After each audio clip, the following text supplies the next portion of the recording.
All right, that's enough of that. Enough of this replay. Just trying something different. Give you guys something to watch while you're waiting. But anyone notice the trend on that replay screen? All kinds of yawn, anyway. Welcome to the EX That's podcast. always been the case, right? Like the replays love going with super long games, and Yawn is super long games. Oh yeah. It kind of is. I forget who it was that said that they just grab anything, and I was like, nah, man, they totally favor these long games, or like some major swing, like, oh man, you one shot him for 30. God gamer. God gamer. Yeah, Chun is everywhere. So I'm just gonna spare us the oh my god, 2.5 minutes and no one's really taking any damage. Okay. Forget that. So, how's everybody doing? It is March 15th. Just listening to this. And we got more tier lists to cover. Whew. Are you guys ready for green and purple? I hope so. I'm about as ready as I'll ever be. Sure. But before we jump right in, I do want to kind of bring up like what has really changed in the last week. How do you guys feel about TEPPEN right now as opposed to last week? Last what? How do you feel about TEPPEN as opposed to last week? Oh, The last exact week. same. Nothing has changed. Nothing has Correct. changed. Pretty much. Yep. Mm-hmm. I don't know if there's anything else to really say. There's a 2K tournament, which is, a lot of money. think that- $2,000.30. That's the biggest community tournament we've had. I'm pretty sure, right? Yeah. Yeah. The biggest prize pot. Shit, let me bring that up. And got the top 8 players, so you can high roll your way to $40. That's a joke. Is it really $40? 8th place, yeah, because it's 2%. Oh, It's well, not you bad. can high roll your way to some $40. That's really not that bad. I'll take it. Let's see. But you could also high roll your place to like. Is first place getting how much? First place is getting $1,000. $1,000. You can high roll your way to $1,000. Just draw trump card every single game. Let's do it. It'll be fine. Ooh. That's a lot of muttons. It's a lot. You can buy like Yep. 3 Nintendo Switches with that. That's a lot. Switch Have a for little you leftover and for your maybe a friend. game. So I recently found out that I will be signing up for the tournament, but I'll be mostly going in to have some fun. But I Okay. would love to see as many people playing as possible. You saw 2K and you're like, so it turns out I will be signing up. Who knows? I'm kind of free right now, right? I think I'm Are you? free-owa, maybe. Who knows? Maybe. Why is that? One participant. Mm.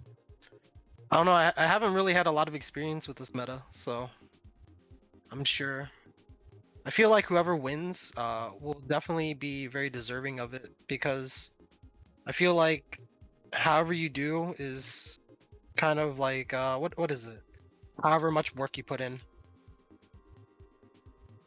So yeah, I haven't really been putting much work, so I'm sure somebody will beat me up, if not more. Just draw a trump card. You're fine. Is there a draw way to trump see card. the list of participants through Tonal? Yes. Ooh, that's Take fancy. a peek. Yeah, it's on. Peek at It's everybody? on there. My God, you could see my stuff. Participants. Ah, there we go. Yeah, could be there. Look at all these people. Not enough. Need more. Hmm. All right. More. We got Expert Hunter, whose real name is Expert Hunter. I see. Spooky's first time in one of these tournaments that I'm throwing. Oh, Spooky's gonna be playing? yeah. Oh Mhm. shit. Yeah. What about Kyle P? Mr. Hunter is my dad. ILP should be signing up, but he hasn't yet. Let's get Yikes, 30 all the players. world participants. Ryuzu, Spooky, and Kyle. Yeah. We don't Let's have get them all. Ryuzu in here yet. Oh yeah, Dango. Dango's another one. Tango. And I think that's all of them. Dango's also not in here and probably won't be.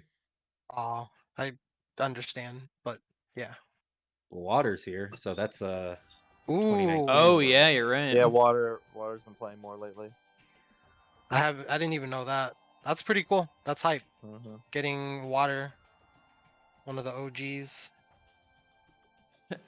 Does Tonamel have a dark theme? That would be nice. What? I love dark themes. That'd be good. My eyes. I have a Google Chrome thing where it damn it, my phone just thought I said okay Google. I didn't say that. Anyways, so I have this Google Chrome thing that changes all of everything that I see into like a dark mode. It's like an extension, is what they call it. Oh. Yeah, it's real nice. Also, I'm sure I'll have to hunt people down, but make sure Ada's one of your heroes. Yep. Yeah, read the rules. Read the the rules. rules. He's I 64 had one guy in players, the damn. comments. He was like, what did he say? He asked when check-in time was, and I told him check-in time is on the website, that he signed up on. And then he was like, I told him make sure you read the rules, and he's like, "Where's the rules?" And I just gave him to the link that he already signed up on. I mean, I do that stuff too. I'm just saying that it's very common to not know where things are, I guess. Yeah, I just really don't want to DQ people for not selecting Ada. That too. Yeah. I also try and help if we need to find those people. Yeah, Hopefully they. Go ahead. You're gonna see a lot of cards that are out of format too. I'm sure. Yep, Yeah. and that'll be on the players to call out for that, because there's just no way we're going to be able to watch every match to confirm that. Yeah. And we are not early Ainsworth. Just daylight savings. Kick back in. Wacky American daylight savings. Yep. Yeah, you technically do not have to play Ada, since you can get through the tournament with just 2 decks. Which is why I really don't want to DQ someone just for not selecting Ada, even if they don't want to play her.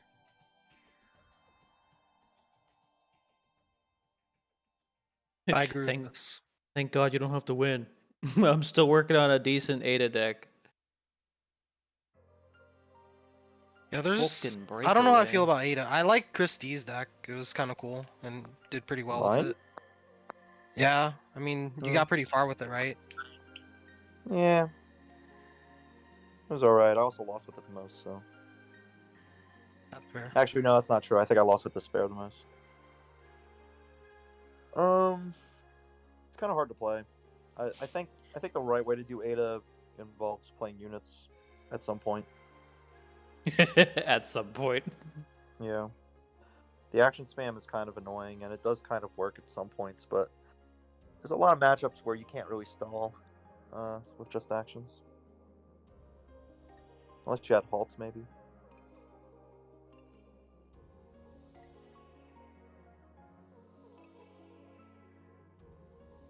So he loses Buffet and Reploids. I think they can replace those.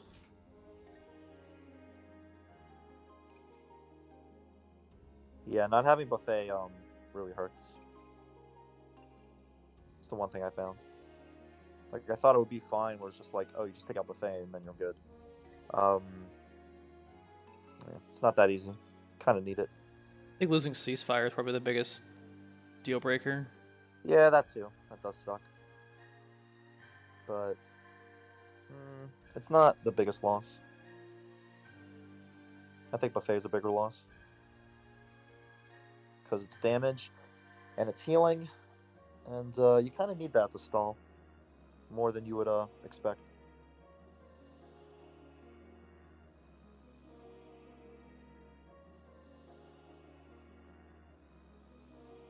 So we got that tournament coming up. If you hate the Ashfords, if you hate, well, actually, where's that list of cards that are banned? It's in the Discord for TCS. It's pretty sick. I can find the tweet as well. Ceasefire is not the only way to stop your X Hunters from being decoyed. As long as you Oh, can yeah. lock one of your opponent's slots, they cannot decoy your X Hunters. I didn't even think of that. X Hunters does get destroyed by decoy. They do. That's something I was anticipating. Ooh, I found the I feel like X Hunters itself has been kind of like not as good as it was before. It makes some people So- quit right away still, which I don't understand because I feel like there's a lot of good answers for it. But Oh yeah, there definitely is. I guess It's it not works. as potent as it was once. It's interesting for the format, right? Because there's a lot of answers that I think red have, but green's kind of stuck in that matchup. Like by the time you get down X Hunters versus green, like they can't really do much about it. Just kind Yeah, of they have to interesting. be pretty set up already and pretty well ahead to kind of be able to deal with it. But tough. Yeah, and I mean for the mirror match, it's like just mirage it. Yeah, we were just talking about that, Black Lion. As long as you can lock one of your opponent's slots, they cannot decoy X Hunters. And if they accidentally use their hero art to try and decoy X Hunters, they just lost the game. But Cammy killed you already Just before you lost got- the game. They also have to like hold on to that hero art until the X Hunters comes out, which is a lot easier than it, or a lot harder than it sounds, I should say. Because if you end up playing a deck with like, I don't know, Marias or Adas or whatever you want to do, your 3 costs and whatnot, and you force your opponent to decoy, then you can X Hunters after that and you're fine. So it's not that easy. Damn, Ada sucks, dude. Ada, I think Ada's playable. I think there's a lot of good Adas on the ladder right now that people aren't really making note of. There was like a top 100 blackout player that I saw the other day Really? on stream, running pretty much the usual suspects. The lock cards had like 3 Urians. I think it was actually Rock CL. I saw CL in their name, but it surprised me how well it worked. I think they were playing against Nintendo. But Damn, what yeah, a badass. they just slammed down these cheap costed Urians, 5 attack. And Vin was in a tough spot playing, I think it was Yawn. I think, some green deck. Yeah, I've And, been seeing he those Urians more. Couldn't play any blocks. 1 cost 5/3. I'm pretty down. Yeah, it's pretty good. It's interesting because there was just a lot of cycling and just, getting the usual units out. A lot of, like, early Chameleon, or whatever that unit is, to get some draws out. Yeah, it was pretty clean. Like, the blackout itself didn't really do that much. But I can see why it's preferred for some players. Dude, Valstrax banned. You're not gonna get anywhere Good. with that. This good. Doesn't matter. Doesn't matter. You have new Valstrax and people are already using it. I feel like red green is kind of out the window for this tournament. I think so. Lost their Lucia. They're kind of screwed. No Rashid.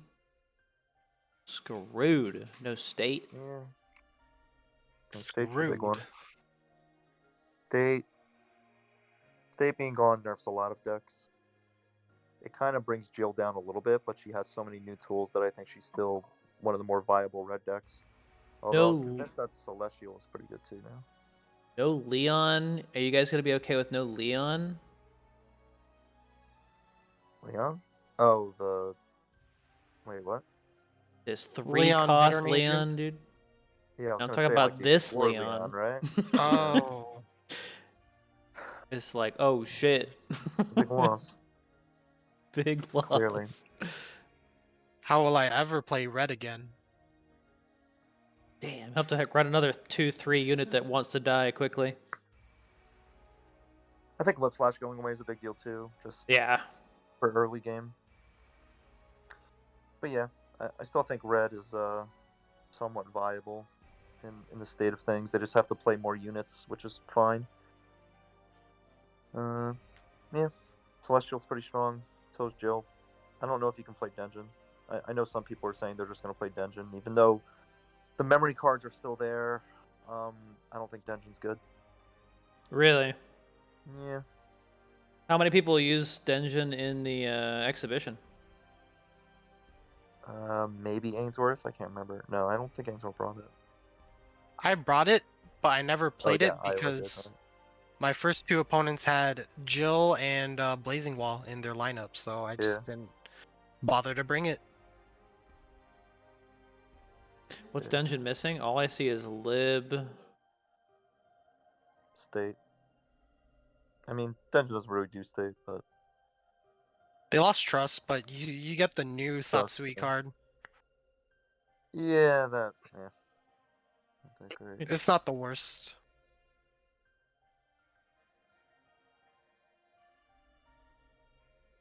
Lib's the biggest one. Just red's only means to recover health in a mono setting. Yeah.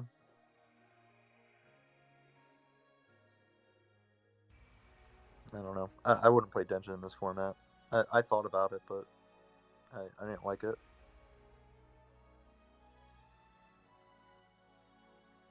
Jill's win condition after rotation. Don't worry, she has more legendaries. She has a lot. She still has FDR. She still has Leon. Jill It's can just just, protect Ryu, yeah. Yeah, there's still ridiculous amount of it win conditions.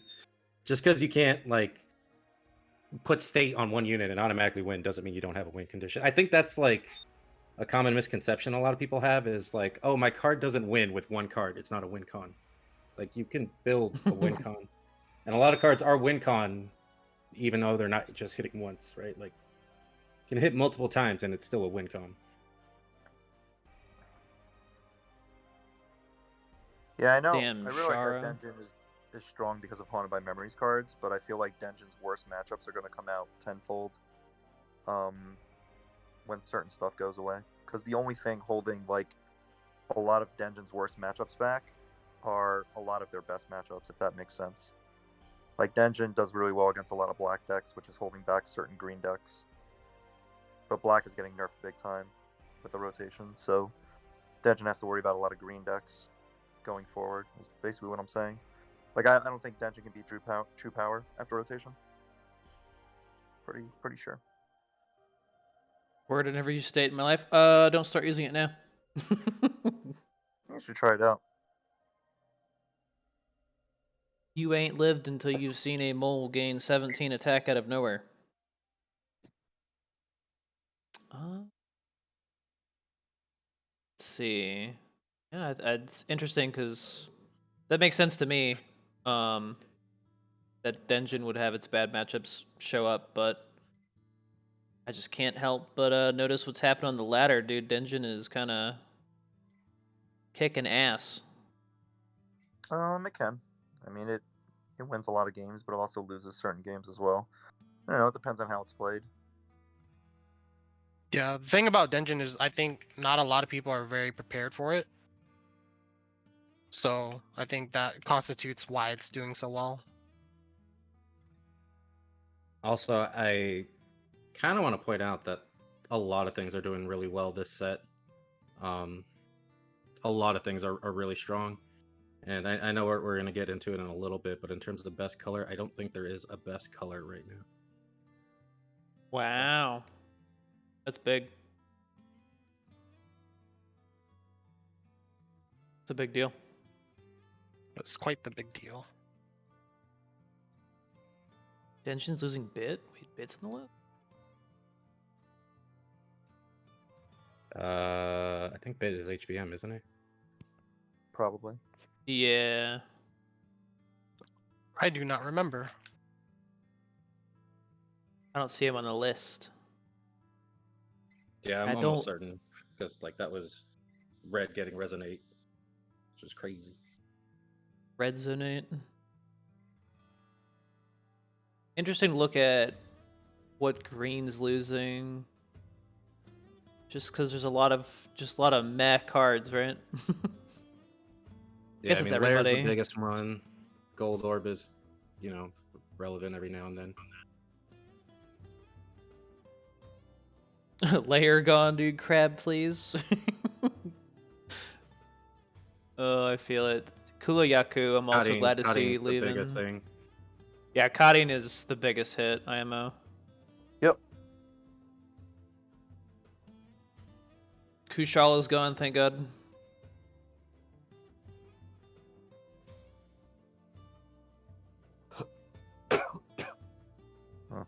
Who else? DA is an unfortunate one because I feel like he's not too strong, but he can be strong in the right deck, but he's not a problem. But see ya.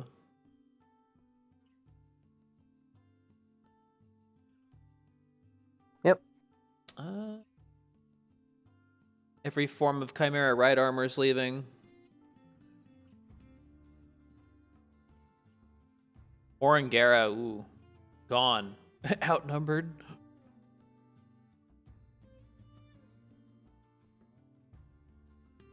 Battle at the summit.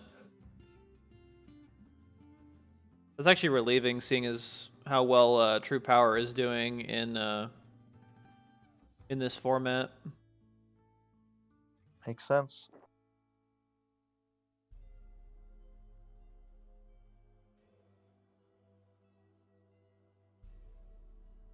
Diablos. I don't think Diablos is not too hot anymore. A-Trans. Just certain relics of you know, the old growth meta, but the new growth meta is going to take over. So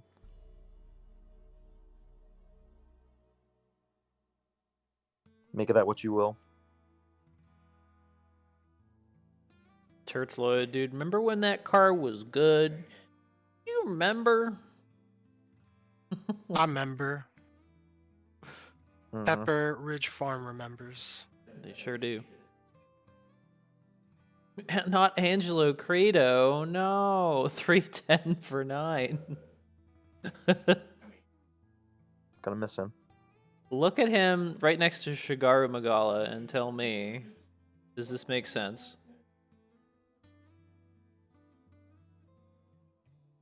Loyal to the cause, dude. No. Gross. Purple cards. Paolumu, dude. Crab, please. Dude, gone. Gen, gone. Oro, gone. Which means Arius is also gone. Fuck that card, too. Some real winners here. By which I mean losers.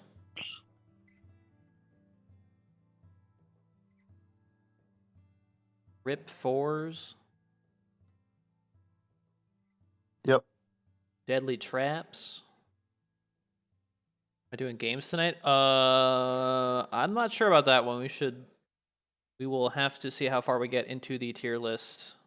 I mean, we gotta start the tier list. It's true. Shh, it's okay. It's gonna we're gonna get through 2 colors somehow.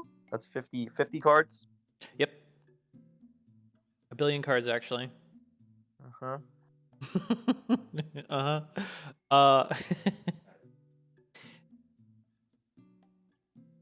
And the black cards. Oh, we all know what's leaving here. You know him, you love him, but you really hate him.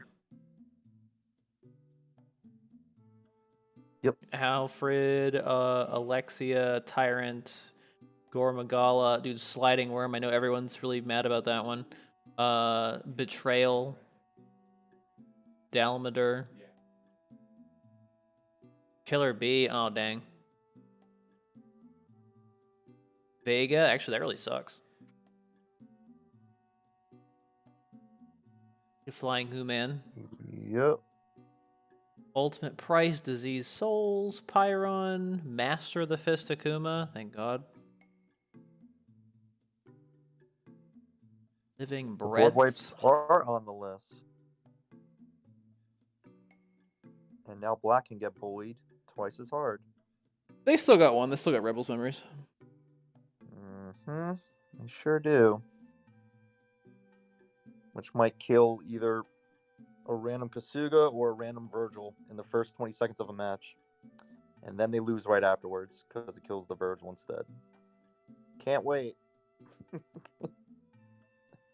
I'm going to I miss one. shed no tears for how long Black has been I know you dominant guys with the don't same fucking 20 care, cards. but yeah.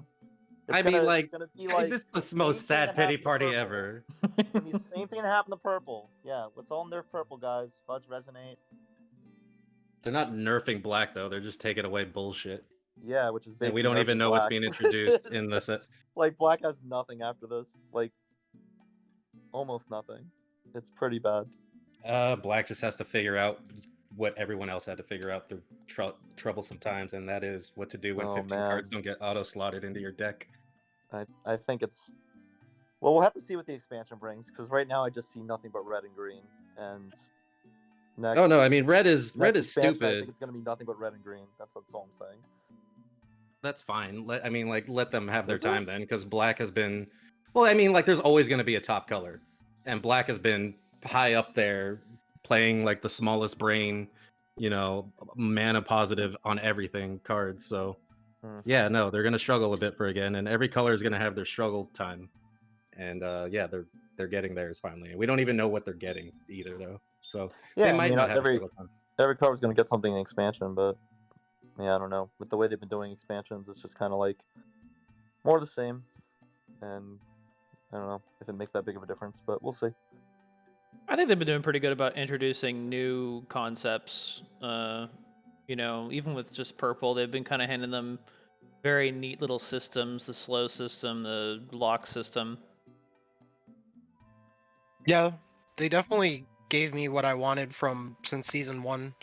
Since season 1, I've always complained about how purple only had like one play style, but I'm definitely happy that you can play purple in multiple ways. It's just not good, or as good as all the other ones, or other colors, I should say. Secret's playing against the Dal and Nero. Oh my god, I can't wait till those are gone and just abolished. Stop running them. Yeah, I should be clear. I do want Black to get some stuff. I don't want them to be like just weakest and not have anything, but like they have been kind of the biggest offenders of the same cards that has been carrying them for the longest time. And getting game-winning legendaries for no reason. Well, I guess red gets them too, but pretty much red. It's the gauntlet there, and then it spread to green too. Green's been span up a storm. Green's been running 8 shields for the longest time. That's all I'm gonna say. Yeah, I feel like they try to get around that with 8 shields, 3 seals, couple resets, some mana multi ramp, hits, couple legendaries that break the game. All right. Yeah. None of those are going away. Well, I guess Karen's going away, thankfully. I'm not gonna miss like opening layer. Let's block this layer with a precious unit. I wonder if they have Karen. Oh, of course they do. Like 50 games in a row. I'm not gonna miss that one. The thing is those decks that jam in, decks that jam in 6 shields, I think those are bad decks. But you're not a bad deck for jamming in 3 Gates, 3 Junies, 3 Alfreds. You think 6 shield decks are bad? I do. When you're getting into like 9 shields, I think those decks are bad. You're gonna fucking break and lose. You're not climbing with that consistently. He has a good point. Can we go look at those yawn lists in the replay channel? Yeah, and then note that they're not that high up. They're not that high up. Like that's the thing. They just They're get up not? put up there because they're the longest matches. They're not? 1700, 1900, 1800. They're kind of all over the place. Yeah, man. None of those are 1842. really that high. Skyward says he's doing it with his X deck. I think it's Seems to be doing well. Yeah, think and I it's- played Skyridge's deck and I bricked like 5 times when I he think last it's- had like 70 shields. Just draw a I better think- smile. I think shields are strong and it's viable. I just agree with Thirsty that as far as like consistency wise, it's probably not the best way to go. The most shields I would probably play is like 5 or 6, but that's still like too much. Okay. They are strong though. Like that Ashura Senku green black deck. I think that ran quite a bit of shields, maybe 8, I don't remember. Yeah. But shields are powerful. They're They can run a definitely lot because they're able to pull out units easier. Just swap shields for besieged. Oh. Oh.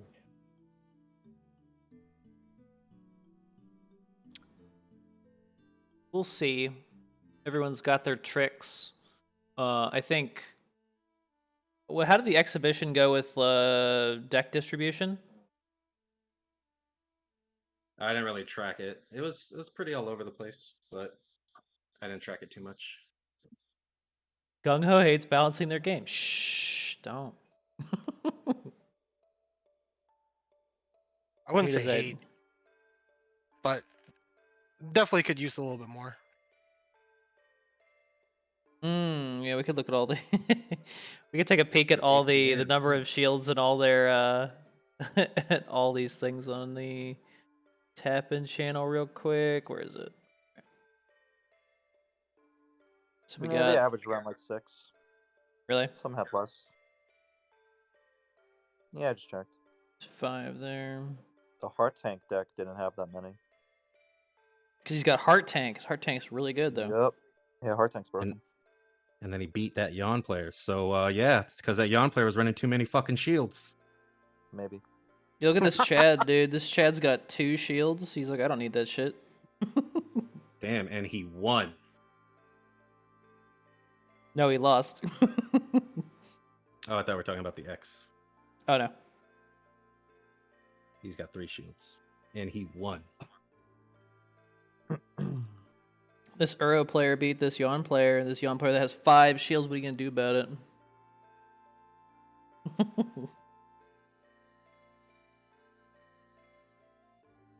Memory was a mistake. That's where my lead to all of this is. Memory was a terrible mechanic, was a mistake mechanic, and was really dumb because that's what promotes all these shield spammings, action spammings. It's just because you're getting rewarded for just throwing shit out that doesn't matter until you hit that magic number that wins you the game. Oof. Yep.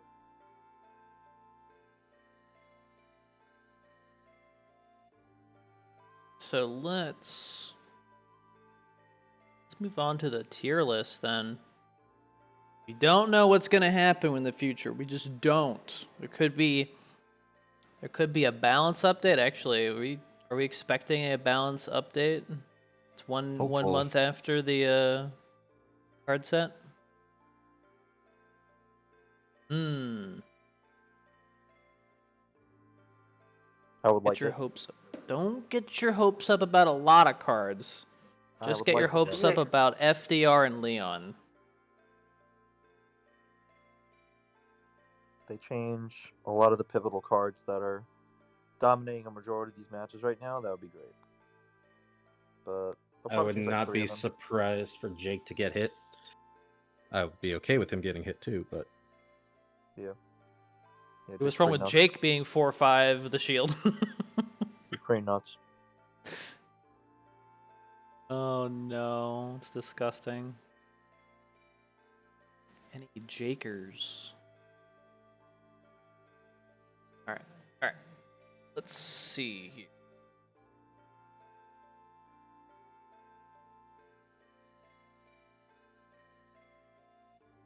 There is got all these banned cards. Any questions about the tournament while I figure out which which of these layers to turn off? Turn off 3 layers because they're getting rotated. Ooh, get rid of them. Yep. Banished. Huh. Which freaking thing Why was is- Weird. I don't know why. I was watching Oh, your that stream one. in auto and it put it in like 160p for some reason. Hell yeah, dude. Very weird. 160, dude. Yeah, that was the auto setting. How do I weakness now? Oh yeah, you still keep Colleen. Colleen was haunted by memories. I do like Colleen a lot. Love playing that card and then being like hover weakness. Pretty annoying. Pretty damn good. Wasn't a big fan of it.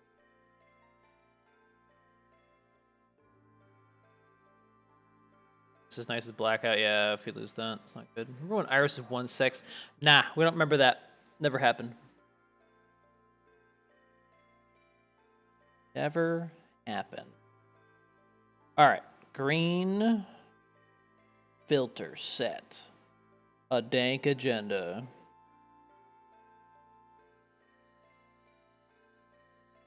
Should have been raised to 6 MP. I agree. Yep. Just think of all the cards you want to get nerfed and realize that they're just going to get -2 HP.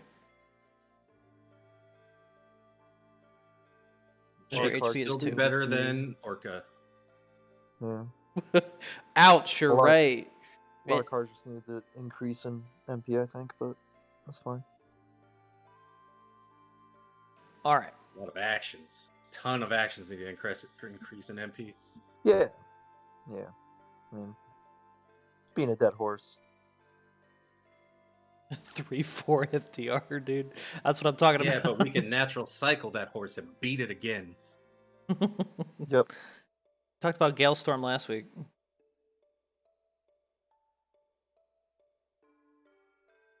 All right.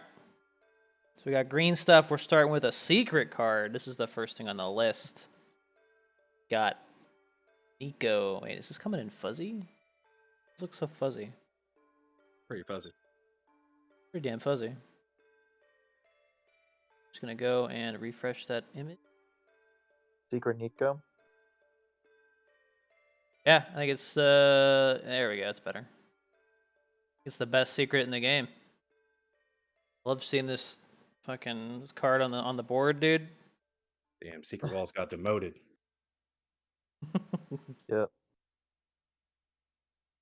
What does she do again?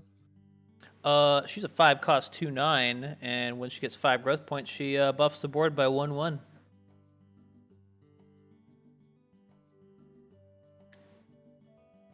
Type this Kind of out. similar. Kind of similar to Sasquatch, except it's an easier growth to hit at 5, not 7. And the buff is a little bit weaker at 1/1 instead of what? 1/2? What does Sasquatch 1/2. do again? No, he's 1/2. 1/2, right. She has been seeing some play, especially in True Power, and probably will see more play once True Power is more popular. I'm not the biggest fan of her. For some weird reason, I thought she only worked on humans, but I found out the other day I was wrong, and I was like, oh yeah, she's playable. I mean, the stats are nice at 2/9. Just, I don't know, kind of hits that weird spot where you're not really playing her outside of growth decks because of the cost and the requirement. But she can definitely find a place in True Power as a 1 or 2 of, I think.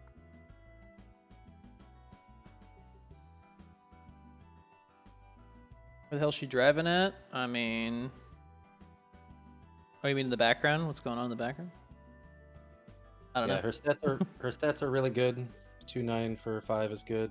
Growing her, it's really nice, but then you need like a full board to really get full value out of it. It can be a little awkward, and she is pricey, and it usually is kind of expensive combos to set up. But she's still really good. But I would put her in good tier, just because she can be a little weird to work around at times, and the true power buff isn't as strong as like throwing that on a Sasquatch, right? So she kind of hurts Yep. a little bit in that regard. She also has one slight weakness compared to Sasquatch. Can you figure it out? Is very specific. Can't get hit with bamboo. Yep. She's a Oh 5 yeah. cost, and Sasquatch is a 4 cost. So when you're using bamboo, you're not going to be able to pull her out, which is probably why I prefer Sasquatch. But you can bombast, Sasquatch. so there's that. Oh yeah, you could bombast her. I just like the fact that if you have Nico, Nero, and Feline all together, it's a full growthed out The board. gang, the Trinity. It is Yeah, a that's Trinity. definitely the dream combo. It's just really difficult combo to hit. I will also agree with good.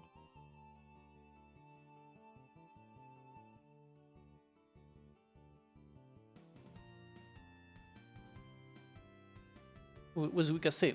What's the chat say? What's the chat thing? Good. Good. Iowa says good.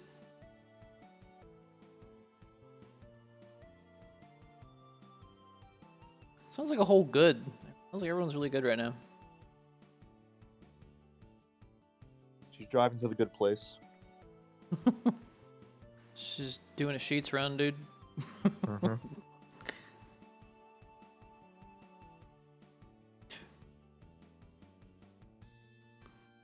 Got Iris next. Yo, this card, the 3 cost 1/8, and if there's another machine, gets 1 attacked. Kind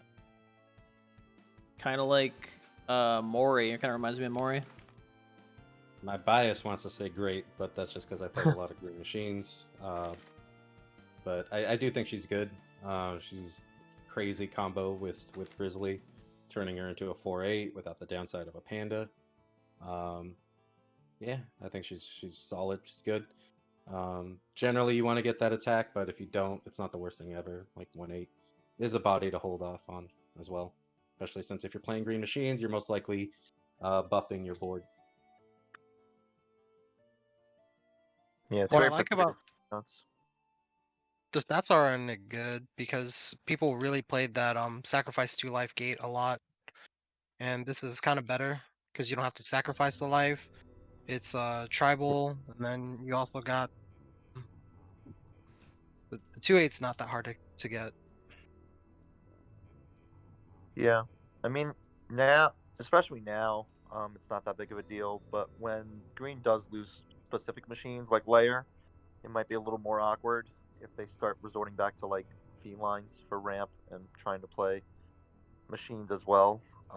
But in an all machine deck, you still have the other iris available, which is not terrible. So I think green machines going forward definitely have a future.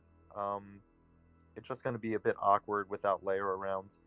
Um, besides the point, I still think 2 for 8 or 2 8 for 3. Sorry, is really good. Yeah, green really needed some good 3MP machine cards too. Like they Right. kind of had one with Panda, but it's you really have to be careful with that thing. Yeah, Panda was our only good one, but that was very risky and could cost you a lot of games when you showed up at the wrong time and got ignored. Yeah, so this is I just like a safer 3 cost. Like you generally didn't want to jam like 3 pandas in your deck because that was crazy, but you can throw in 3 irises.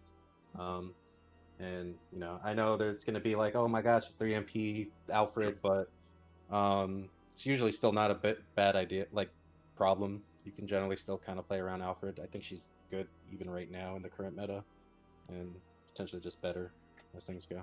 Yo, she could Yep. beat the hell out of Alfred. Good numbers, good numbers. Pretty much anything at like that 8 HP threshold and higher gives red a lot of trouble. In particular. Yeah, I So, think 3 for 8 pretty is good. just crazy. Yeah, it's pretty rare to get numbers like that on a 3 cost without having some big drawback. I don't know how Neon Tiger got away with it for so long. Yeah, 10 HP on a 3-cost unit is pretty nuts.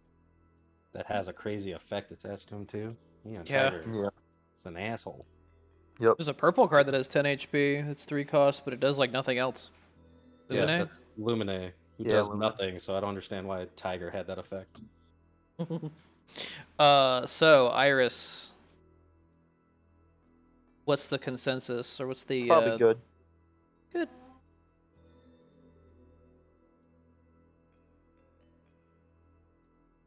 Chat says good. Yeah, I'll agree with good. Lumine is basic, but that doesn't mean anything. Ada's basic. Right. Easton's basic. Any gooders? Thirsty said you said you're probably biased toward great, but you'll go with good. Yep. And Iowa. That's good. Good. Ooh, the next one is a cute one. Grimmelkine. It's a nice little dual tribe. With the beast monsters, the 3 cost 2/2. Those stats sound like poo poo. When played, gives a random monster in your hand or EX pocket 1/3. Mm-hmm. So that's pretty good. A very pettable card.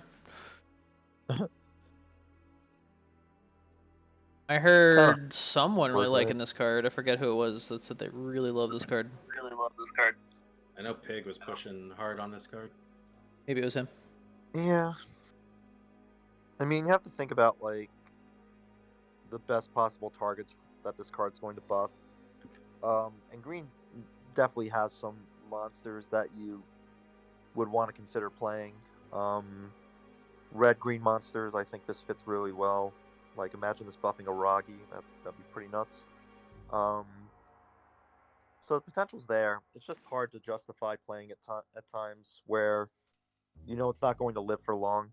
As a 2/2 for 3. The dual tribe is nice, but that probably won't come into play when using this card specifically. Because I don't know if it'll live long enough to see a Trinity or something like that. 2 HP. Used to drop a Nero right away. If monsters had a good Ascension unit, they kind of do. I mean, the monster Ascension units are hit or miss, but I don't think they're terrible. I think Orange Guerre is good. Or no, that's Demon, right? Never mind. Yeah, it's Demon. There's the one dude that gets a shield, I think. Yeah, whatever. Exactly, Skyridge. I was trying to find a decent monster with Ascension for Coral, but it was just like coming up with nothing, and it was like, good lord. Yeah. This is probably just a gimmick card though. Until they add even more monster support, or even beast support for that matter, because the beast tag doesn't really matter much either. Red has one, yeah. Got the birthday monster, yay! Yeah. I You don't know, know. I've never seen that card before. What? Which card? Grimmelkine. Really? Looks new. Seen this one? Yeah. I ran into someone running this with the 4 MP Grimmelkine. Don't do it. If it pulls this, you don't get the buff. You just get 2 really awful units for 4 MP. Yay! Oh, like if the old Grimmelkine pulled the new one and then put it on the board. Yeah, that doesn't work. That's horrible. Yeah. They did it twice. It's a in the same cute match. deck. It did twice. Oh my god. The problem is like when you add these numbers up, right? Because essentially you're playing a 3 cost and you're getting 3/5 out of it, which is pretty average. Like the buff just isn't worth the cost, I think. Especially when you have actions that can just buff your hand for less. Chat says all right. Ooh, but they're kind of all over the place. Cute and good, dude. People said cute. I don't know if you mean like really, like actual cute or not good. Probably with the art. Like able to catch I'm up on TEPPEN. Good to have you. I'm probably gonna keep my vote a gimmick, but I don't know about you guys. I think it's all right. I think it's gimmick. There's just Oof. better hand cards you can buff, like buff your hand with. Like if you're doing dual color monsters, you just run Gale or Conga Power, which is probably better than dropping this, right? Like, because this also runs Yep. into the awful situation where if you have this in your hand and no other units and you got to drop them, that's completely wasted. And you don't know what's getting the buff, which I mean that's kind of true with any hand buff for the most part. Iowa, But save us. I don't think he takes any spot in any of those decks that you would want to put him in. I mean, there's definitely cute things you can do with Trinity, and buffing the other 5 MP felines, but those are very specific hand draws that you need for that to be useful and actually work out. Yikes. Iowa needs to be the tiebreaker. I think he's all right. I don't think you don't get any value from him. Like I'm saying that if you play this card in your deck, you're not gonna feel bad, but it's definitely unoptimal. So I think it's just all right. I'll make it work with Coral. I'll do it. I saw that Oral Denjin earlier. That was pretty spicy. Hell yeah, dude. The Denjin killer. I was like, I just want to get one win. And it finally came. Okay. That guy was probably like, "What the hell?" What do I think about Coral Spirits being so popular now? I think Narikawa could make a video with another kind of bad deck, and it would still be popular. Coral Spirits is like, it's just okay. It is the most okay that you can get. Like, you really don't gain too much over Coral Spirits versus Oichi Despair Spirits. Like, you're probably better off just playing goddamn Oichi. It's popular because Narikawa made a video. If he made a video with Denjin Coral, I'm sure that would be popular. For about 5 minutes. People be like, I'm done. Speaking of popular, dude. Just kidding. No. You got Robert Kendo. Oh my god, this card made me laugh out loud. Made me spit my milk out, dude. Kendo. 5 cost, 3/3, and when he's played, he gives 1 attack to all humans, and then when he dies, he gives all friendly humans 1 attack. Why does this card exist?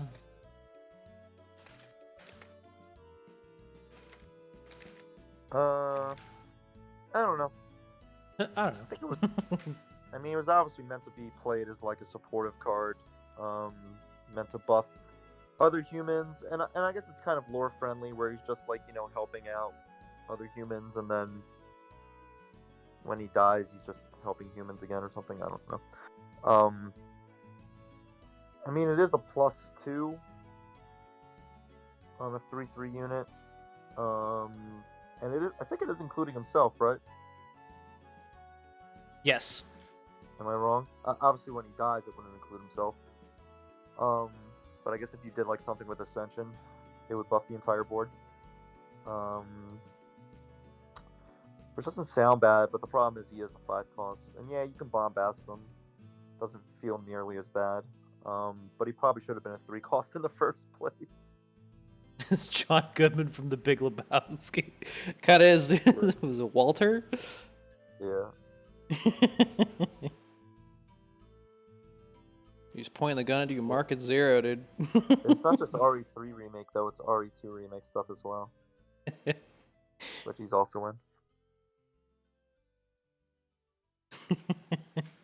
But yeah, This I don't card really is know what to say about this awful. one. It does feel like a gimmick, right? Or cute. Potentially mother. Haven't actually looked at all the green cards yet to confirm that. But if Wow. you bombast them, it's tight. If you bombast anything, you're saving 2 MP. Yeah, like I'm saying, it feels like he should have been a 3 cost to begin with, so it just feels funny when using bombast on him because it feels like he should have been that way to begin with. Yeah, 3 costs would be crazy good, but I don't even know if I'd play him at 4. Yeah, just a little unfortunate. I That guess they cost. wanted, maybe they were afraid of people playing it with Rashid or something. I don't know. I don't know. Why is he 5 costs? So they're trying to put him in growth human. I don't know. Yeah, maybe it was supposed to go together with like Nico and all that. I have no idea. Yeah, I think I'm gonna give him the mother. You know, 5 costs is wild ass. Give him the mother. I think I'm giving him the mother. After looking at everything else. That's pretty bad too, because there's a couple like really sus cards in green. There's a couple. Apparently, I have a I think bald he's spot. the It's called worst. alopecia areata.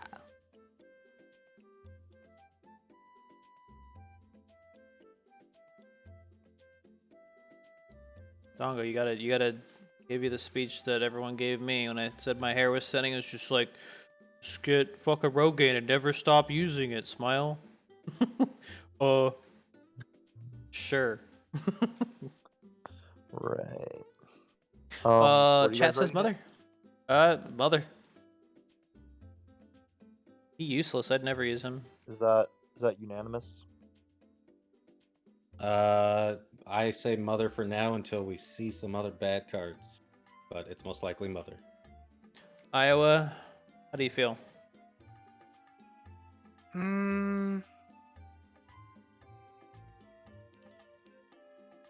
It's pretty mother, yeah. Sucks kind of ass. Doesn't But have you seem tried good. putting it in human coral? Yeah, I was gonna say it's so actually bad. just thinking that. I was thinking it's so bad. I'm not even gonna touch it with human coral. All right, if Mallet's like, I'm not touching this thing, that's how you know it's trash. I love shitty cards, but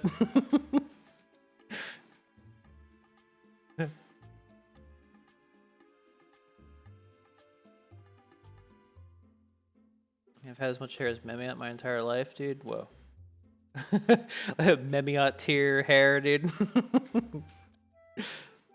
It's kind of major pog. Mother, it is. Congrats, everybody, until we find the next card. But it's not gonna be this next card because the next card is kind of off the hook. Ava. Mm-hmm. What a buff. What a buff. What a buff, dude. Speaking of mothers. It's going Yeah, through, the new Ava's pretty great. it's going through Devil May Cry 5 the other night, and Kona was asking why the hell does Ava look just like Trish? And yeah, man, Dante just wants to bang his mom. Let him be. I mean, that's the that's the lore reason anyway. Dude, POV, you're hiding in her closet, dude. During the apocalypse, I guess. Some shit's going down. Yeah, she's really good. Really great. Growth support, pretty much the one card that Growth needed, and it's a pretty fitting replacement to the old Eva, whereas this one is actually playable, to an extent, to not just support main growth decks, but even just like occasional growth decks. Like with a little bit of growth cards, you just throw one of these in, you're good. Her only downside is she can't fully grow a Sasquatch on play, which is a little bit of a nitpick, but it definitely matters in some situations. The more you play True Power and growth decks in general. Outside of that, she's growing basically anything, especially humans like Nero and even like Nico. Really good finisher for a full board. Yeah, the other Ava is like 3 costs, 2/5, and gives 2 points to 1 unit. Yeah. Yeah, so this is if you can get like a needy ass board that it needs growth points and you slam this down, oh baby. She's getting you up 2 levels on a regular growth unit for 4. That's pretty good.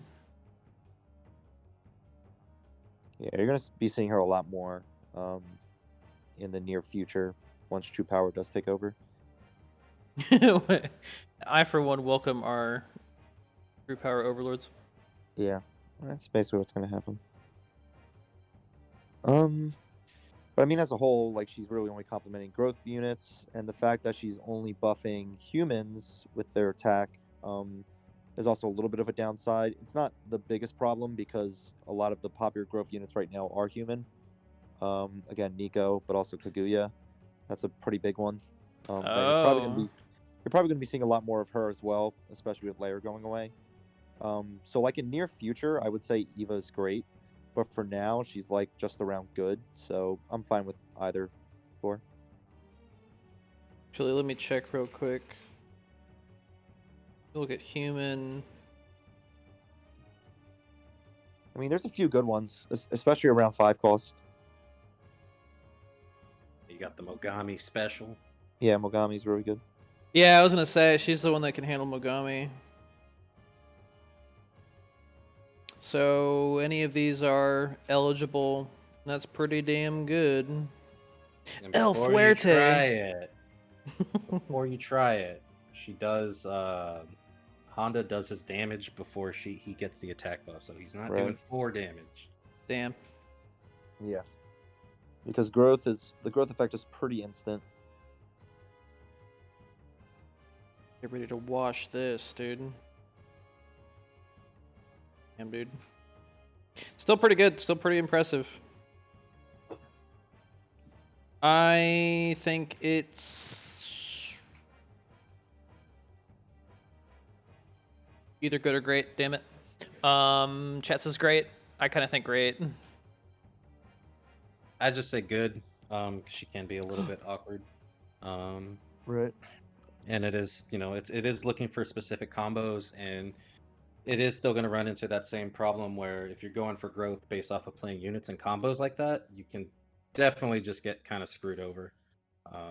Like the Mogami special, even though that's a super cool combo, that is your full 10 MP most of the time. So you can be caught into some tricky areas. I do think, with Bombast potentially coming back, she'll be a little bit better, but I still think good. I don't think you jam in too many of her, and I think she can be awkward at times. But she's super good. So you think good. Iowa, what do you say? I agree with your assessment that this card is probably not good now, but in the future it could be decent. I kind of like my first mom, not really the stepmom. Okay. Wow. Good it is. That's one way to put it. So sad. Oh wait, this one? I saw someone using this in Coral, which is okay. It's okay, I guess. Chris Redfield punching a boulder, Chris. Yep.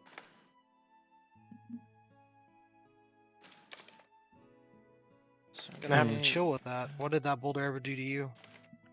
He's trying to listen to it, but it's not working. It knows what it did. So it costs 4. It's a 3/5. Yo, Carlos stats, and then when a friendly unit is placed on the field, give that unit 2 HP.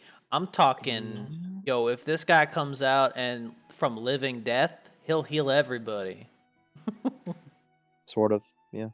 Sort of. It's an interesting engine. You don't really see it much right now. Even though green does play a lot of humans. It's just awkward. I feel like the 4-cost engines in general just aren't really preferred right now. We'll get to another one in a little bit. I guess because of the way it's combining with other stuff. I mean, you don't really see the stuff that when a what is it, Nakali? When a unit dies, Yeah. gain MP or something like that. That's also a 4-cost, and it's just weird. Like even in human-based decks, which are pretty common in green, right? It's kind of not needed, because green already has like enough effects. Like you would rather just play a Soaring Spirits and play out other units that might be human or not human to see if they get a buff. But I guess what hurts him the most is that he has to get placed first, right? So it doesn't matter. You know, if you play in the other order, he's not going to be buffing anyone. He's not really that great as a standalone. Just kind of in that awkward position. I kind of wish he would heal a unit for 2 HP. I guess it's kind of nice that it's where the heal's going, but I kind of wish it was just unpredictable. Right. And it is I mean, funny it's when combining also it with his legendary version, but yeah. Go on. Oh, Yeah, good point. that's a cool combo, but I do think he's also not really that 2 HP is not giving a whole lot. I've seen people try to use him and it just falls flat. I mean, getting a 4-cost 3/5 is great, especially one with an effect, but I don't think the effect is terribly great. Like I think like when you look at a lot of human green decks, I don't think he takes the spot of anyone. There's just easier ways to get high health on your units in green. I unfortunately kind of forgot about him. I'm thinking like if I did human monogreen coral, it might be kind of nice, but if you really want to piss a red player off, just like him and Kadeen just teaming up and getting shields and HP and shit. Yeah, But but it would even only that be on like the new gets unit. awkward, right? Yeah, like Yeah. who do you put first? Who do you put Chris and then Kadeen, or do you do Kadeen and Chris? And Yep. you're generally gonna go with Kadeen because that shield is more worth it. And What? I don't know, man. I've seen people use tons of stupid shit on shields, dude. And vice versa. But I'm just kidding. Just Chets is doesn't end alright. up being worth it though. I think it's a gimmick. I think he's kind Yeah. of a gimmick. Yeah. Ooh. You agree, Chris? Yeah, I think he fits in that spot pretty well. Just give him one of these. Go play Teppen with the host. Thank you very much. And just to celebrate Iowa, what do you think of this card? I wish more cards were designed like this, but I agree with everyone's sentiment that, it's probably not that good. The reason why I like cards like this is because card games, sometimes they get into that trend where it's like, oh, you drew into, all these right pieces and then you get to make a big opening play. This is kind of following that pattern. It's just not good. So, yeah, Yeah. it's not good. It's probably all right. I honestly don't know what to expect. Because when I look at these cards, I'm rating them based on like what exists in Teppen now, but also post rotation is another concern. Yeah, I think it's good there's- to look at there's these a lot with to factor in. post rotation in mind. I just think even post rotation, he's not adding a lot.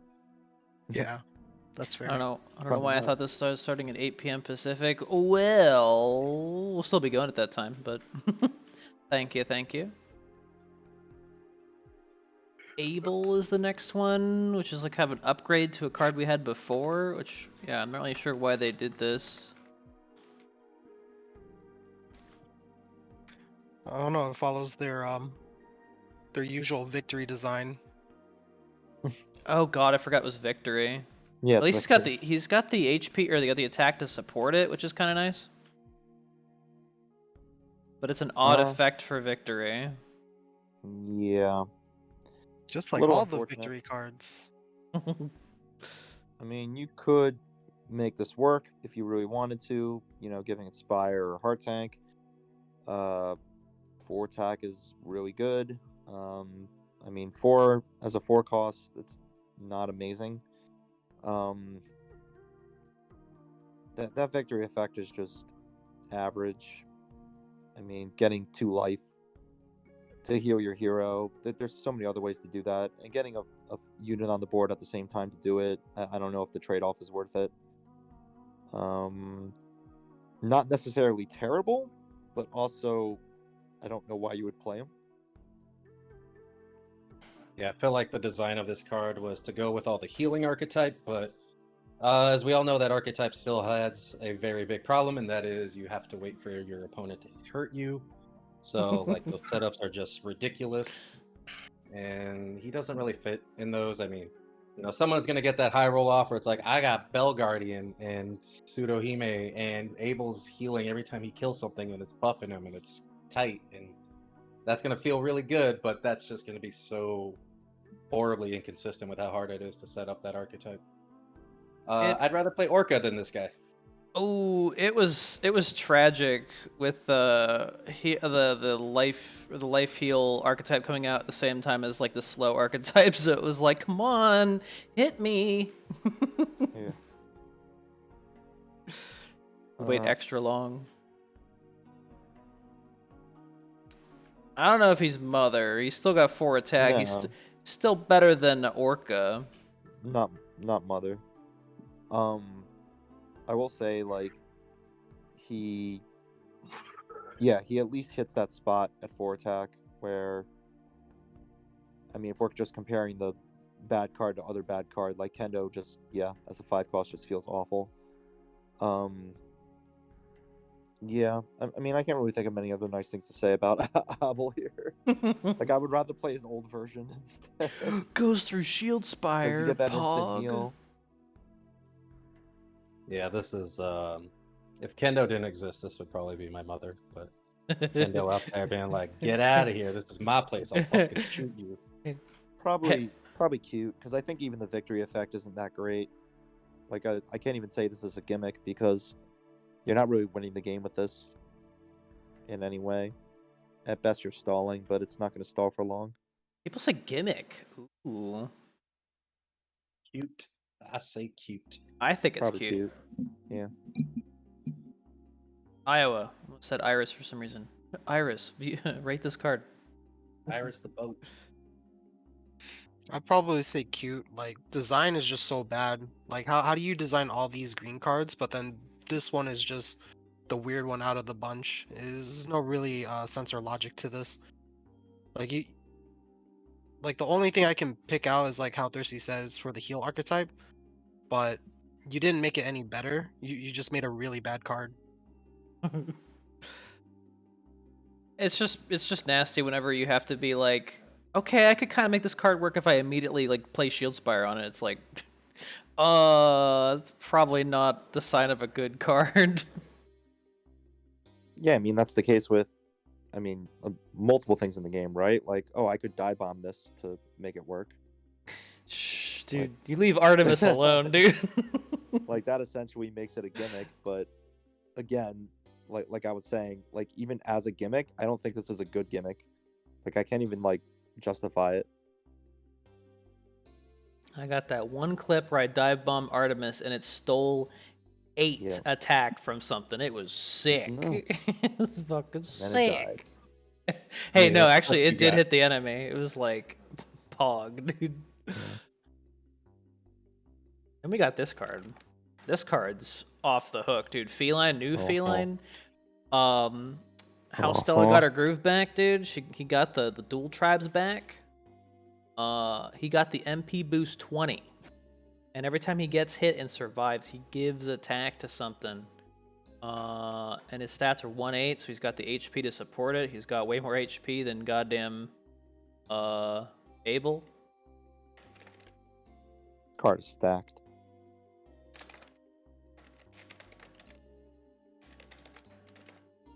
And maybe Card's great. I think this is actually the best new unit that Green got in this set. Especially if you have 2 of these things on the field at one time, it is just beastly. Yeah, They're it's just pretty scary. buffing the shit out of each other. Right. Mana ramp you right. want to avoid is good mana ramp. Similar to like you want to avoid hitting Legend Feline, except you avoid hitting Legend Feline the entire time. They're getting nothing out of it, whereas if you ignore him, you're still getting that mana boost. His effect is so good that I often forget he actually gives MP boost.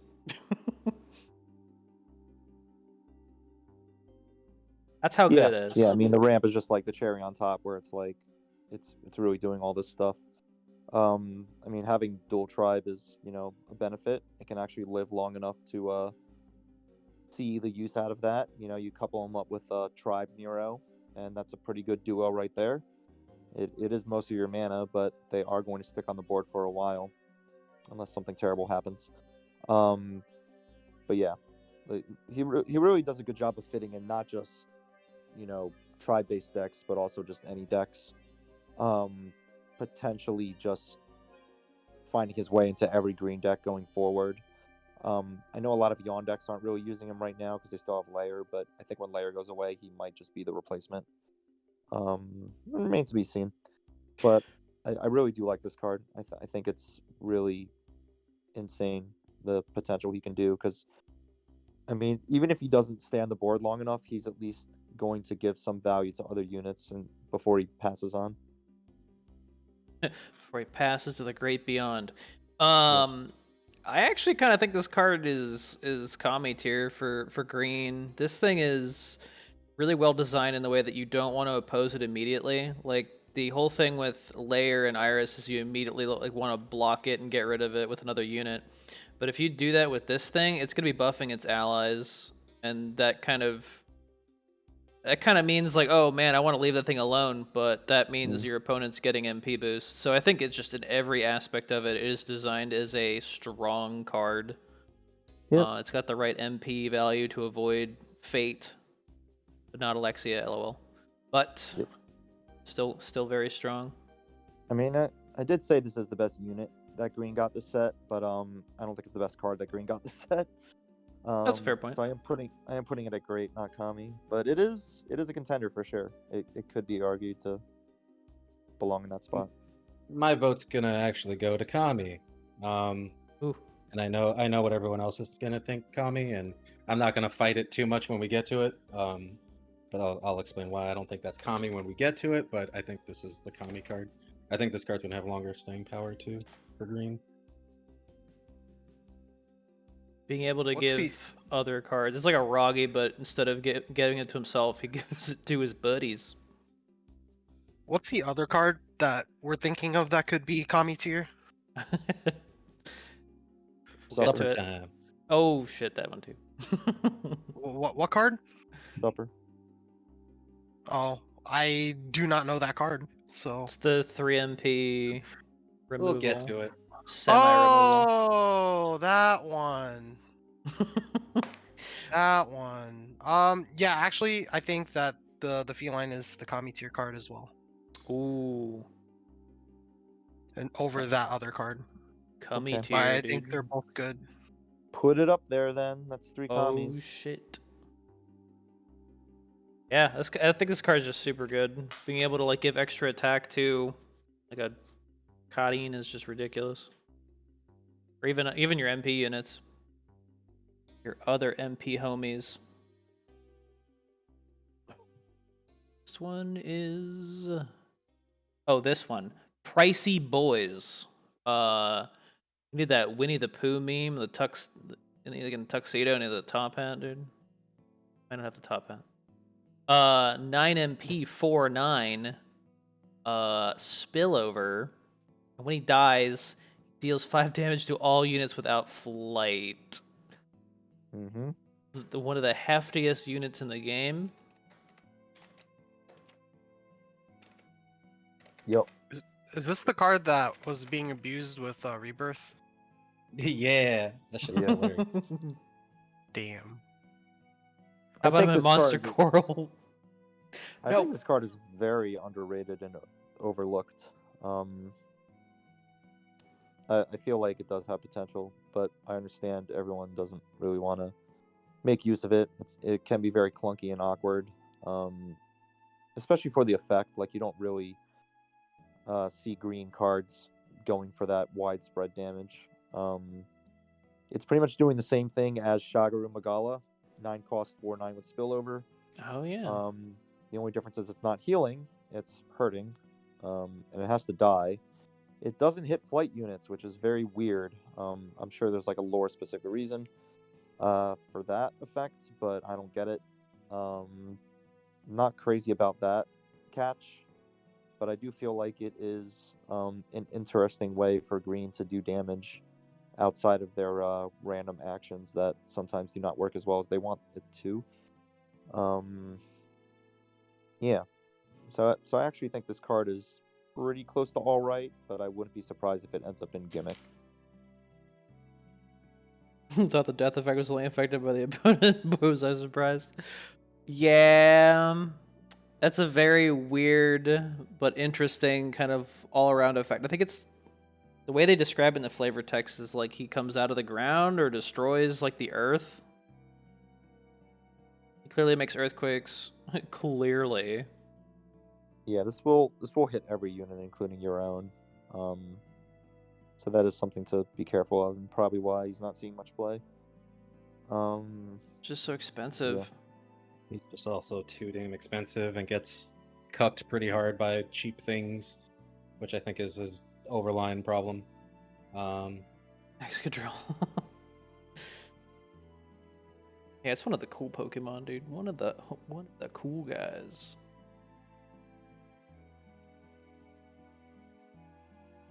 It's I don't even think I'd run it in Monster Coral. It seems like green Himiko, but like Could you run him in Coral? could you run him in Coral? Yes, but why? He's a fucking mountain, dude. All right, I blew the horn for the 5th time. I think I can play this now. I think I can play this and not feel bad about myself.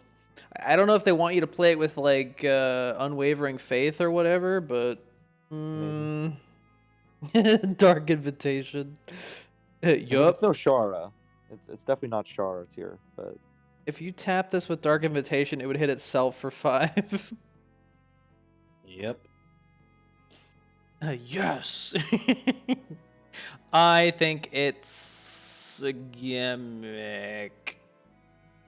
I Chat say does too. gimmick, and that's being nice. I almost want to say cute, but I won't say cute. But he's too expensive to play out naturally, especially when you compare it to other long-staying big things like Shara or Titan for one more MP.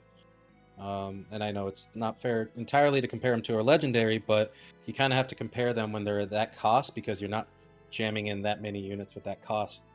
sure. So with that in mind, he's never gonna. I don't see him replacing Shara or Titan in that MP range, and he's just kind of awkward, especially since he's dealing damage to all units, and there's lots of ways to avoid that damage effect too. Like one seal on this guy is just completely demoralizing playing him. Yeah, I can get a 4/8 for 2 MP playing black, so If doesn't you seem worth could, it to play green. if you could get it in the same way that you can get Magala, I think it'd be fine. If you could play a 6 mana unit, get some value out of it, and then flip it, it'd be fine.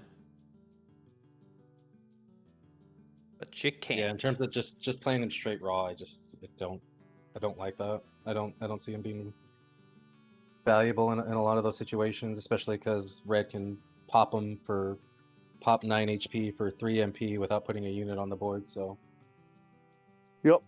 So gimmick. Yeah. I think so.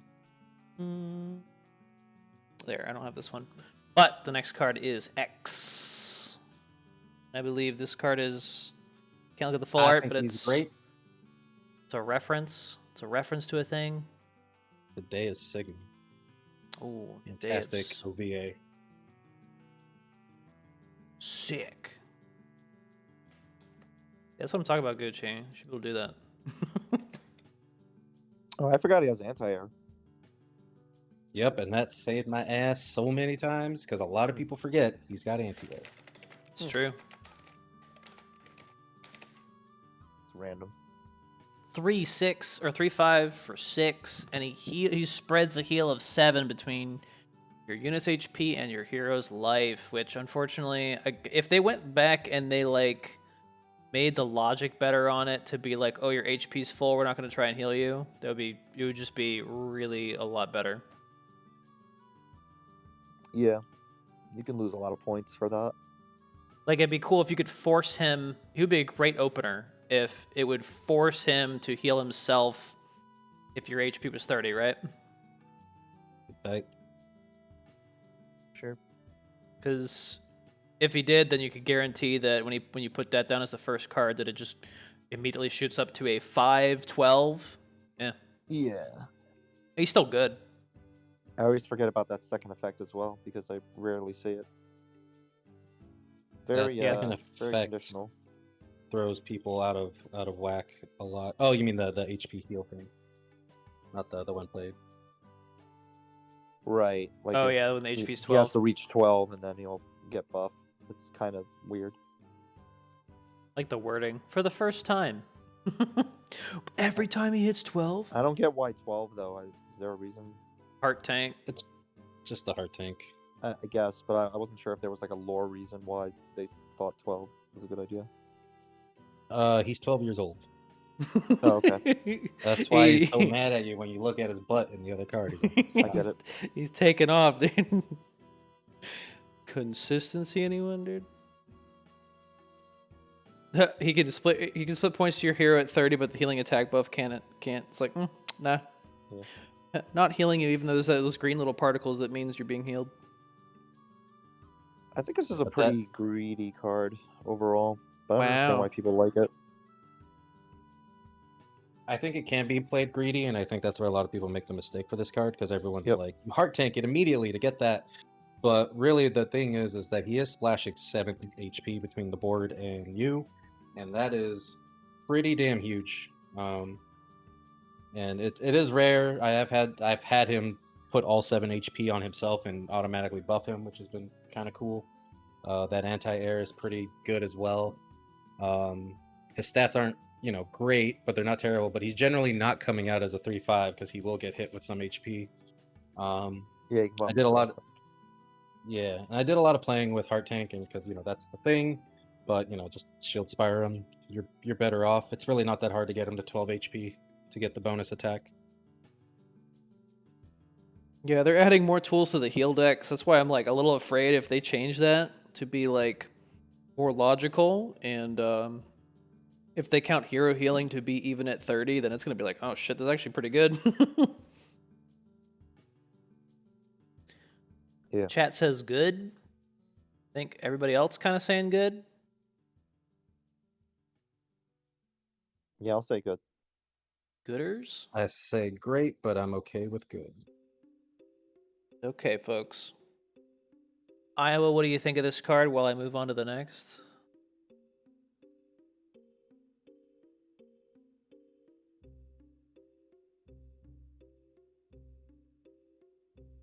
All right, thank you. He's ghosting X. He's like, I'm not talking to him. Iowa, please. Oh shoot, my bad. I didn't even realize I was muted. I think he's all right. This is long Okay. pause. It's like, good talk. Thank you. He's all right. All right. Heals though. Healer. Yeah, I don't really see him being played, so he'll be an alright too for me. What? You get that Yes. effect, the healing effect for 2 MP. That's what I like. I mean, it's the value of it. It's pretty good. I like it. Anti-er is also nice to see. Chumley. The next one is Chumley.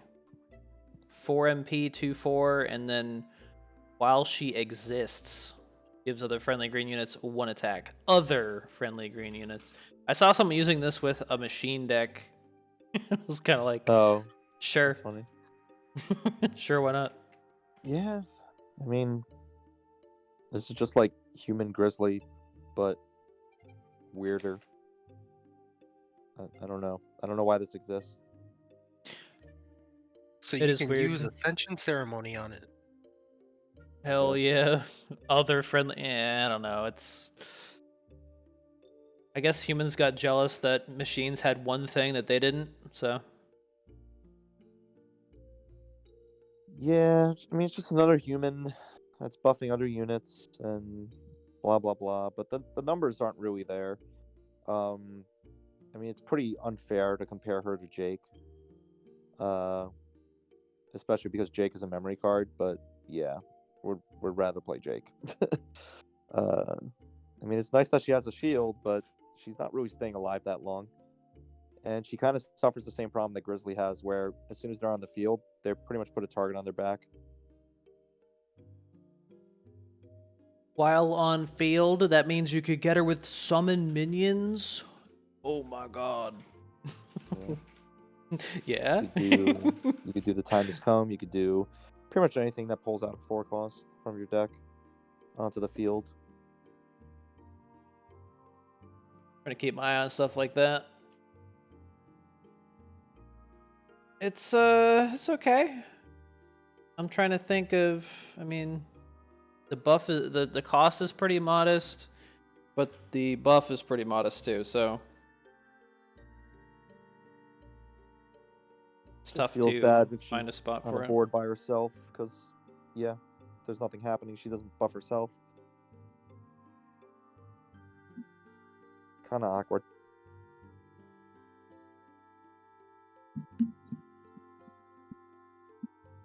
See, the thing with like the is like Grizzly gives 2 attack, and his stats are awful, but he gives it to himself. Ends up being pretty okay in the end, but Wheat Soul is closer to that effect. He also starts with a shield. He also gives 1 attack, but he gives it to himself as well, and that comes up to 2. And he has anti-air and just yeah, this is more general use, but I don't know. It's just HP pool is so low. If she was like 2-8, it would be like whoa. Get that, Mr. President. Needed a little bit more HP, I think, but the shield, I guess, justifies it.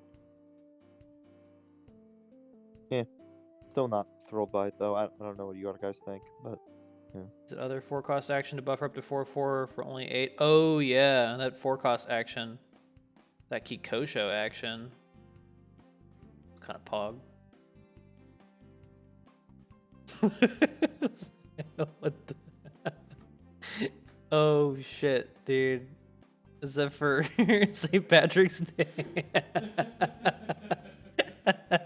she doesn't like her little bonnet, dude. Oh. Yeah, I think she's all right. Wow. She's not doing a lot. It's like you put like See a a lot of bunch of... Sorry. I see a lot of people playing her, but she's easily removed and ignored, and yeah, she's not really offering a lot. I think she's Chat says all right. alright. Yeah, I think alright is where I'm gonna put her too. Sure. Sorry, dude. I'll hit you with those fucking things, dude. It looks like you're trying to put a bunch of like silly hats and stuff like that on your pet. The pet does not like it, dude. Your cat is like pissed off. No, stop. Oh no.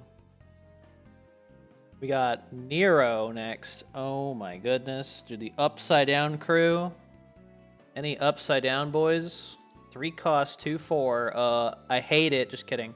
Growth 5 gains 2 HP in a combo. Goes up to 2/6 combo. And then it goes up to 4/9 combo. And everyone's mad. So, yeah. He's pretty nuts, and I think he actually should have been a 4 cost, but I guess that's fine. Yeah, this card's great. I think this card's insane. Like maybe the best 3 cost in the game. Yeah, it's funny because this reminds me of Nidhogg in the way that it's like a 3-cost unit that gets combo, or at least 3 cost plus combo kind of thing, but this thing gets huge. Yeah, it's very like Nidhogg vibes, but I don't know. Something about this one just is a little bit better than Nidhogg. And I don't know. The initial this to one attack feels a lot better to play out. Maybe guy gets his dual tribe, human, etc. Pretty nuts.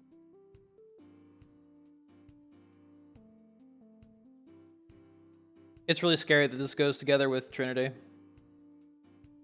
Yeah. super strong. I think he's great. This is a surefire way to get your asshole inverted if you're playing red. This guy, if you Yeah. yikes, dude. Yeah, he's one of the big reasons I think True Power is going to be very scary very soon. Just that combo, dude. If you put this guy down, you put Nico down, you put the feline down, the 5 MP boys, you got yourself the road trip crew and a scary ass board. I mean, even just Eva following him is Oh yeah. really good alone, and then if you can True Power as well to finish it off, that's you're pretty much set there, and there are very few ways for the other side to deal with it. Dude, the theming, I just love their theming because you can also use the Powerpuff Girls phone. We're gonna get up to that card. Yeah, you could use It's that. coming, dude. The phone. The phone, dude, gives them extra HP. God, it's so good. I'll run a growth deck with Shield Spire. Just kidding, no. Yeah, this is one of the really strong assets under growth stuff green. Yikes. What's chat think? No one's saying Kami. Yeah, this card, it's a 3 cost, so maybe not now, but when Alfred goes away, it might be really, yeah. I would play this card if Alfred didn't exist.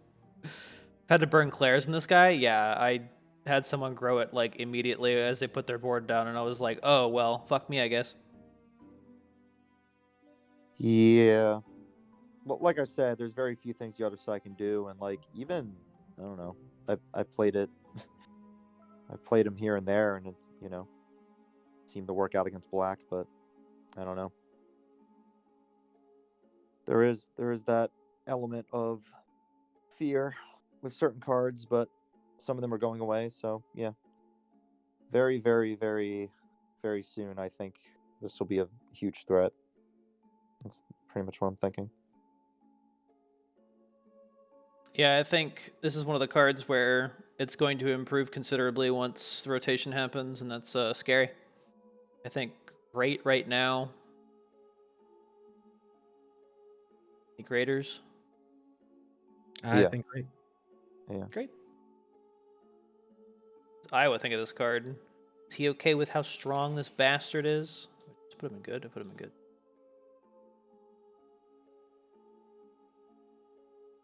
Graded 100. Double underline, dude. So Iowa is muted if you're trying to talk. He's really gone. Really left us this time. Mm.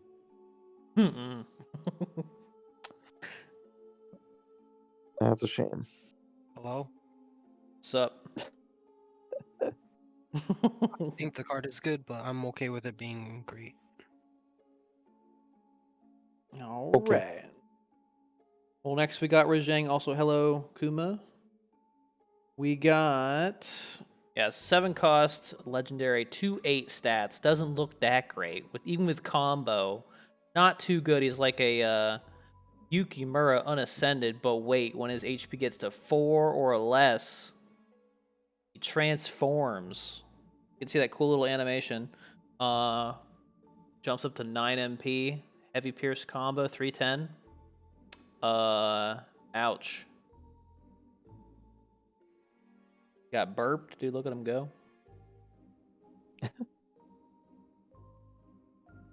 I know. I remember people were really excited for this card when it was first Yeah. revealed. This card sucks.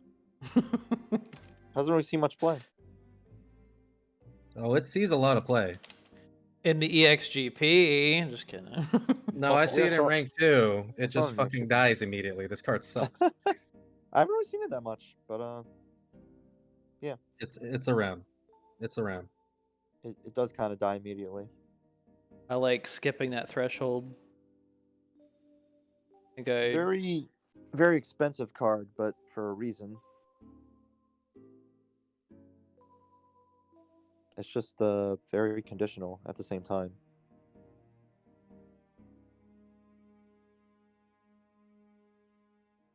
Takes I don't know. 4 damage and I flips. think it's pretty interesting design because like there are ways for it to force it to transform. I guess green has 2 ways to do it. Uh, Requiring more legendaries, which is not a great feeling. But it is funny to dodge like a hard destroy with it or a brainwash. The problem is once it does transform, you kind of have to babysit it a little bit. But I've seen people try like giving it agility. Once it does transform and all this other fun stuff, it can turn into a real menace. It can be really scary. You just have to find a way to get it to transform first. Then it might get sealed or destroyed or just hit for 9 damage instead before that happens. So it can be awkward. And yeah, it does die to murder spikes. It's interesting because it's kind of a lot like Tyrant, but in a color that really can't reliably force, the transformation as well. Because, yeah, people sealed Tyrant, and it was just like, well, they always had a card that's always been meta to force it to happen, and they have 3 of, as opposed to, like Chris said, the legendaries that you need to use to flip this if something happens. Add to that in terms of if we compare it to something like Tyrant or anything in black, for the most part they've had rebirth, right? Like that's the thing. It's like I killed that Gore Magala, but like it's gonna be back with rebirth and it's gonna grow, right? And with Tyrant, seal it, you get rid of it, it's gonna be back. So you get multiple chances. This guy is 7 MP and you really only get 1 shot at it. And his flip is not really even that difficult to deal with for most colors right now. Oof. Dies exactly to a Claire and Antibody. He's not terrible, but he's just really expensive and is easily answered by a lot of things. Yeah. Dies to Blackout. SMH. That's true. Joke legendary? I mean, I don't think it's a joke. It's just right now it's just not plausible. All right, dude. 3 people. Everyone in the chat's like, gross. I don't want to look at this guy. Yeah, he kind of got the This short card end of the dies. stick. Very, very awkward, especially for a legendary. Kind of a unfortunate design. Yeah, if they gave it Veil, that'd be fine. I guess, yeah.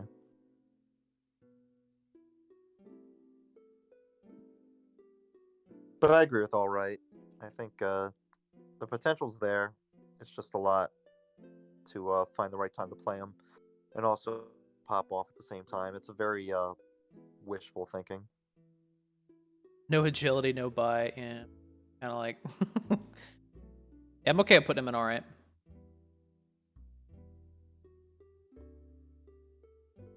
What do you guys think? Yeah, I think he's just all right.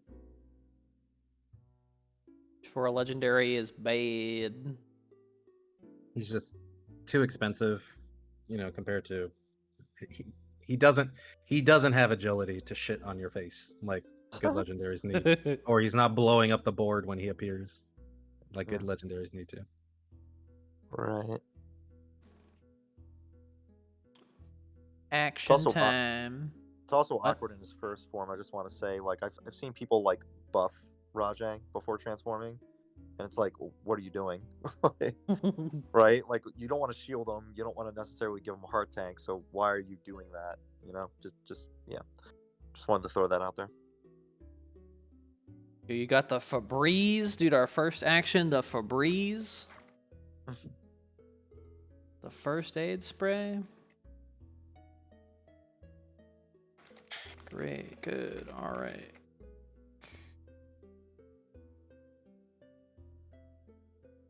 So, we got the first aid spray, 3 MP. It's basically half a paradox. Give it to an HP, or give HP to a unit, or give 5 life to the hero.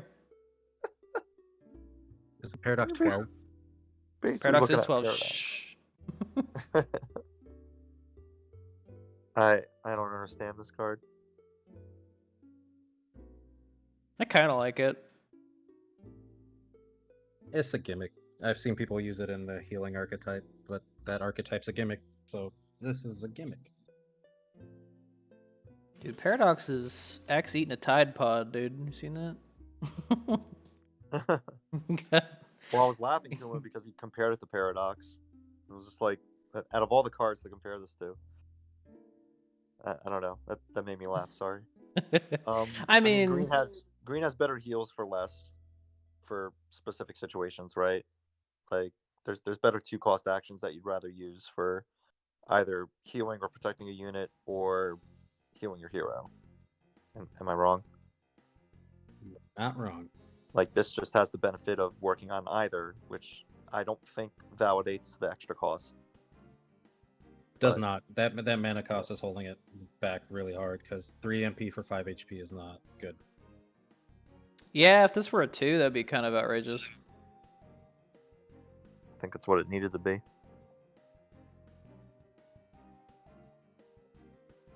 I mean, even then, as a 2, it'd be really good, really strong. It's not better than Blade Shattering, so Yeah, I think. I mean, I can understand why someone would say it was a gimmick because it has multi-purpose. I'm gonna say it's cute. Damn. I think it's a gimmick.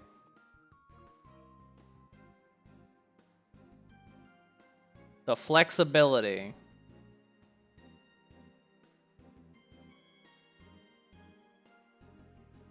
This is the Windex you can use on your countertops and your dishes. It really does it all.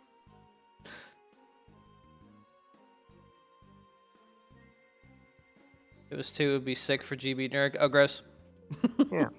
Oh, hate it. Or GB Ashura. Although I want to see there's like the mental imagery of Nurg trying to use fucking first aid spray.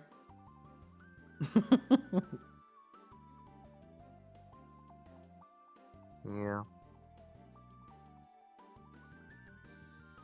I'll stick with cute, but I'm pretty sure everyone else is gonna say gimmick. What does Iowa think, though? It's the cutest card I've seen today. Damn. Ick. So we got 2 cutes, a gimmick. I think it's a gimmick. Thirsty. I think Tiebreaker? a gimmick. Ooh, gimmick boys. It does a thing. Sure does. It sure does. Dude, Nurg spraying up the neighborhood with the gang tanks. Oh my god. T. That's cute as hell, dude. Next card. Oh, actually, I've seen this one a good bit. The Tragic Rampage. The Trampage. Tramp. So this card, Tragic Rampage. It's great, good, alright, gimmick, cute, getting faster typing that.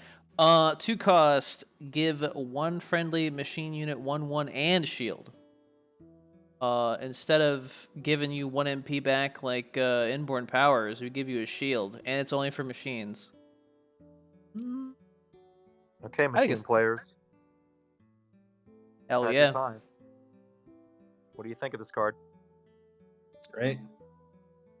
But it is just machine, so I would say good.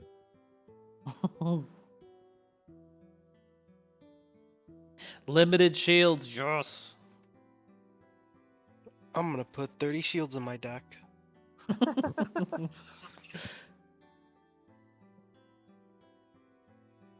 So the one thing I found with shields in green, especially the newer ones that are very specific, we're gonna get to another one in a little bit.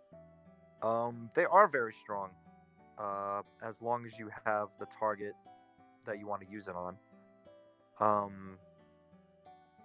And the newer ones are very specific. Granted, if you're doing an all machine deck, this isn't an issue. But it does limit your deck building, which I always detract points from cards that limit your deck building, unfortunately. Whether or not green machines are strong, it's just an unfortunate reality that you can't play this in a human deck without having to make some sacrifices. So, and in a color that already has like so many shields, right? Like it's not really vital to be carrying this. You would probably just replace, one of your other shields or maybe a blade shatter with this. If you were running a machine deck, this is a good buff though, and shield is still very busted. So yeah, I think it is very good. Not Overall. not not saying I disagree, but just with that idea of if it only fits in a certain type of deck, I mean, would you rate X Hunters lower just because you have to have that many actions in it? I mean, that's like super powerful card, right? Like, I don't know if a I mean, that card specifically limiting your choices of what you put in the deck makes it a weaker card. that's a bit different if you're comparing it to X Hunters, because X Hunters is kind of multi-purpose, and purple has always been like the action color. But I kind of get what you're saying. Yeah, I don't want to like discredit cards just because they require like certain tribes. I don't know, I feel like there's a lot of different ways you can build like a machine deck that's, just because you wouldn't put this in a human deck, I don't think that really falls into this isn't as good. I mean, it does depend on what the tribes kind of offer, and I do think that this helps a strong weakness in machines, which is kind of getting like consistent attack buffs because machines are generally lower attack. So this being defensive and offensive, I think is really strong. Chat says good. I say great.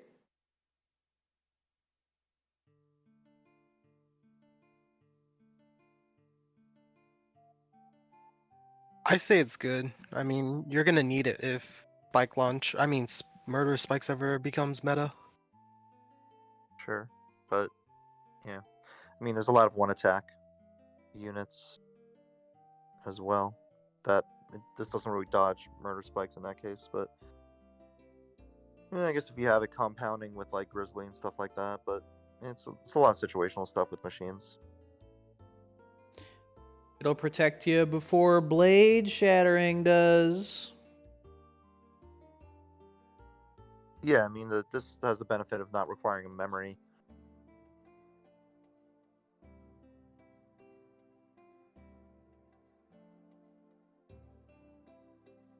So we got goods.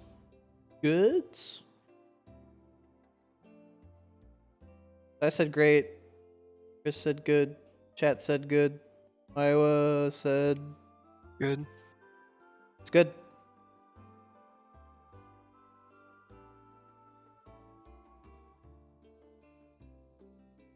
Next card is... Oh, dude, the Powerpuff Girls phone.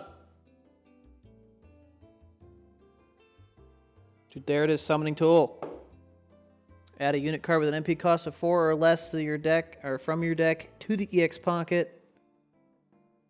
If that card has growth, give it 3 HP. That shit's dope. I used to use, what do you call it? What do you call it? Allies Constellation for Coral. Now I use this thing.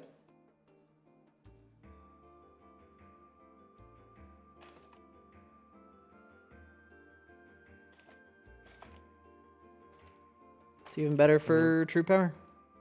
This does have the benefit of just being able to pull any unit, right?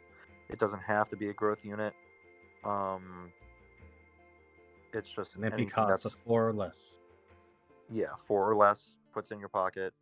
If it happens to have growth, it'll get 3 HP. So this is supposed to be like the alternative for Bombast, and I think that's the issue. Like I think Bombast is just super stupid.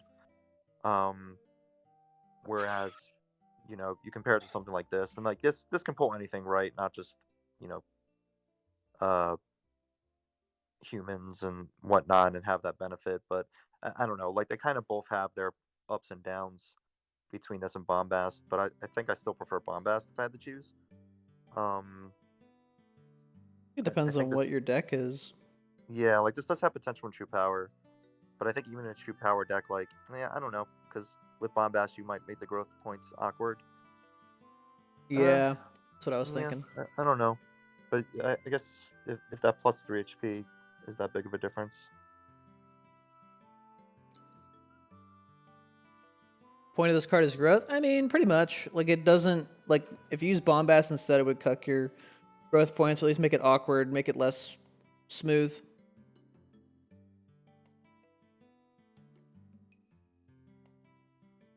If you grab 5 and under, it would be good. I mean, it's pretty limited with 4 and under, but there's a lot of good 4 and under growth cards right now that you could grab easily with this. Kaguya and Granted, Nero. you could also just pay a little bit more to bamboo it out onto the field, which is probably a better value. But yeah, I don't know. Why run this when you can bamboo? That's a good point, but I think bamboo Yeah, I mean- starts feeling bad when you have to use it like raw. I think it depends on It- the situation. It's fucking raw. But yeah, I Yeah. do agree. Like combining the two can be awkward. Yeah, I don't think you would combine them, but I'm also not the hugest fan of bamboo. I think it's really good, but I'm not on the Mhm. bamboo train. Just because I do think you kind of have to put yourself out there, whereas growth has always been a really big combo deck. So this I think can help you set your combos up better. I do think you would generally run Bombast going forward in the future. Depends on what kind of growth units we get, but it is nice that you can kind of force out some of those and help out like their weaker HP as well. Right. I've just seen so many people use bamboo like raw, and it's like, yikes. I've just been in too many situations where it's like, please let this bamboo hit a Sasquatch. Oh, it's Kaguya. Fuck. All right, now hit Sasquatch. Right. Fuck, it's Kaguya again. Right. Pig, didn't I do that one already?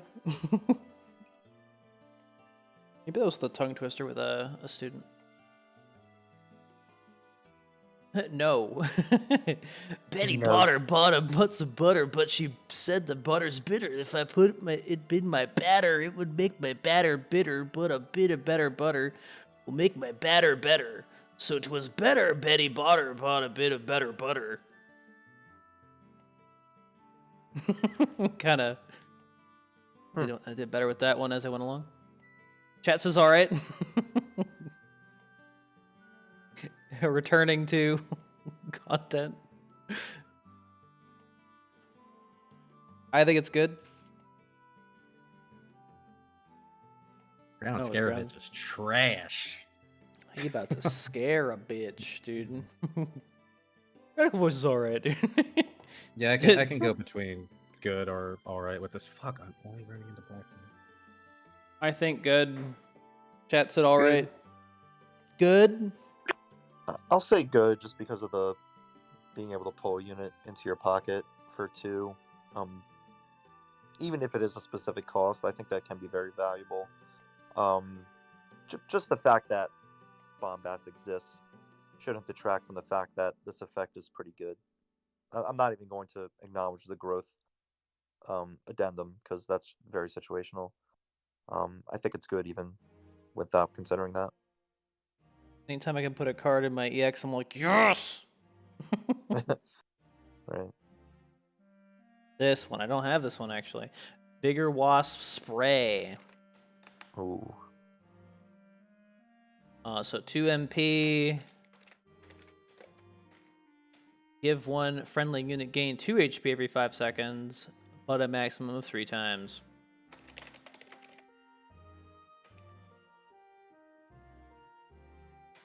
So it's basically an auto heal that is bursty.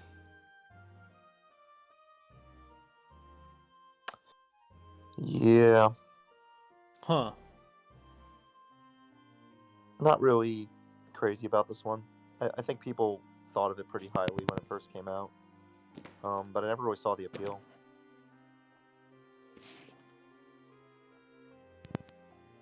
I wanted to like it, but that's just too slow. You're not winning anything. You're not winning anything again with this. Hmm. Like it's slightly better auto heal, but then it just stops. So is it better than auto heal?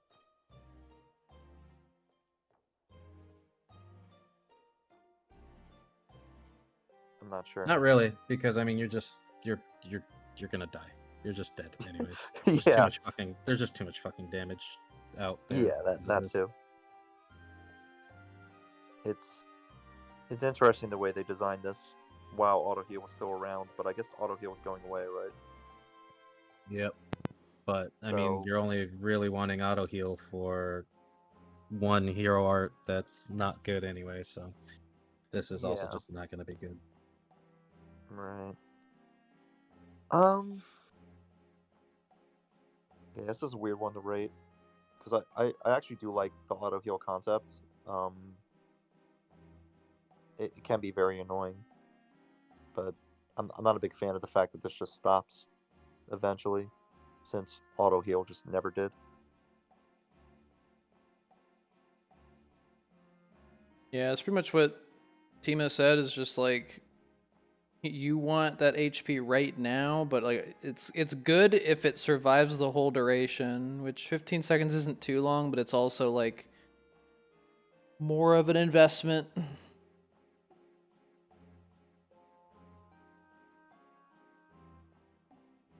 Yeah, it's basically 6 HP for 1.5 attacks time for 2 MP, which can be awkward. The fact that you have to wait. It's a big reason why like certain cards like Checkmate were never really that popular. Besides being specific, the fact that you have to like wait for the actual value to show up is kind of a risk. Imagine waiting in this game. Yep, can be difficult. I think gimmick. Maybe cute. I think it's cute. Damn. Probably cute, but close to gimmick. Was I would think. People said Cute. good. Ooh. Cute. You're getting a max of 6 HP for this after 15 seconds. Just play healing, which is 4 HP. I know. Immediately. Yeah. That's on the gang. Slat, slat, slat. You know. What? That's what Gucci wanted me to say.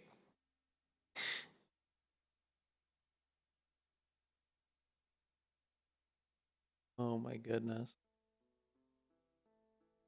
Tragic. No, wait. This card. The wrong menu. Help, stop. Tragic outcome, that's what it is. Return 1 friendly green unit to your deck, and then give all units in your hand an EX pocket 2 HP.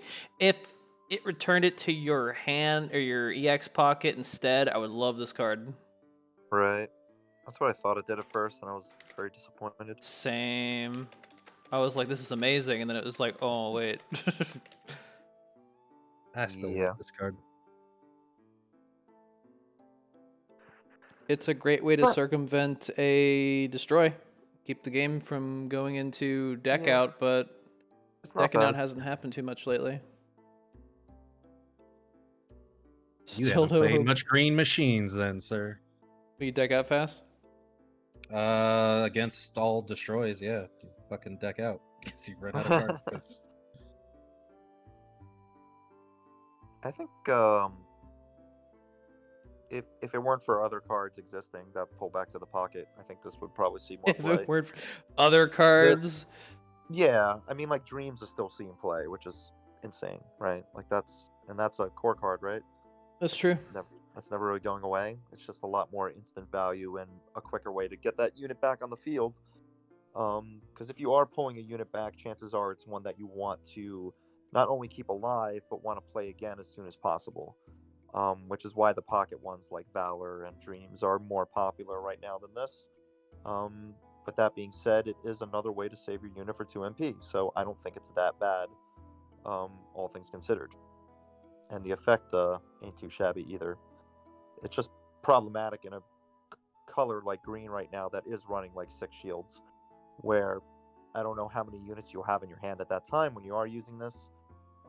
Very situational, right? Like you can't just say this is a guaranteed like plus 10 HP across your hand. Like you can't really do that. It's the same reason why cards like Hope for the Future never picked up, right? Hope for the Future didn't pick up for other fucking reasons. That card is Yeah, just terrible. I mean, yeah, that but- the memory requirement on that was just stupid. Yeah, The fact but that you that's had a to jam similar in effect and like similar results. to an extent. I mean, for one thing, plus 2 HP I think is better than +1/+1 in most cases if you build your deck around that. I do really like this card in machine decks too, because a lot of the machines have a little bit lower HP. You know, you get your old school 1/6 Iris with this, and you get to keep machine cards for later. And there's a lot of things that are relying on things being in the pocket as well. So I kind of sometimes like not going into the pocket for the buffets that are out there, and I've been getting hit with more Incense of Dooms, so I prefer not going into the pocket with that as well. And I do think generally that buff against all your units in your hand pays off a lot, especially if you're running like the new Epic X. This gets him closer to his buff pretty damn easily. Like he almost just gets his buff for free after he gets buffed with this and drop him on the board. No, I like this card a lot. It obviously isn't going to fit in the green Yan like high memory decks. I do think it's being downplayed a lot that it's just the memory green decks that are out there. There's a lot of unit heavy green decks that are out there, and I do think this card's really good for those. Unanimous good from chat. I think good. Good is a safe spot for it. Good. Good. Good. Love the art. Dude, he's bashing his Very- head. Very good artwork. I agree.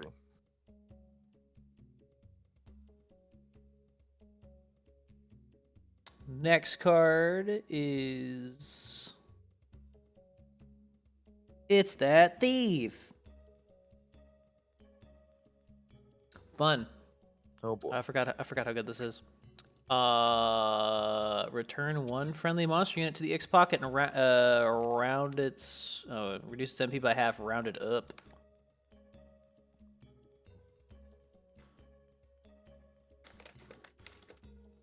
You guys seen this play? This is gimmick. No, because generally, if you're going to play this, you're doing red-green monsters, and red has a vastly superior version of this. Shit. So Yeah. you would never really use this. And if you're doing a mono-green monsters deck, you're probably still not going to run this. You're better off with like Valor, Tragic. There's any of the other ones. Like 3 MP is too much for something that could fail on this like easily. And you know, I when I was complaining about this card versus the red one, everyone brought up, but that's only -2 MP. This is half. You could technically get more mana discounted off of this. That unit needs to be, it's like 8 or higher for you to actually get value off of it. Since it's going to round up and it's cutting by half, and you're paying 1 MP more right off the bat, and the red one's giving you art charge, so it's I really funny think card. I think they want you to use it with Zora Magdaros and Shara and Nara, yeah. Is there Some any other- other card that says by half rounded up? Like why do they even Revenge have to says say it now. rounded up here? Surge. because Revenge used to round down. So they're Yeah, just being but specific I, about I it. think almost everything by half is rounding up now, right? It's reminding Yeah. you. But just being clear, I guess. I just thought it was funny how they had to mention that. As like a separate sentence too. Also, It's there's new not- players coming in that aren't aware that it rounds up. Yeah, I just thought it was really interesting because there's other cards that say half and they don't mention that, I think, but I don't get why this card Um, isn't 2 MP. I told you, because it's green. You get more MP. Just kidding. probably should be 2, but it is getting It some should be. It's interesting value when used on the big cards, right? Like it doesn't really get its full value unless you are using it on like the Sharas and the Zoras and the Magalas. Which is unfortunate because it kind of pigeonholes the card big time. I mean, it already only works on monsters, and then you have to factor that in. Whereas you're probably not getting much value back if you are using it on a lesser costed monster, even like a Legend Feline or something, right? Like that. I don't know if that was worth it, but yeah, it's very awkward for sure. It could be fun. I could see it going into a thick ass monster deck, but it would have to really be heavily built upon by those big ass monsters. That's why I think it's Yeah. interesting, but I mean, even if you look at Zora as the example for this, you want Zora to die, right? Because otherwise, you're just paying 9 for a 4/9 Yep. that's a good spillover, which point. is not good. So, Yep. and the whole thing with Shara is that his staying power, right? So it's kind of like, when do you actually use this? Obviously, if they doing a big action to try to blow something up, that's kind of the time. But I mean, you spent a lot of mana for nothing. It could have been improved if it Yep. was like puts a property on the monster that when it dies, it goes to your EX and gets its cost cut in half. It's That would be probably just it's probably just the gimmick at best. Chat says gimmick, but then again, chat stopped voting. 5 people. They're just not interested. They're just like, fuck this card. Hate it. Thank you, Draco Cougar. Thank you. Use this to save your Transformer Zhang and play your 9 costs for much cheaper. That's true. That's true.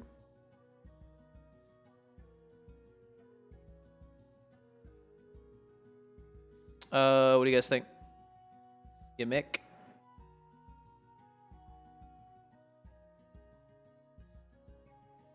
Yeah. Gimmick it is. We gotta keep moving. The jail card. The well-laid trap. 3 MP for a seal and a cower in one.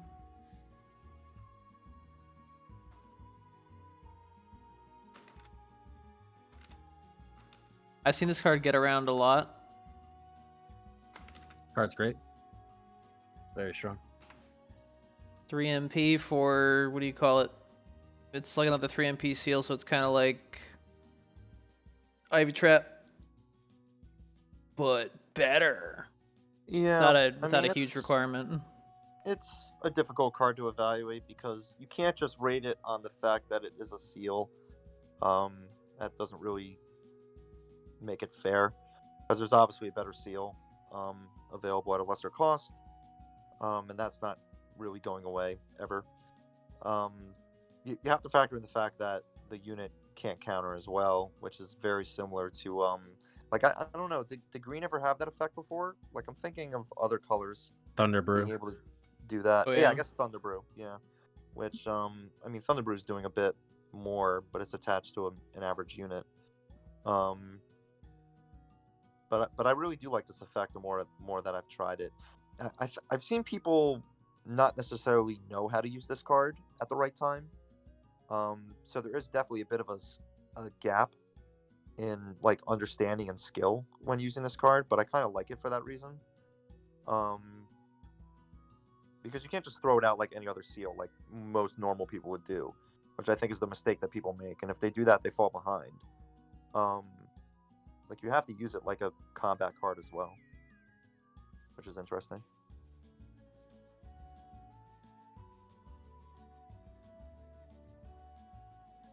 It's a combat seal. Yeah. Not necessarily the disarm replacement. It's just kind of its own thing. Dude, put him in the horny jail.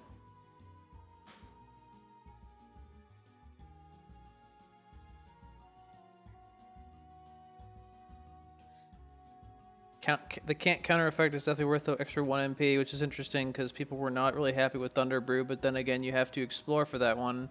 And it's from a unit that is not too good otherwise.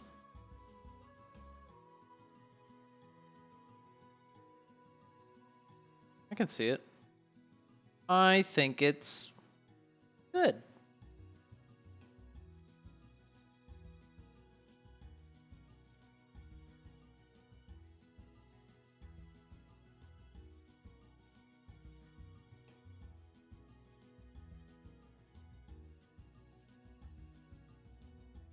Anyone else?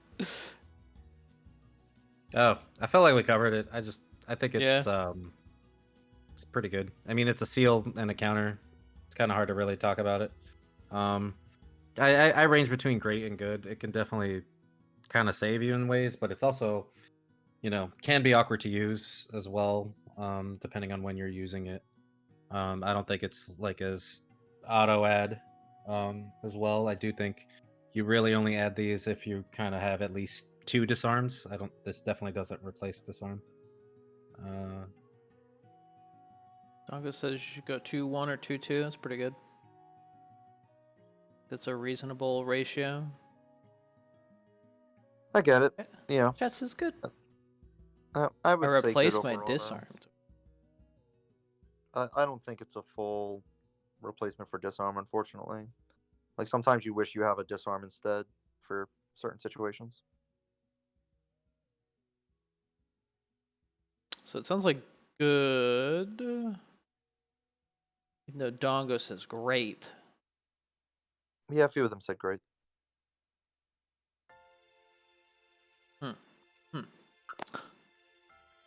4 cost mission or machination, dude.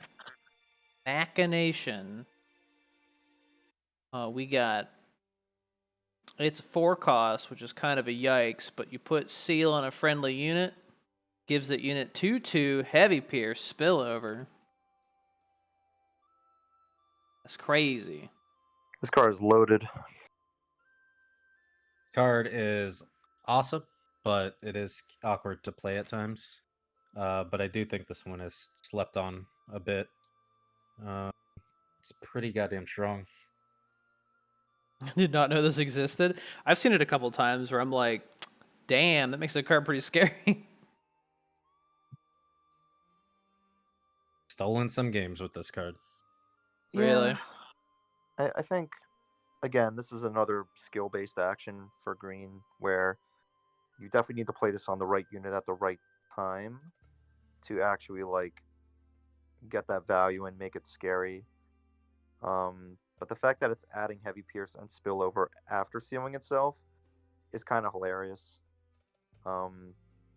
So you just have to figure out what's the best situation that you would use this in, because you can't just throw it out. It's a 4 cost, but I do feel like it's really strong as a 1 of when used at the right time. It's pretty loaded. Yeah, it can be awkward to use. I know. The first instinct is, well, if they're gonna seal me, I'm gonna use this anyways. It's not good for that. Don't do that. And yeah, I know everyone's gonna be like, throw this on Panda, but like that's just an expensive, slow combo. Dude, Not Panda really. decks. It's not a terrible idea, but it's still kind of rough. I get it.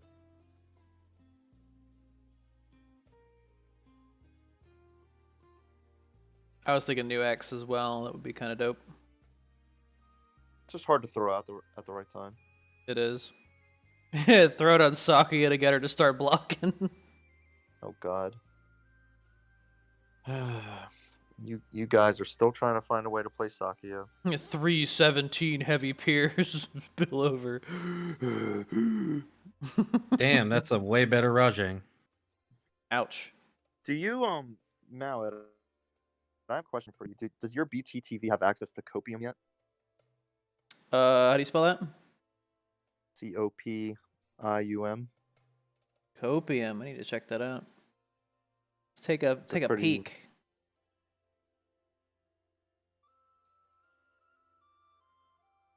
I disagree that there's too many hoops to make this good. You just generally, when you have a full board and they're going to target something, you just kind of throw this on something else.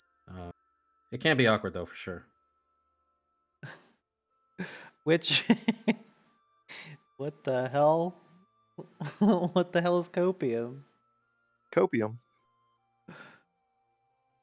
What the fuck is it? Pretty much trying to cope with you know, Oh, I get it. the idea that something might be good. Well, it's on the channel now.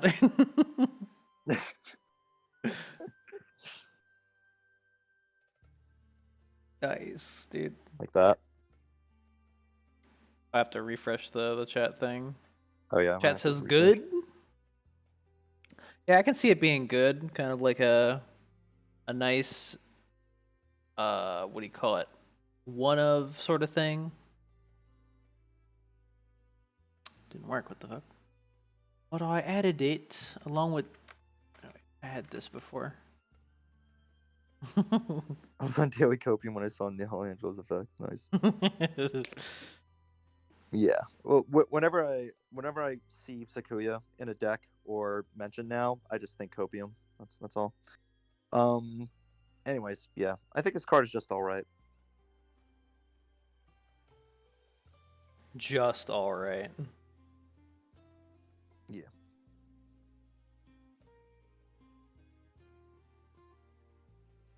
Thirsty.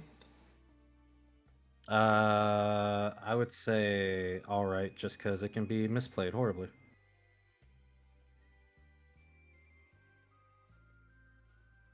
Iowa. All right.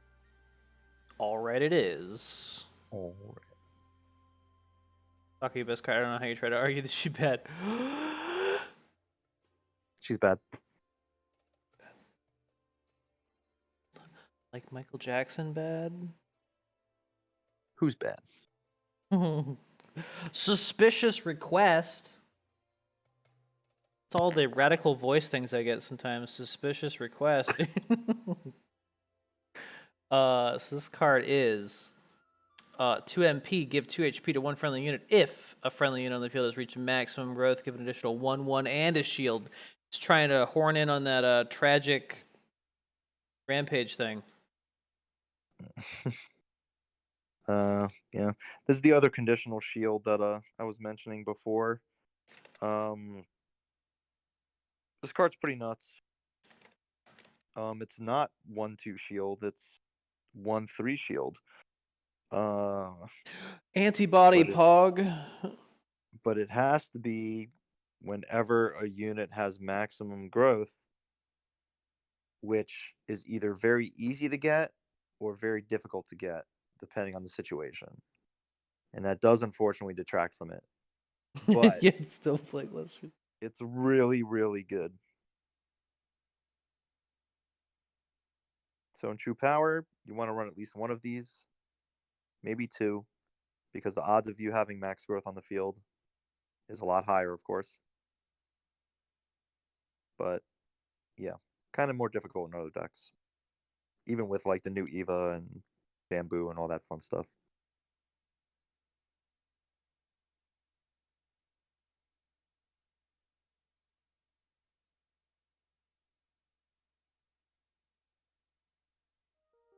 Yeah, the card's really strong, and I think with more Nero true power in the future, I think this card will just be seen a lot more. For sure. Read the flavor text and in this line of business, there's always more to the story. You want me to go take a shot at this Elder Dragon of yours? Fine, I'll stick around for as long as it keeps me entertained. Got him. Well done. Thank you. Hero versus nerd. Oh, yeah. It's really good though. It's really solid, and it's a good replacement for defensive formation, whatever it's called. I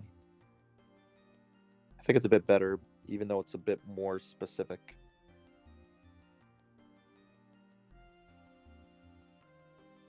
The fact that this can go on any unit, though, as long as you have a unit with max growth, is pretty important, though. Like, I think people sometimes make a mistake and assume this can only go on a max growth unit. This can actually go on anything. It just needs to satisfy that condition. Yeah, it just needs to be on the board. Yeah, of having one unit that's maxed out.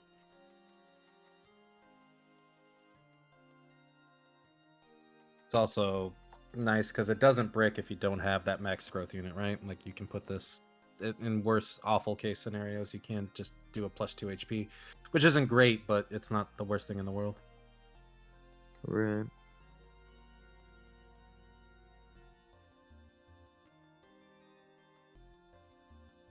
I think it's good. Good. Definitely good. More shields. More shields. More shields. Was that all right? 2 MP honey at worst. Oh yeah, not too bad. Any gooders? I mean, when you consider what Blade Shattering is doing before memory, it's pretty much along the same line.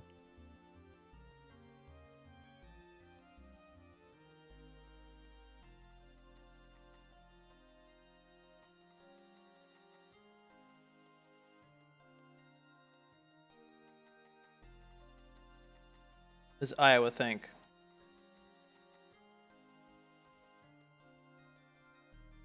I think it is. It's all right. All right. Yeah, just not a fan. Not a fan. Okay. Well, then we got this card. This card's trouble. Manipulated Justice. 4 MP to give one friendly unit shield and then give all friendly units with shield to attack. I don't want to lean into gimmick. I've seen a lot of people try to make it work, and just doesn't typically work out for them. I just don't get why it's so specific. I mean, I get the idea. It's supposed to be Kakosho support, but it probably shouldn't cost 4 MP. Yeah. I mean, there's so many ways to give a unit shield now. But I understand how it's like shield plus buff. I don't know. It probably should be a 3 cost though. Dude, imagine trying to pull this flavor text on a cop, on a real cop, dude. I'm just a weak, ordinary citizen. Or at least I am for now. The most threatening thing you ever say to an officer. Yeah. Kikosho support in 2021. Yeah. I'm not crazy about this one. And again, like I don't know, not to necessarily call out the reveal process again, but revealing the art for a card and then just, not showing us what it does and then having us find out later that it does this. Not that hype. Not that hype.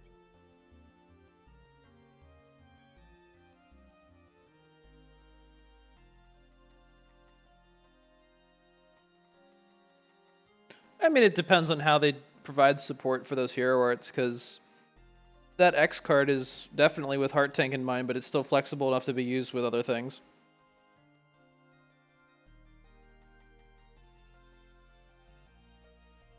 I mean, it's a nice attempt. They clearly have not forgotten about the other hero arts. It's just hard to justify this as being enough to fix Kakosho, right? Like, it needed more. And the same thing with like Lightning Legs and all the heavy pierce stuff that they got last set. Like, that's cute, but it's not enough. It's not going to carry the hero art to greatness. Needs a little bit more than that.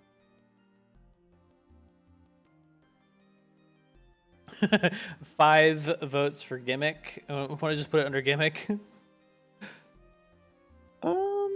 Yeah, I think either gimmick or cute is fine.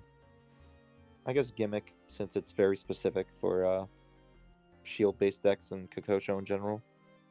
So you can Yeah, make a I'll go with Kakosho gimmick. deck and use this, right? Yeah, because also if you get this off on a Kakosho, 4 attack to the board is pretty damn good. or I'm sorry, 6 attack to the board is pretty good if it's a full Plus board. 6. Yeah, you're basically giving it an extra dive attack effect.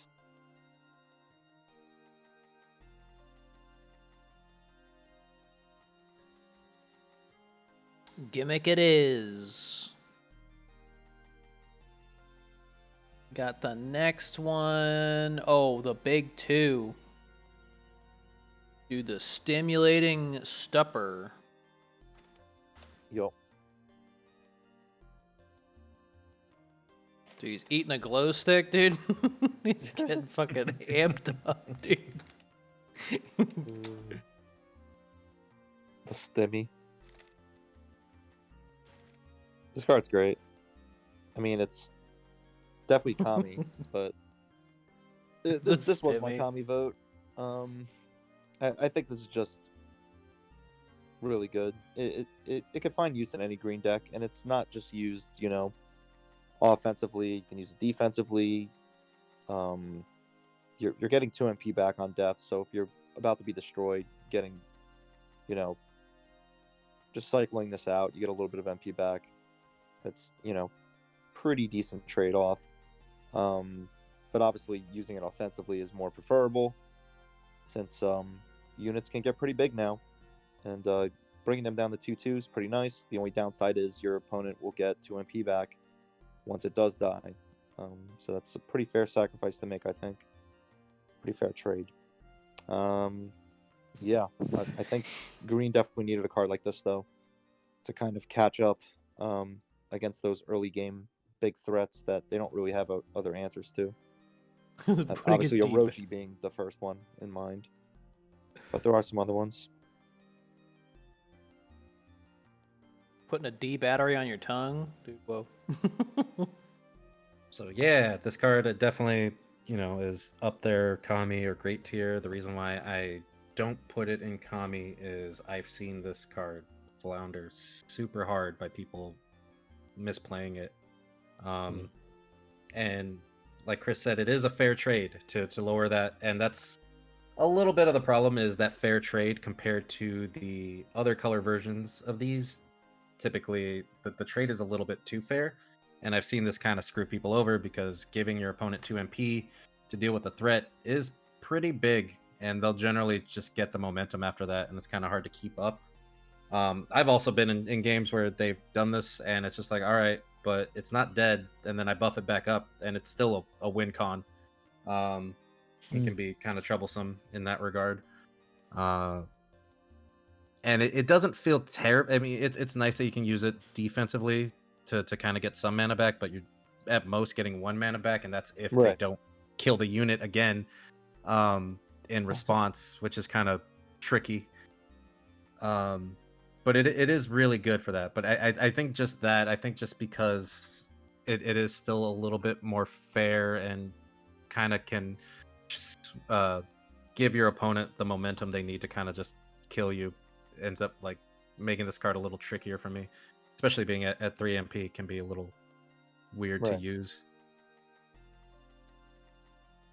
Yeah, I definitely have used this in a way that was like, all right, I'm gonna play this on this unit, and then I'm gonna take it out, and then like they put something else down that's like high demand, and I'm like, and they end up resetting the thing that I weakened in the first place. It was like, damn it.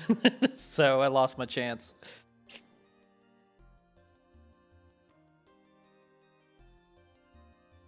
And yeah, if you use it to try and recoup your losses on a destroy, you're not getting too much out of it. I think it's great, not a Kami. Chat is split. Yeah, I'm keeping it at Kami, but you guys already voted for the Kami cards, so I'm fine with it. I'm fine with it being great either way. I mean, it's definitely, in my opinion, the best legendary green god this set. But yeah, I do agree with that. I do agree. It's the best legendary green god this set. What about Iowa? What about him? I think it's just a legendary reset. Pog. Uh-huh. Sounds like great.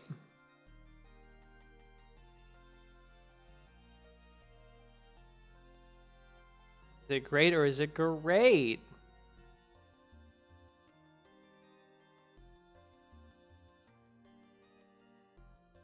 Meanwhile, this one, dude, the Phantom Beast Slayer. Mm. This one's very good too. This thing's a beast. This would happen before the supper, before eating that glow stick.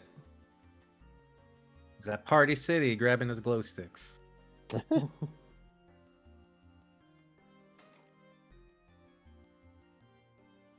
So we got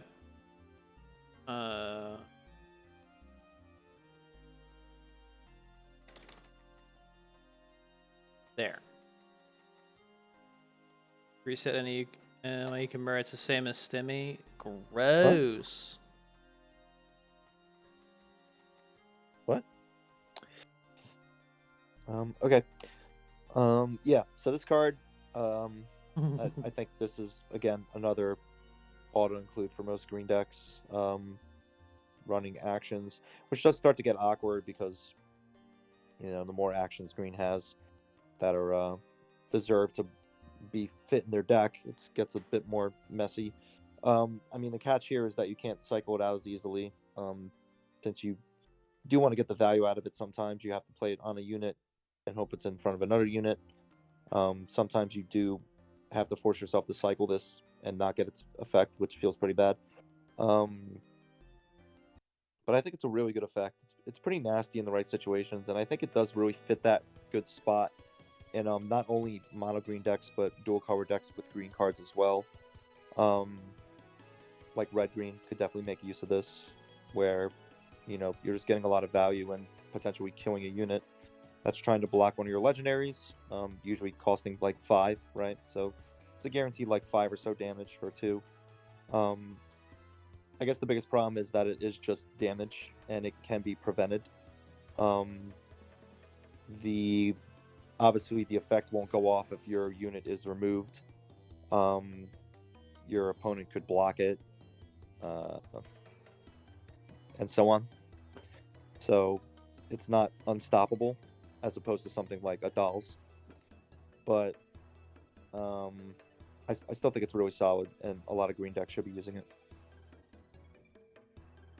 I'd like to note that if you, I mean, it's kind of specific, or it's really specific, but if you move the unit that this is based on during the action phase, it will not change the target.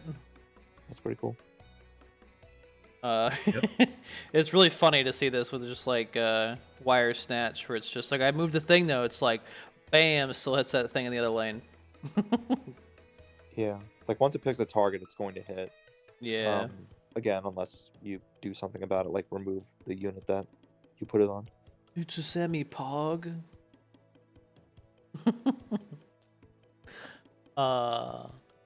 Yeah, this thing's pretty good, except when I saw it, I was just like, okay, so we're hating on Coral even more. Okay, I got it.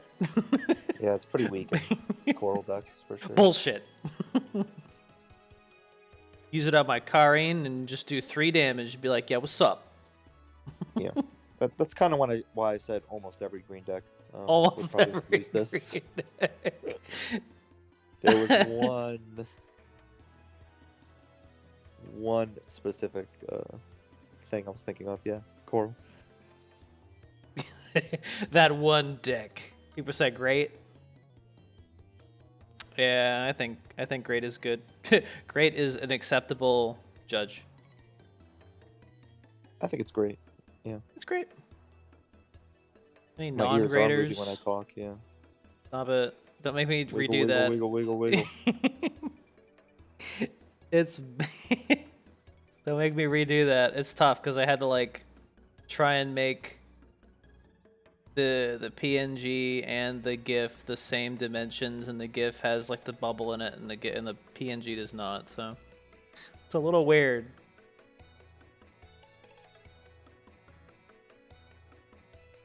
Oh, anyway, that's green.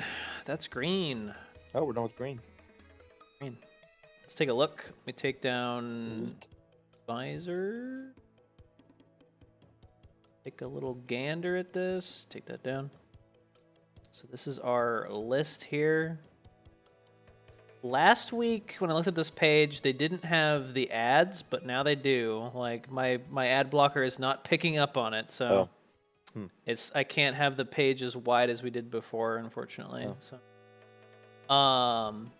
let me see. We put Feline at Kami. We have 3 great tier cards, which really pales in comparison to red.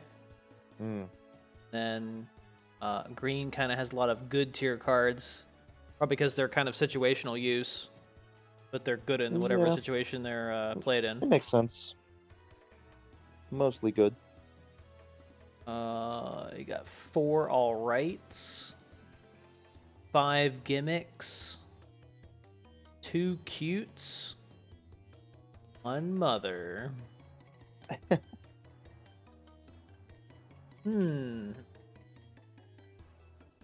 How do you guys feel about green as a whole?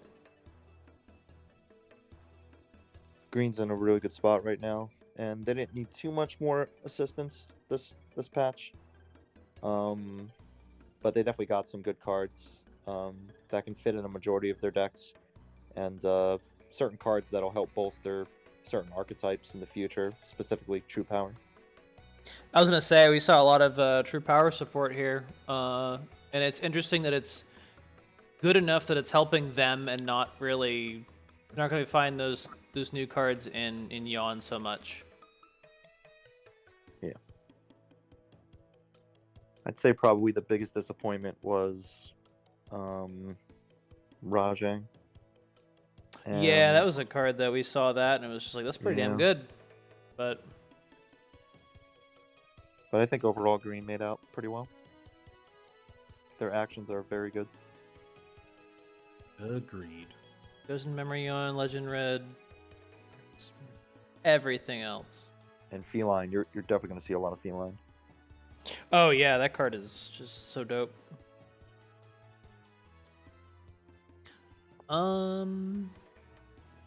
So we can attempt to do some of purple. That way, it's not like 2 colors this time and then 1 color next time. It seems kind of. Oh, you want to like do purple? 1.5. Like purple units this time? Yeah, I think we can try and do that. But do you guys want to take a little intermission? Oh, I'm ready to keep going, but it's up to you. Wow. Mission. I was thinking we could check out look at one of these replays. Any replayers? We're gonna do that. Yeah, it might kind of break up the tone. I think once we I do miss the replay watch-alongs and everyone getting angry. good, because I missed that too. But the real question is, gonna- which one do we watch? I don't know. I'm gonna step away for a minute though and stretch. Okay. I will be back. Be the most interesting. Oh god.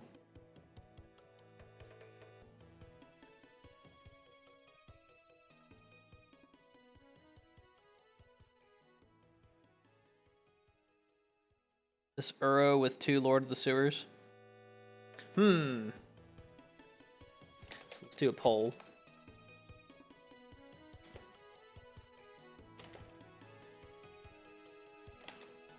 Oh, I don't even have it on the friggin' screen. Let me look at it, but not show anyone.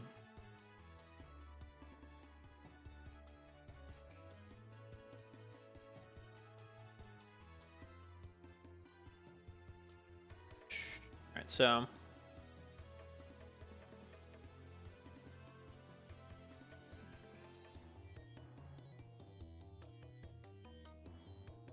it's a high layer too. There we go. So we got Yawn. We have a lot of Yawn decks. We got Uro. What else? Is there Antibody in here? There's a Shield Spire.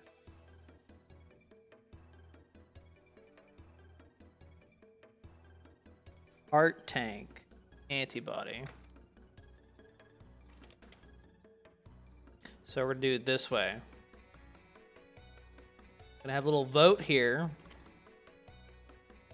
And whatever deck you guys want to see in a replay, I'll use like the top two. Like if it's Yawn, then we'll use Yawn, and then whatever the next highest one is, and we'll go for that one. I don't want to look at a Yawn mirror. I'm pretty sure Yawn intersects with all these hero words. There's Yawn and Shield Sparrow, Yawn and Yawn, Yawn and Uro, Yawn and Heart Tank, Yawn and Antibody. Just grab a friend.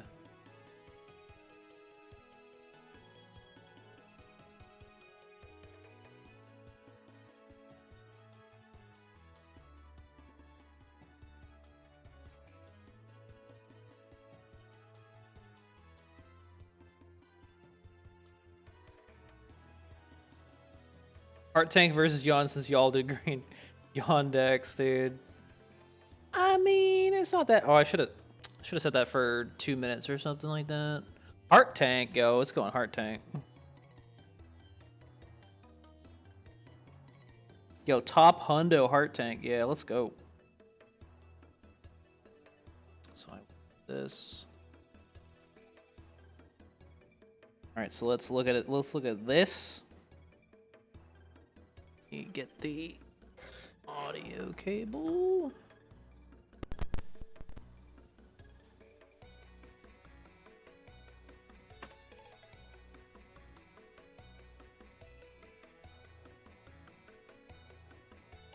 You're not in my database. I'll take you on.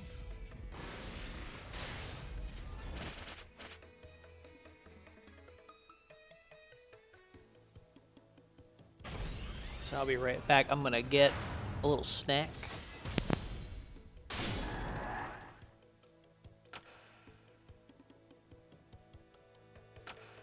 Christ, dude.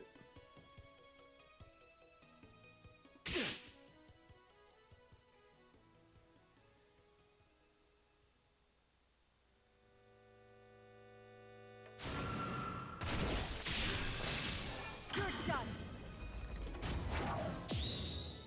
So much power.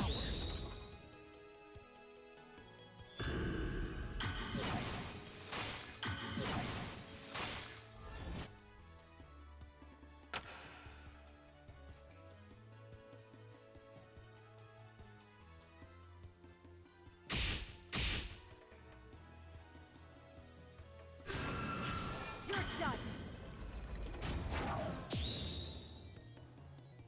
So much power.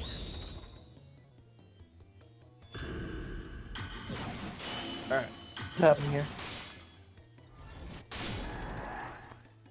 Did everyone fall asleep? I'm just trying to play Magic. I am ready. Oh. You're done. Fucking cross blades. Yeah, man. I'm sorry. Black will be fine. Y'all just need to think outside the box for once. Black will be fun. Systems fully charged. Yawn, doing yawn stuff. Okay. Now you know what real kung fu looks like. Damn, poor Didn't feline. we watch this one? My spirit Did we burns. Now watch you know this what real one? kung fu Oh, looks was this like. on the pre-show? This was during the streaming soon. That one we already watched. I didn't watch this, so I don't know. Oh, I this guess is the I same recommend one? Oh no. Yep. Well, we didn't see the whole It's thing, so. fine. It's fine. There's a lot of seals going on. This is very much a green mirror. It was a preview. Yeah, everyone's getting sealed. I'm actually pissed that there's one unit on the board that is not sealed. I can't lose this. The whole board should be sealed. That would make it perfect. I'm telling you, what a legendary that's just like seals the whole fucking board. Seal everything? That would be pretty good. Throw down your weapons and surrender. I can't lose this. Top 100X is like, God damn, I wish we could seal that. This is the future green players want, by the way. I'll Stat take this sticks over just hitting each other. Nothing but shields and seals, baby. All right. This is That was good use of the phantom beast, at least.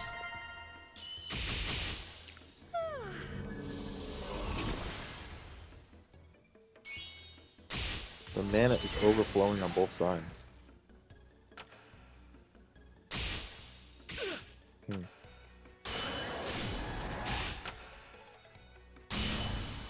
Uh-oh. Systems fully charged. All right. Interesting. This is handy. Time to repair. My spirit burns. I can't lose this. Rajang ended up being played at a good time. Up, wrecked.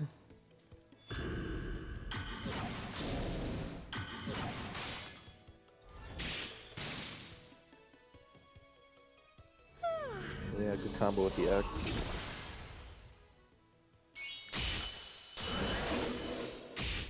Damn.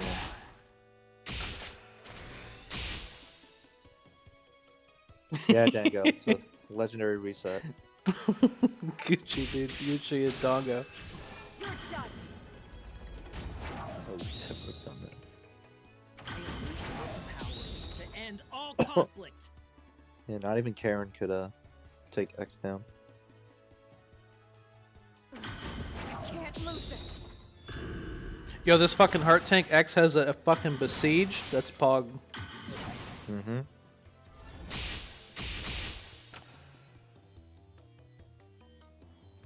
Alright, so he's uses got Rajang like as well.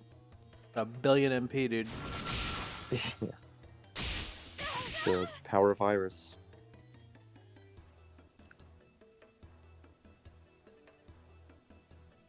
Got him feeling anxious, dude. My spirit Need to spend that MP somehow. real kung fu looks like. Poogers, I agree, Izzy. It's very poogers.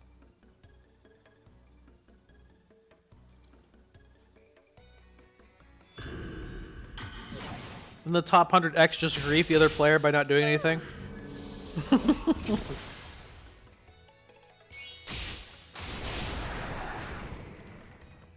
Yeah, you ever just win a game so much that you can just walk away?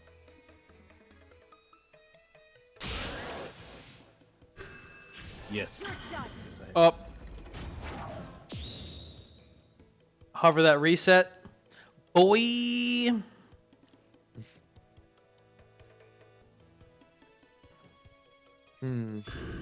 Hover, hover, hover.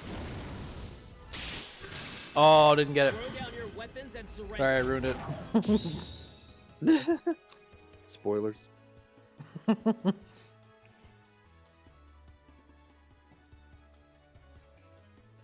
what real kung fu looks like. That's fine, that's fine. What's with these long ass action phases? They're like, hold on.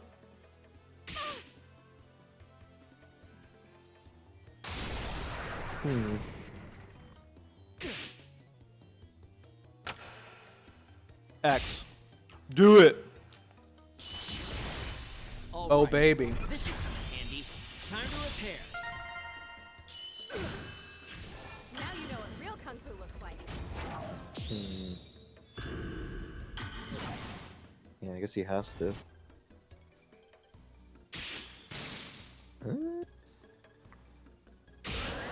Go, damn it, go. You're done. God. Oh, that's fun. So much power. Oh, shit.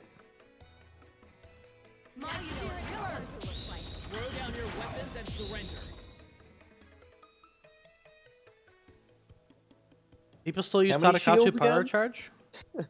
A billion. How many shields?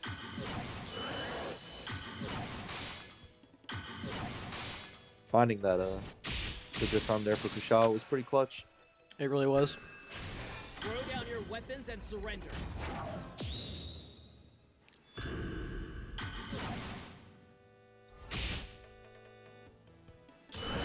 So why not reset layer there? Probably should have. Maybe it was a. I don't know. Oh, God. Systems fully This is charged. not All right. This should come in handy. Time to repair. Whoops.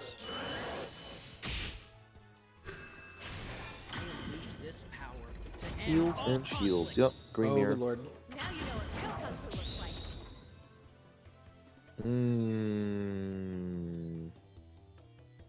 Fuck this shit, I'm out. Throw down your weapons and surrender. Yo, your girl add a shield, she gotta reset the deck.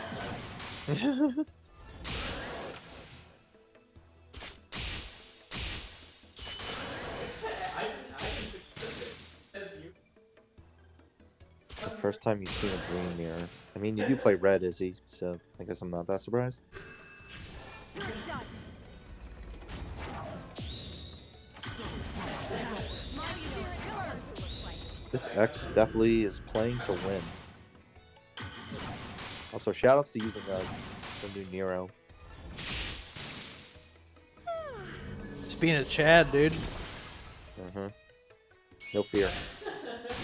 Systems fully charged. I can't lose this. Play everything but red sucks to play this set. Now think you green's know pretty what good. real kung fu looks like. And this X has been holding on to Rajang for like 2 minutes. Just won't slam him down. All right. This is His like hand even got Rajang. reshuffled, too. Yeah, I feel like Rajang to block the cannon would have been really good. But I guess he wanted to do the X with the Heart Tank instead, which I get. Oh, he's got a Trinity. Oh, he lost the Trinity. He got the Trinity back.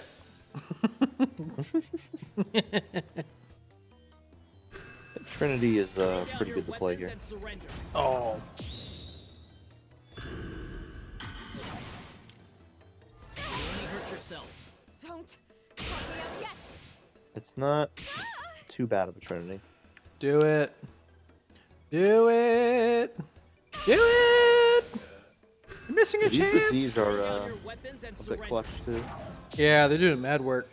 Now you Have know a way what to kung fu cheat. looks like. Throw down your weapons and surrender. Not having to play Spire.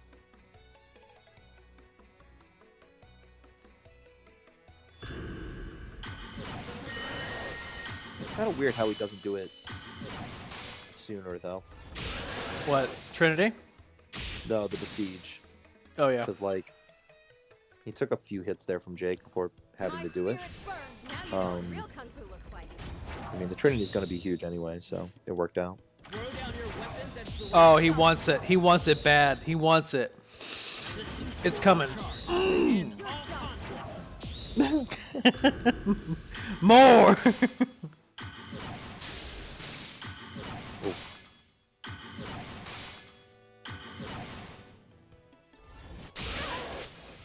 Sean players like, thank God I have 7 million shields. yup. All right. This should come in handy. Time to repair. Now you know what real kung fu looks like. That yawn was. Yeah. I mean, it's not going to matter because You got lucky, though. This X barely got hit at all. Now you know what real kung fu looks Yeah. like. Is this going to time? The game was very one-sided. It just didn't look like it until this point, but it was very one-sided.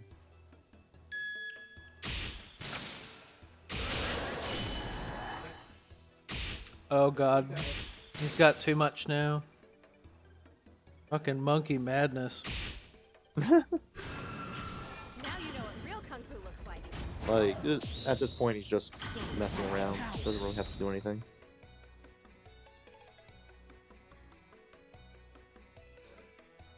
Oh, shit. Yeah, seal that crap. Got him.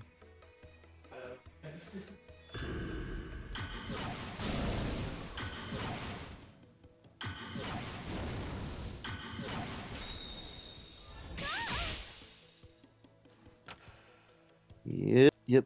Yep.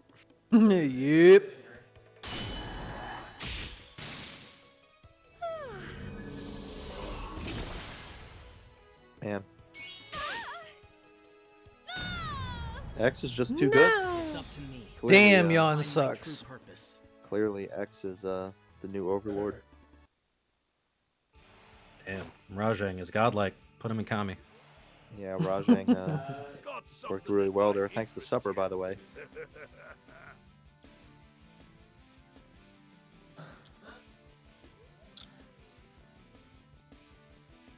Damn, yawn sucks. All right. Yep, Okay. Is everybody back? I'm here. Never left. You were just watching, like, yes. All right, let's see if we can. Let's see if we can cover the units. Oh, Purple, everybody, we yeah. gotta wait for Izzy. You gotta pass. You had your chances, see.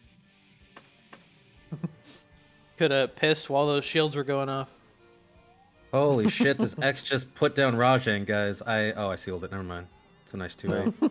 It's a nice 2-8, dude. Shit. How much that cost? 7 MP? Damn, my 5-9 Nero didn't cost me that much. That's weird. Everyone is taking, or I'm sorry, not everyone, but Dongo and Gucci are taking mad offense at what Iowa said about Oh Supper. yeah. Being a legendary reset. He didn't mean a legendary reset. You know what he meant. Oh. Not much of a reset, but just a set. Uh-huh. Take it into piss bait, dude. Whoa. Frank is fucking died. Wait, it doesn't flip in the middle of the combo? It takes both No. hits? I don't think so. I think it just dies. I think Rajang just sucks, guys. I think he just dies. Kicks a little tornado at him and he's just like dead. Block the Rajang, dude. Oh, that's hilarious, actually. Ouch. All right. Oh, I wanted to make a meme for this, dude. Nathaniel Bard. Bard.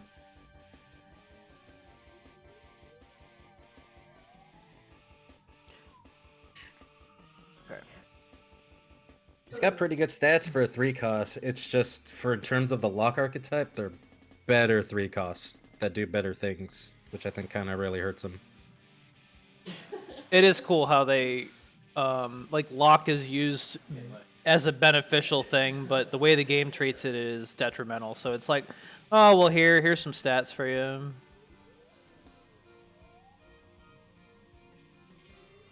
Yeah. Like it is, I but it think- isn't. I think Bard is pretty solid. I enjoyed my time with him when trying out the lock cards. Definitely helps certain combos like Oro, and of course Maria. Just having an instant lock on play with no other real downside like Q does. It's pretty beneficial, and a 2/7 for 3 is above average. So I definitely enjoy that. I think he's solid. Yeah. I gotta change this to purple. Yeah.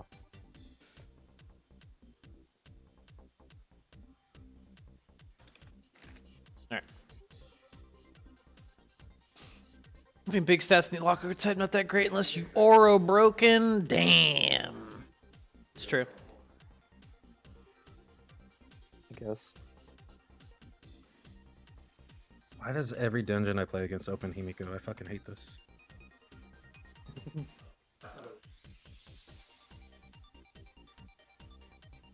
Oh, this- fuck! I think it does help the block archetype though that they do have units with decent HP though. Absolutely. They need it. Mm-hmm. They're gonna hold down one lane. They better do it well. Right. Unless you're a net. Mm.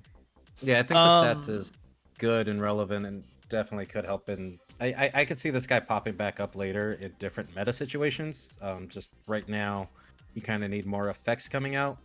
But he's definitely not bad, right? Like 2/7 for 3 is not bad. And, he's getting the downside through the lock, but depending on your deck, that's usually a benefit. He's definitely strong. I think there's better options.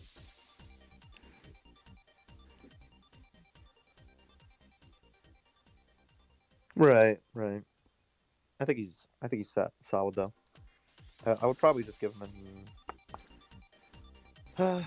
I guess I'll say all right, but he's pretty close to good, in my opinion. He's all right to me. I have other units that I prefer for my lock shenanigans, but he's respectable. Good, all right. So pretty much where we are. um, Yeah.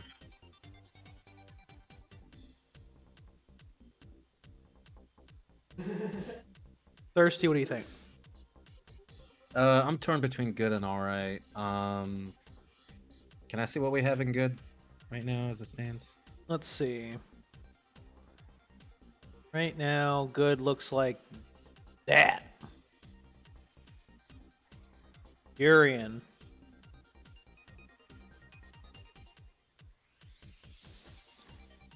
Powerpuff Girls phone. I'll go with all right. But I can see him moving up later. And then Iowa.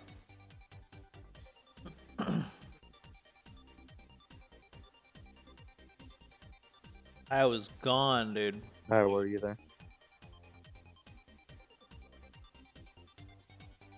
No, We okay. lost Iowa. We'll come back. it's all right. It's all right. I need to make that. What I miss? Nathaniel Bard. You missed him. Yes. We don't have a guest here, sadly. Well, I think he's pretty good.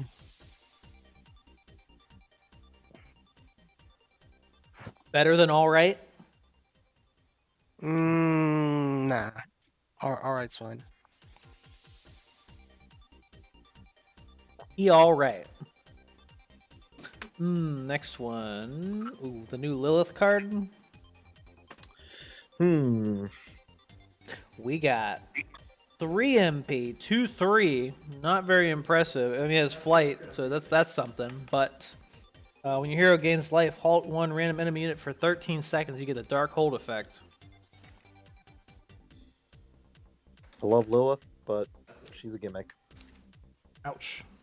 I mean, the first thing that everyone did when they saw this card was put together a Shadow Blade deck with this card, and I mean, you can combine her with, I guess, growth, right? If you grow the Quaifoff roots with her, and the growth effect, gains hero life. That's pretty much halting an enemy with that growth effect, which is pretty cool. And then, of course, the Shadow Blade thing, you can do it with Buffet or whatever other action cards heal. Just not that great for a lot of the same reasons that green healing is also not that great. Purple healing effects are cute, but when you have to rely on them to get a good value with the card, not so great. And yeah, she does have flight, but as a 2/3, yeah, she probably dies in like 0.5 seconds against red.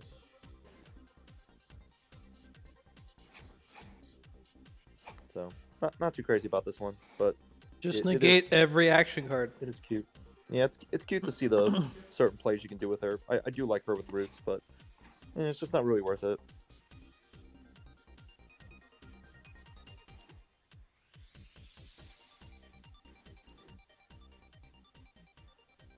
Yeah, the HP is really the hardest part about that. Dies to layer. Yep. Sure.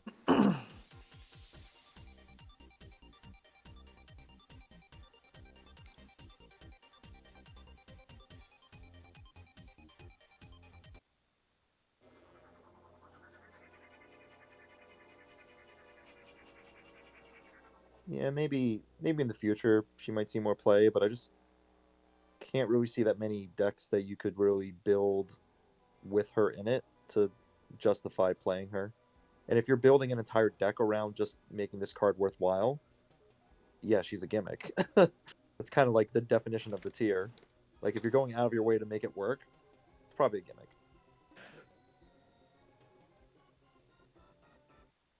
Yeah, her HP is just too low. She just melts to too much.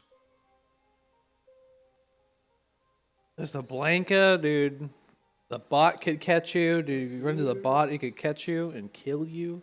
Damn, that would suck. Chat says, all right.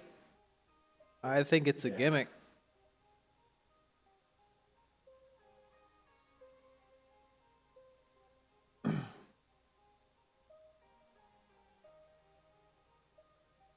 What's the consensus here? Iowa. Gimmick. Gimmick.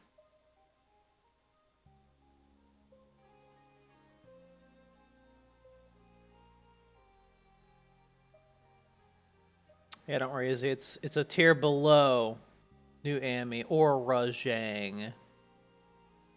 Safe. We got Azai Nagamasa. Whenever one of your board slots is inflicted with lock, gain 1/2. So we got two kinds of units that do this. You have the gravity beetle that buffs things in your hand, and this one just buffs himself. Yeah, kind of been sleeping on this card. I don't really know if he's like amazing or anything, but he is at the very least self-sustaining to an extent, right? Like there's obviously more ways to lock your board than ever now. So this guy can get pretty buff pretty fast, surprisingly. That's not to say he's amazing, but you know, just playing him and then blocking two of your slots with decoy will get him up to like what 4-8 for 3, which Oh yeah. only a couple cards can really reach that level. I mean, you can also do it with actions, of course, which we'll get to in the future. So it's not terrible, but as a standalone 2/4 for 3, pretty bad. So there's like very conditional to make them good, right? It's not good that in order to make it passable, you have to go into the action phase or use your hero art. Right. If you try to drop another unit, maybe, but that's Yeah, like, you can play Bard or Chameleon or whatever to make them like 3/6. Are you ready for the unit only lock meta? That'd be fun. Be crazy. Basic 8 is everywhere. It would be pretty random. I think the lock mirror is very messy right now. It really is. It's Like, crazy. It's messier than like any other purple mirror has been, which is saying something. Yeah, I'd prefer Gravity Beetle. Yeah. Same. But I guess Gravity Beetle is also a 4, so. Yep. Lilith is gimmick. She sure is. I mean, I don't think this guy's terrible as far as like newer players just wanting to try out the lock stuff, but eventually you're going to reach a point where you're going to want to play the other 3 costs instead because they actually end up doing more over time in a beneficial manner where this guy's just kind of serving himself and relies on you keeping him in check. And as a 3 cost, it's not too expensive of an investment, but at the same time, it's not amazing or game winning. So he probably is just a gimmick. But Chat I can see an argument for all right. Chat is torn between all right and gimmick.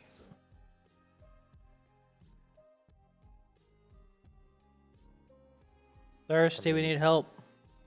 I think he's all right. Oh, really? Yeah. I mean, I've seen him get kind of big. He's obviously a little more awkward right now in the current meta because 3 costs are weird, but I do think he has a place going forward. He gets really big pretty damn quickly. Yeah, he can get and up it there. could be insane. I And just haven't really that's seen him that much. Yeah, I mean, most 3 costs you're not seeing much right now, right? Because there's still that guy. Yeah, I mean, some 3 costs are being played on lock decks still. Yeah, but those are less of like building up a unit. That's more just they're there to lock stuff, right? Like that's kind of their Yeah. effect. Draw a lock or on death effects. Yeah. So I think he's good. I've seen him get like crazy big. I actually really like him. It's just 3 costs are in a little weird spot, but they won't be for too much longer. And I think he gets a lot from that.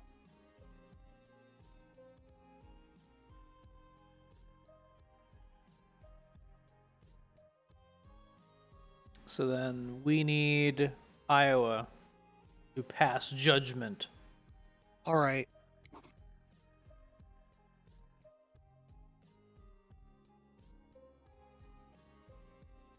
I think that was his answer. The way it sounded, I thought he was like, "All right, here's my take." Nope, it's just all right. Yeah. It took me Just a second alright. to realize that too. Yeah, I was like, Alright. here it comes. It's coming. He's gonna Guess we say, can put him in all right. put him in all right. But we got a net next. A net. Birkin. Annette Birkin, 3 costs, 3/3. She's 3s all around. Mm-hmm. Great, good. Alright. Okay, cute. She will randomly lock one of your board slots for 10 seconds, then give a random unit in your hand or EX pocket -1 MP. On paper, this is really good. Yeah, I think she's seeing a lot of play right now for a lot of reasons. At least in unit-based purple decks. That also happen to benefit from locks. Yeah, I mean, sometimes that MP discount is a curse more than a blessing. But I do think it's a good effect, and yeah, she does have to die in order for it to happen, and there's obviously ways to prevent that. But not terrible. I think 3/3 for 3 is pretty fine, and you can ascend on her. You can piggyback off of her by playing other units ahead of time that benefit from locks, right? Like the dude we just looked at. You can play him on the field right before she dies, and then he'll get a buff right away. So sometimes that can help. Sometimes you don't want to get that lock right away, right, when playing a unit. So I think the fact that she's, death-based lock is kind of cool. There's the immortal combo, dude. Her and Oro, buddies for life. It's pretty good. The only thing I could hold against her was a point that you guys made a couple weeks ago, and that was just the fact that discounting something like what's her face, Maria, can be a problem. Yup. Gets her bounced more easily, gets her killed more easily. Mm-hmm. But I see discount and I like. Yeah, I mean, stuff like that only comes to an issue post rotation, in like Mirage mirrors and stuff like that. Because blacks can have fewer answers for 4 costs going forward, unless they start spending more mana, which they might not want to do. Yo, we're losing our voters. What the hell's going on here?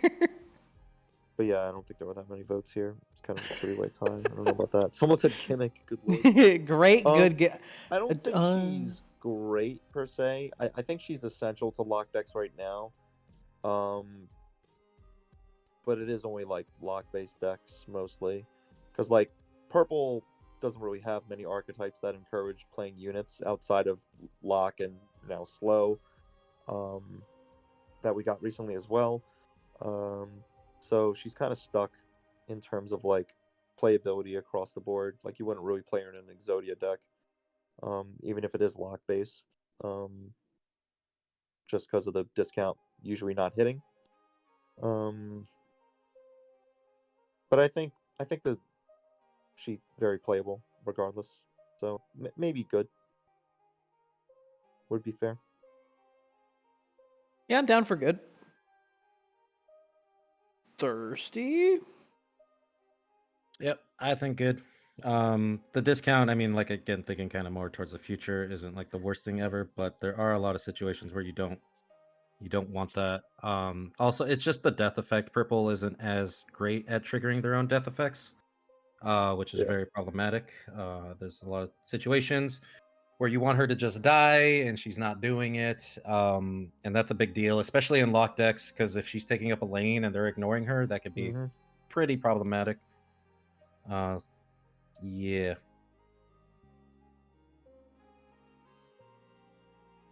Hmm.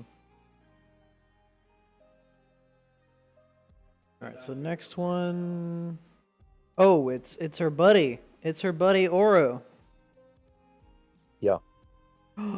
Buddies for life, dude. Oro 4 MP 27, but you will almost never see him at those stats. Unless he gets reset, lol. I mean, And yeah, you can play Oro raw, but it feels pretty bad. it does. Good. This is the card that was like turning some heads. The set first came out, everyone was like, "What the fuck?" Yeah.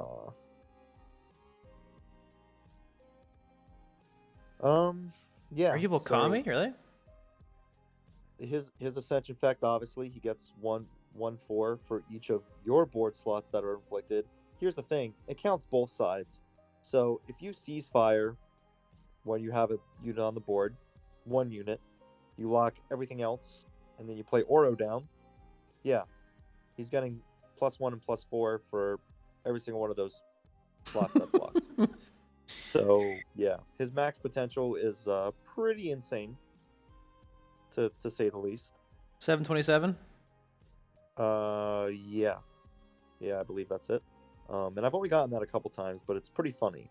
The one thing I found though, like even against red, I don't know if it really makes that much of a difference right now, which is kind of sad. Because like I can get a big Oro off against like a Jill player, and then they just play like 3 actions and he's dead, and I'm like, that's odd. Maybe in the That's past weird. That would have been a big deal. But it just seems funny to me now that like a unit that big isn't like winning the game automatically. Like I don't know. Obviously Black has multiple ways to deal with him, even though he is ascended, so they can't just fade him. They have their ways, trust me. And then Green, can just reset him. Blah blah blah. And Purple has a bounce. So, I mean, when I first started playing around with this guy, I thought he was insane, like the best unit by far. The more I played him, the more it felt a little awkward sometimes to set him up, because he is locking a slot on play no matter what, and in order to get that effect, you have to ascend him, right? So, like you said, you can play Birkin out. You can also play out Bard. Another 3 cost, I guess, that also locks like Chameleon. It just turns into a very expensive combo, right? And if your Oro isn't sticking around that long after that mana investment, yeah, you can fall behind very fast. Yeah, I was watching Goodmanson stream the other day, and he got a Jake up to 420, lol, against a Denjin, and it was just like, no. I don't think he even got to land a hit with it. It was just like, bam, bam, bam, bam. Okay, it's dead. Oh. Okay. It was just insane. 20 HP? Nah. Nah. I think he's really good though. And again, it's another strong unit that Purple kind of needed going forward, especially to support the new archetype. But he's not necessarily game winning. And raid boss, dude. I would still put him up in. He's between good and great for me. Potentially great, just because of that potential high value that he can get is pretty insane. I want to put him Yeah, in for me- great. Yeah, I'm gonna go with great, just because he's also just not terrible if you can't ascend him, right? Like that's Yeah. always the caveat. Like there's a lot of ascension units that are trash unless you ascend him. He's just, Right. he's a 4 cost, right? With like okay stats, but any Ascension makes him really good. And the fact that he kind of brings that, it really is important that he locks himself to actually give him that buff. Uh-huh. And being able to combo that with like Chameleos, Annette's, I mean, any of the 3 costs is really cool. That's a good point. Even if you don't have an ascended, like a base for it, he's still performing a duty for your deck, which is locking, and he's also got decent stats. Yeah, it's just sad if you can't ascend them, but 2/7 is pretty on par for 4 cost. What does Io have to say about Oro? Big stat boys.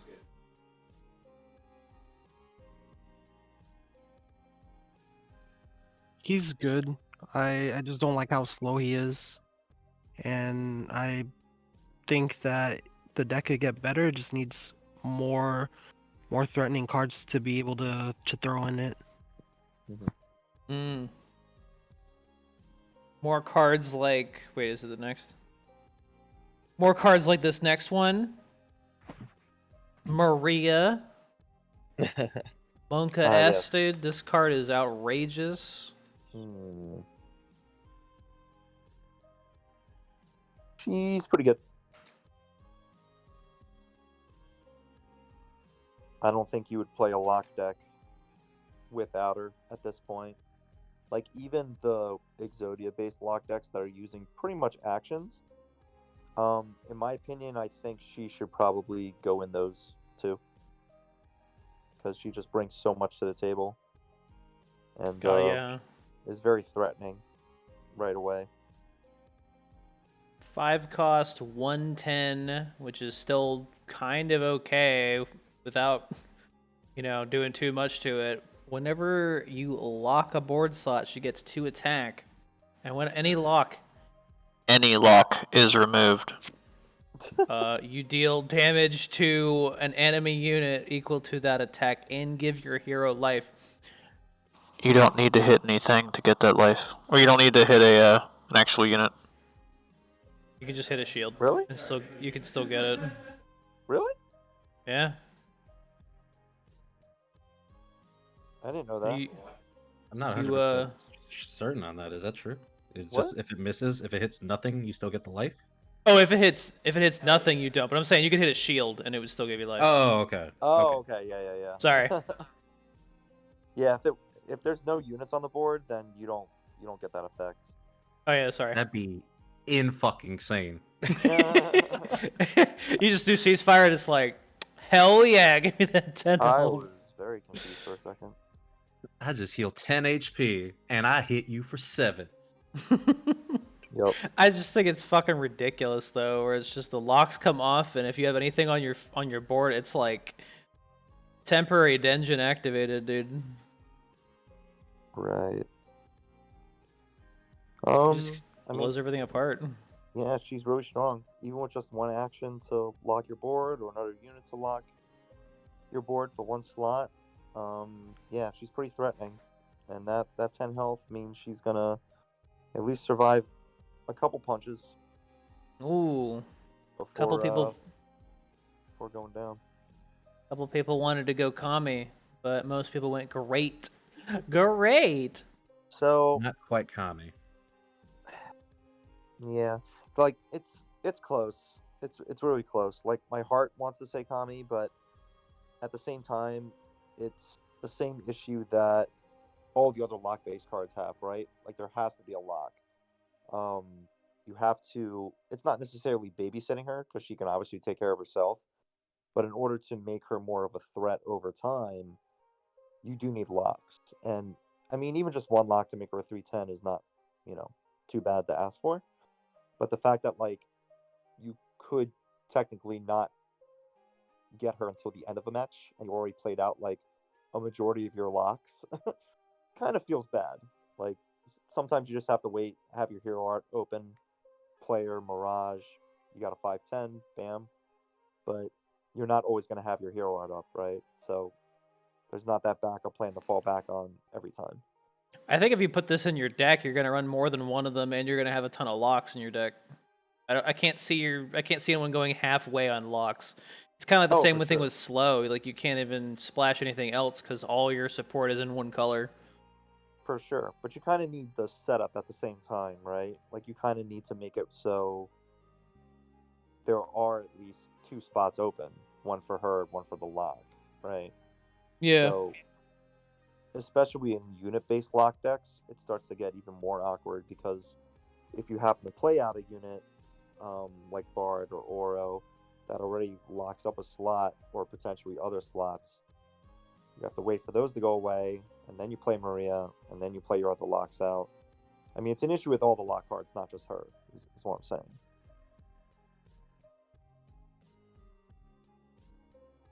But at the right time and place for her, she's insane.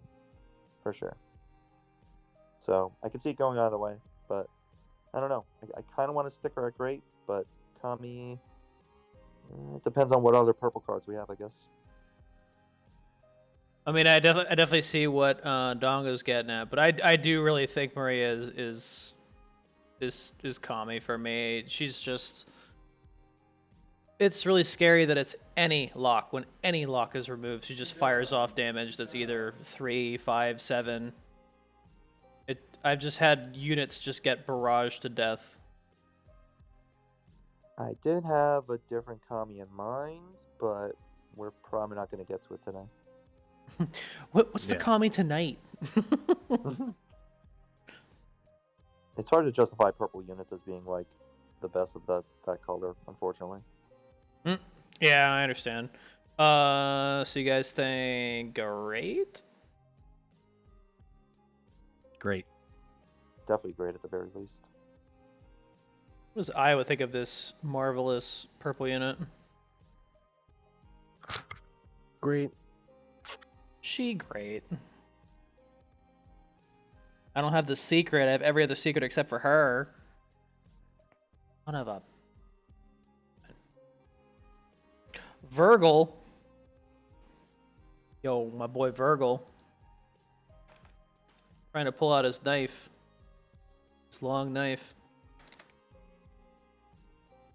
This guy. Any PBers? Guy's a pain in the ass. Good. I actually don't think he's that incredible, but I definitely did understate what kind of impact he would have. I'm just not a fan of the resonate stuff that only adds attack and not HP, because I feel like it's very much glass cannon where, yeah, they're going to keep getting buffer, but they're also not getting any health, so they're probably going to be dead soon. But the fact that he's buffing not just himself, but potentially other guys, and he is giving spillover, and that's nothing to slouch at. So just adding spillover to other units is, potential to be dangerous. On top of the attack, kind of redundant to keep giving spillover over and over again, but it's kind of an interesting effect. But I will say he's good at the very least.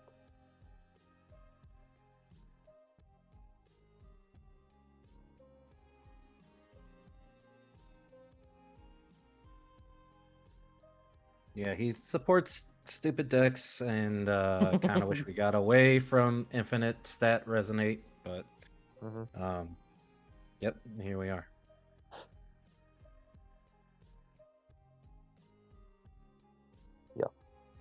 Yikes. 4 cost, infinite attack resonate.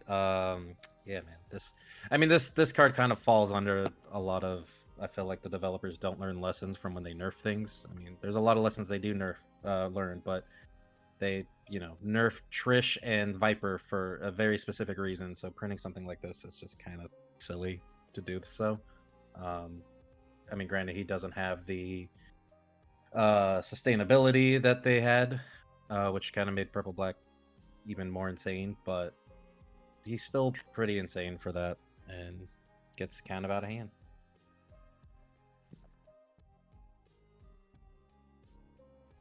Yeah, I mean, when I see this card, I also think of the that deck Narikawa posted with Breakaway, just having a bunch of Resonate 4s and shit like that. It's pretty neat. Yeah. But He's really non-threatening if he doesn't have a buddy. That's the one thing that kind of holds me back from giving it a higher score. I think good is fair. I do think it's a Good. shame that all these cool 4 costs are being introduced now, like literally a month or 2 before the purple 4 archetype goes away. Just gonna point that out. There'll be a new 4s. Maybe.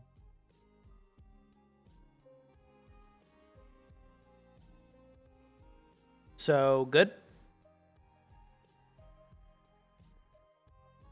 I say good. Good. Ooh. Wait, this next one, Namiel. Namiel card's pretty good. The last Namiel card was pretty good, but this one's pretty good too. We got 4 cost, 2/7. Nice little stats. When it attacks, it locks one of your empty board slots and gives all enemy units -1 attack. And don't try to outsmart the game, by the way. Don't think you can like wait for it to wear off and you can put a unit down. No, this will pretty much, if you have like 2 units and one of them is Namiel, your last slot will be like permanently locked. So it can be really good if you pair this up with like Maria and they can't for whatever reason remove your thing, then they're just gonna keep locking stuff and setting off damage. It sounds like a nice little engine. But it's harder to keep going than you think because you just spent 9 MP on that combo.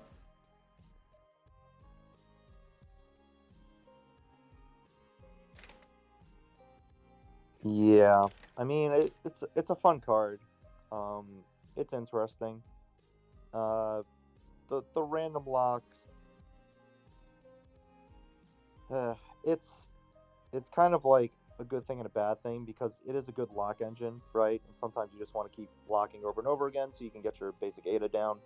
But if you really want to like play a unit in a certain slot, you have to wait for that lock to go away. It takes 10 seconds for that lock to go away. But also Namiel's going to attack 10 seconds later. So it could just keep locking the same slot over and over again that you really want to play a unit in as like a blocker or something. And it sucks. Like it really got annoying. So there is a downside to that, you know. Sometimes locking your stuff over and over again is, you know, at one point you're like, all right, please stop. And thankfully you have units like Oro to actually make it stop, or units or cards, I mean, that can pull it out and back into your pocket. But that requires a lot of like micromanagement, right? It can be very annoying is what I'm getting at. It's a bit overwhelming sometimes. But the New effect is good. unlock action. Debuffing everything for -1 across the whole board, even if it is just for 1 attack, is really damn good. But it has to get to the other side.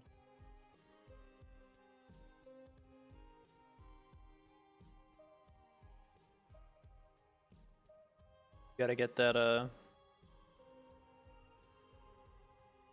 you gotta get that unlock action. That'd be kind of silly.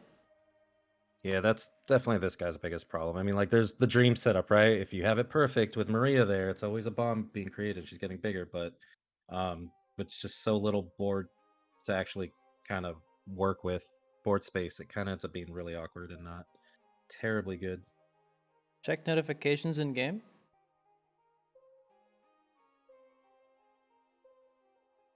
There's What? a statement. What? Dude, allegations. Just kidding. Oh God. Monka S. Twit longer, butt tap. I'm confused. Checking for secret. People say all right. It's all right.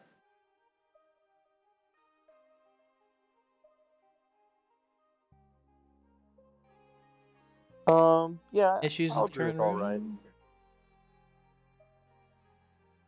Lack of rotation. Incorrect descriptions about the target of the effect, Dante. What? Incorrect descriptions about the effect, Jury Purple Spider. What the? Oh, good. You're We're finally getting that card updated. You're What? getting it updated before taking it out of the game.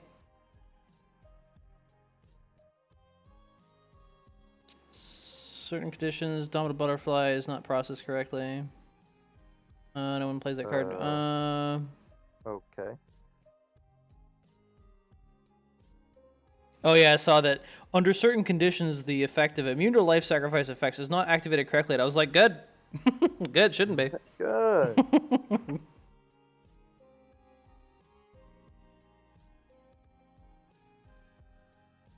Not much. It's fine. No, first message up top. What?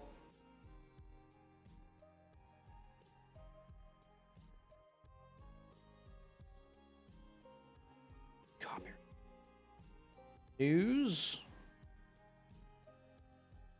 What? Unless you meant the first thing we talked about. Just fucking say it.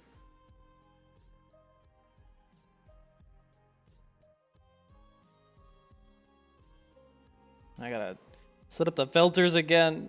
You know, dark agenda, purple. Click notifications, scroll left. Just fucking say it, Secret. We're gonna open this up, and it's gonna be like, oh, okay. Gonna make me open the game back up? About rule changes and additions. We're planning to add and change and add rules once the new card set after a dark agenda is released. Following card sets will be unusable in the new standard rules. In addition to the card sets mentioned above, with the addition of each new card set, older sets will no longer be able to use in the new standard rules. However, core and basic cards will always be usable. Okay. How about the addition of unlimited rules? To match the standard rules change, we will be adding the unlimited rules, which all card sets will be usable. After the rules are added, ranked match and free matches will generally be battles with standard rules. You can play with unlimited rules in battles other than ranked matches and free matches. We hope you continue to enjoy playing Teppen. Yeah, so the only big news I guess we're getting from this is that you can play standard and free match. Yes. As well as unlimited. Matches will be Yes. ranked and free will be battles with standard. You can play unlimited in battles. Timeout secret wall. Why? Where were we? Where were What were we talking about? rated Namiel, right? Namiel. What right. did we rate I it? think we said all right.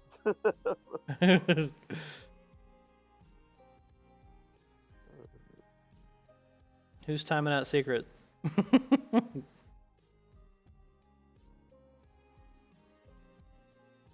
For 300 seconds.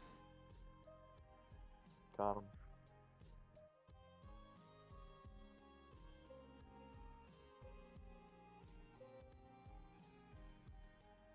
Am I doing it? Oh, I thought you Am I? got it. I thought you were typing it in.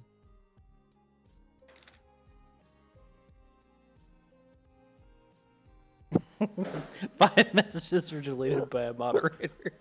It's okay, Secret. We love you. I think Doggo just wanted more news, dude. He wanted more news, more nudes. Yeah, I got guess the unlimited versus standard thing is interesting, but that was like, I don't know, like one sentence that we didn't know. Yeah, like how they covered it up with all the stuff that we knew already. They're like, all right, in the year 2021, get ready for this. We're Like, it wasn't gonna... really, yeah, wasn't really amazing, but yeah, moving on. Gen, dude. That's fine, Dongo. Yeah, so Gen's an interesting one, right? So, again, interesting wording on this one. Be sure to read it all. He will lock all empty board slots for 10 seconds. He doesn't lock the opponent's slots like I thought he would. He only That'd be locks your outrageous. side. Again, great wording. I love the wording on some of these cards. He only locks your side, and then returns one shit. random enemy unit with an MP cost less than or equal to the number of board slots inflicted with lock +3 And again, it only counts your side, not the opponent's side. So if you block the opponent's side and play Gen, that doesn't matter. The most you can bounce with this is a 5 cost. For those that did not know. He does count opponent lock sides for some He does? weird ass reason. Yeah. Are you sure? He does. Yeah. I could have swore I tried it before and it didn't work. In the exhibition, I had Ainsworth hit me with again, where I was just like, that shouldn't happen, and we were both surprised that it happened. And it was just like, What did it oh, bounce? Dante. Okay, Really fucking sucked my so ass, it does dude. count opponent's side. Actually, that does kind of make sense now. I was able to bounce some pretty costly basic Adas with him. Okay. So it does count the other side when factoring in the second part, Sucking ass, dude. but in the first part, he does not lock the opponent's side, which is either good or bad depending on how you're looking at it. He's an interesting one for sure. I think he's a really good opener against certain decks, especially like red-green. If they want to slam down like a 5-cost legendary right away, you can bounce them back with this. And it bounces them back. I think it bounces them back to the deck, not the X pocket. Again, the wording doesn't say. This is a very messy worded card. Yeah, Do he people say bounces great to or good? the deck, which I think is Yeah. really beneficial for him. Yeah, he sends to the 'cause- deck. Yeah, which is really strong because you've been in that situation where it's like I bounced, Ryu or Cammy with basic Ada, but then it's like they're right back. So it's really Yeah. strong being able to bounce to the deck. So this card's very interesting. Even like 3/7 for 6 is not terrible, but that's not where you're playing them. And I've played him a fair amount, and I feel like he is potentially a 3 of in a lot of lock-based decks. It just sucks when like you can't find them at certain points when you really need them, and then like if you have other units on the board, your bounce potential is a bit smaller by proxy, and it is random. So he's not always bouncing the highest target, right? If there's like a big Cammy coming your way, but they also have like a feline on the board, you just got to get lucky. So it can feel really bad sometimes when you don't bounce the one that you want. But he is very strong early game and at other points of the match as well. And if you can fix it where you're locking your opponent's side as well, then yeah, he can bounce some pretty crazy cards as well. Chat was torn between good and great.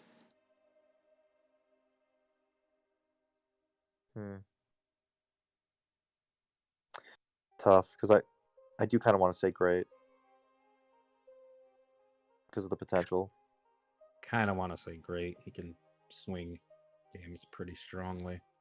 I think it's great just because even if you bounce like anything, having those stats is pretty damn substantial. Definitely a skill-based card though, especially when you draw him later and need to find the room and time to play him out. And there is some He's going in randomness. great. Man, again. Again.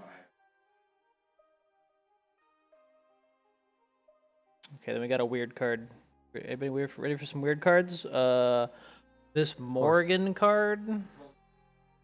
Oh. 7 cost, 2/7 Her. flight agility. Half cocked Devil Trigger Dante.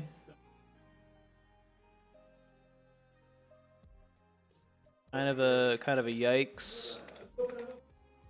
Gimmick, Yeah. cute. Not too crazy about this one ever since she was revealed. I know some people have been trying her out. Personally, I haven't really found a good deck that makes the most of her. Booba, dude. Because like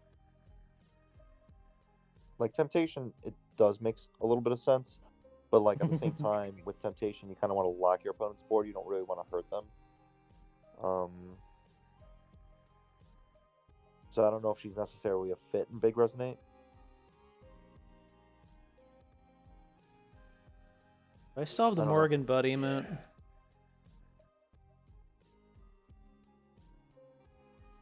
Lumina is better.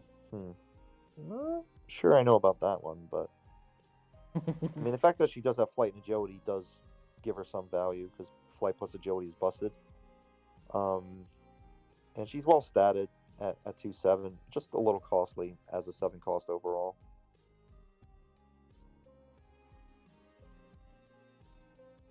She's the homie you put next to Amatsu, dude. You Yeah. know. Yeah.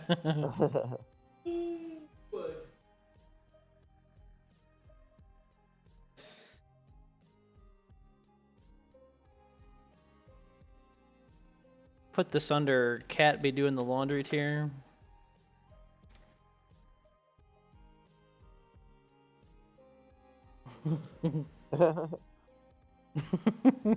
She doesn't proc lifesteal without a halted unit. That's true. So Yeah, that's the otherwise, catch, it's right? just a flight agility unit. Ah, gosh.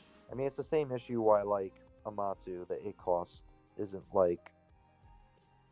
I mean, it sees play, but it's also awkward where it's killing units that are halted, but it's also halting them. And you don't necessarily want to use actions on specific halted units if you're locking them down. I don't know. Like halt damage has always been in an awkward position. Ever since the Darkness Illusion change, I guess. Like killing units that are halted hasn't really been a good game plan. I mean, it's still playable, but at the same time, it's not really the most efficient way to win if you're doing purple. True that. Yeah, not really much else I can say about it, but I think the design is decent. She's just awkward. I agree. It's still good. Like, it's still flight agility. Just those two tags together just makes me want to throw up. Mm-hmm. Like,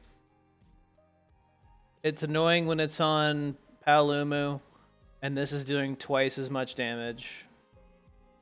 And sure, what do you call it? You're not going to die to Paolumu by itself. It's going to take a long time. But if you've ever been... like a little bit more cost effective. Oh, yeah.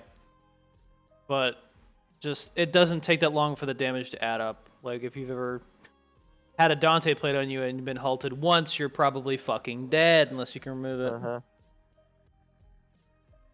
I mean, she's very close to Valstrax, old Valstrax. Except, has boobs.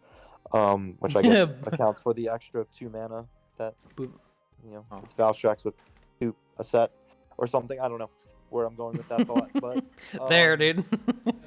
Flight and agility, yeah, like you said, it's a very annoying tags when combined together, and certain decks have no real way to deal with that off the bat. It feels bad right now because red is so prevalent, and green has a lot of really good anti-air options. But outside of that, like it's definitely capable of carrying some games. I think good. Chat said good.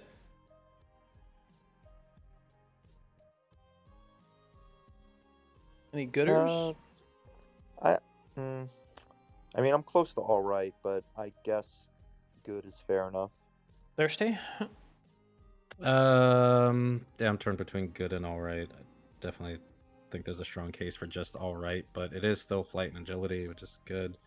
The effect is just kind of really difficult. I'm not a fan of effects that kind of really need extra support to actually ever do anything. So and then you kind of generally don't get it. But I mean, she's still flight and agility, which is still strong. Yeah. Especially when she gets brainwashed. Good. It's kind of like I don't know, like you can compare her to other stuff, right? But it's I don't know, it always feels awkward because she's not really as potent as Double Trigger Dante. Even though the numbers are somewhat similar, she's not doing as much damage, so her impact takes a little bit longer. But she's an epic card, right? She's not a legend, so kind of not a bad trade-off. obviously giving Ibuki hook shot is like, 3 whatever plus flight and agility, but you don't have the hook shot Morgan, so there's some fair comparisons to be made there. But I don't think she's necessarily better than those units. Oh, she's meant to be paired with Lilith. I get it. I didn't put that together. Sorry. Yeah. I mean, that's the That's idea cool. when they were designed, and of course they both are on a new action that we're not going to be looking at tonight. But that also goes hand in hand with their unit cards as well. Yo, we got clean back. Sorry, we got clean back. Oh, I see it on the list here, but it's not showing up in chat. I see it. You do? Oh, wait, different clean. Sorry. Nope, I don't see it. Son of a bitch. Seeing it on Alright. this. Let's keep going. How much more do we have here? more? Three units. 3 more. All right, final 3. We got a really weird one coming up here. Uh-oh. Dante Oh boy. Next. holding his sword in a weird way, dude. This guy sucks. Next. Bounce himself, dude. Okay, so who has experimented with this card? I know a lot of people have played this guy. Dalongo has, and then I didn't believe him because I was like, that sounds terrible. So then I tried it.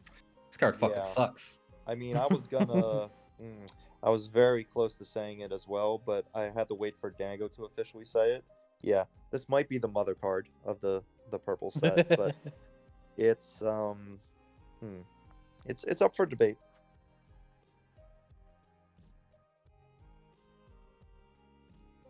Oh, I could run Stats this aren't in bad. green purple humans. The stats are not bad. So what you're saying is it's really good against Denjin because they have no units. Kind of.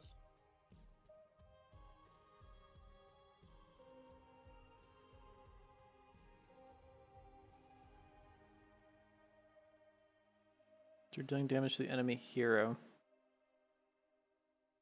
You're playing your burn Dante. You can just start fucking it.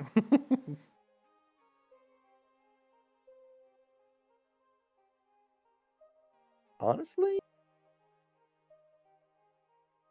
Yeah. I think he's mother.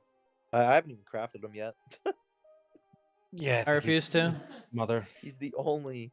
I think he's the only card in the set I haven't actually tried out. That's not true. Votes are going mother too. I'm just gonna put it in big old mother He's tier. the only purple that I haven't crafted or owned in this set for sure, though. There's absolutely no reason why this should be bouncing friendly units as well. Including himself. Yeah, which I mean, you do have to give him agility, but Right. it's really stupid. That's kind of really the only way this card was going to work well, and even then, it's still kind of an RNG fest. Yeah, I don't understand why they had this bounce friendly units. Yeah, making all of your enemies gain agility at the same time. Yeah, I'm just not a fan of that idea. Other.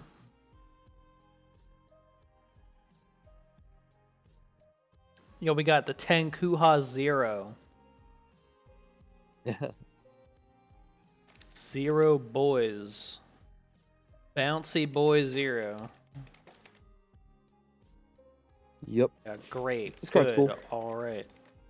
Gimmick. Cute. And go. Yeah, I'm actually curious how people vote on this one. Because he doesn't really see that much play, but I have seen, highlight videos of him popping off. With I really like this guy. He's super cool. great results.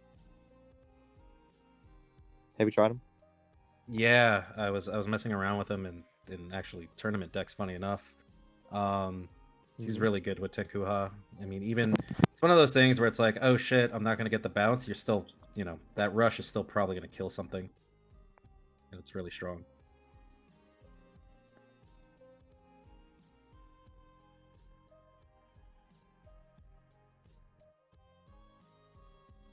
Yeah, I think the benefit of this card is that you can actually manipulate what power level he comes out at certain times of a match, assuming you can get him early enough um, in the memory cycle. So he can, bounce specific cards like Tyrants, or even go up higher, transform Rajang, right? Like, there's a lot of good, like, crazy expensive units that are hovering around that 2 to 3 attack range where this is a really good bounce. And the fact that it bounces while attacking means you're getting a hit in on the hero right after that bounce as well, which is really good. Like that's something to keep in mind for sure. It's not letting you vote. What the heck? There's only a couple votes here. Everyone else is asleep. Six And yeah, people were his like, numbers I'm are outta great. here. Like very similar to Maria, where 10 health for 5 means they're gonna stick on the board for a little bit, at the very least. And yeah, I feel like the potential is there for sure. I feel like he's just very tech heavy and a little awkward to use at times, depending on the hero art and the board situation, what's being used. Of course, lock decks and Mirage are pretty popular right now, so you're not really seeing him in those decks for obvious reasons. But I feel like in a solid unit-based purple deck, he can be good, but at the same time, he needs that memory. So you definitely need a fair amount of actions in order to make it work. So finding the right deck for him, I don't think there's a proper deck for him yet. Even though I have seen him get good results in Tenkoha. You can definitely build around him though and have good results. Could be fun in Breakaway, but the fact that Breakaway puts it on a random slot makes me fucking angry. Yeah, Breakaway's a bit too random, unfortunately, for that combination. But he would keep the stats since it's memory. Yeah, I was looking at like all the memory cards since the what do you call it? If you do like Metal Shark Player or Rook with Breakaway, it will resummon its thing because it's on tagged memory. Oh yeah, Hailfire. You just reminded me of the story of I played against this one Akuma one time, and my 0 was at 2 attack, and I kept bouncing back his 2/7 gate, the Ascension gate that turns into a 3/9 or something on Ascension, but it also hurts him for negative 2 HP. And the guy kept trying to block this 0 with his gate over and over again, and I just kept bouncing it. And he must have hurt himself like 4 times with gate before he eventually just played like an agile in front of it and used Raging Demon. And it was like one of the most amazing things I've ever seen. Like it was almost like one of those like experiments. I can't think of it right now, where you're just like trying to tell someone to like not grab this cookie or something, right? Or like not do something. Don't press this button or I'm going to like shock you. And they just kept doing it over and over again. It was really, really amazing.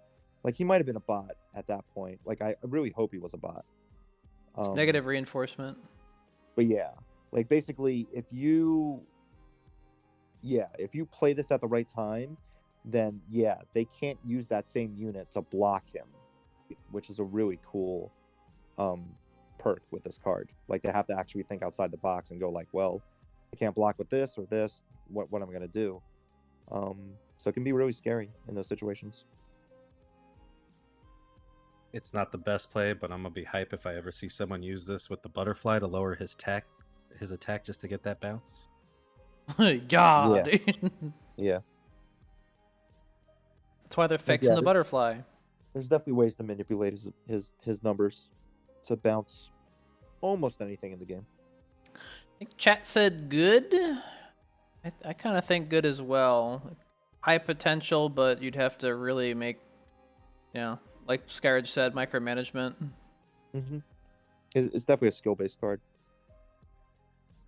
Bit of thinking involved, which I know a lot of players don't like doing in this game. Thinking? Yeah. No which way. is why red is so popular right now. Red used to be. It used to be kind of a thinking man's color, but now it's more of a legendary man's color, dude. Yeah.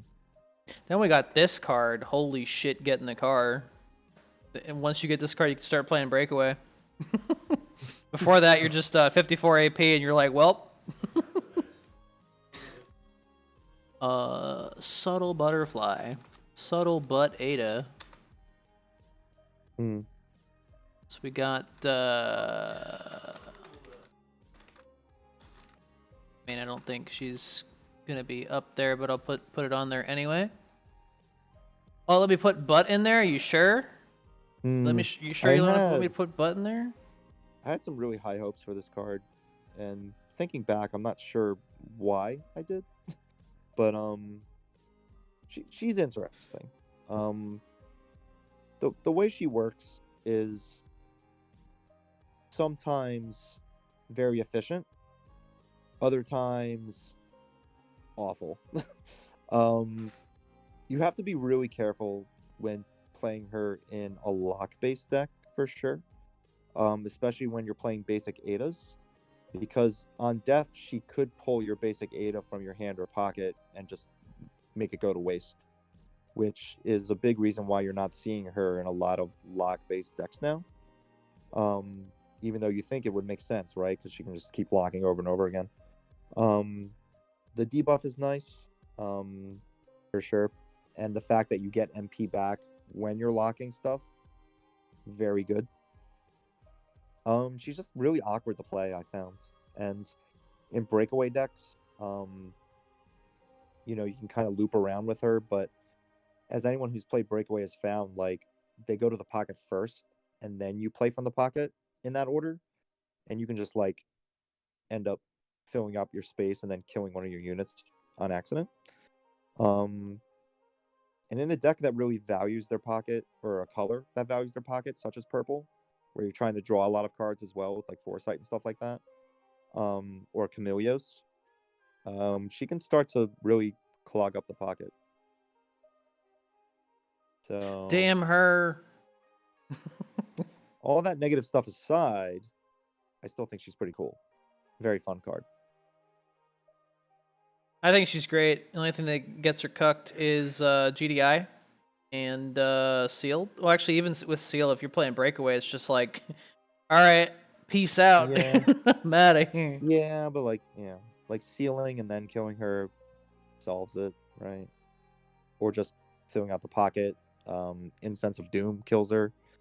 Like there's ways to deal with that effect.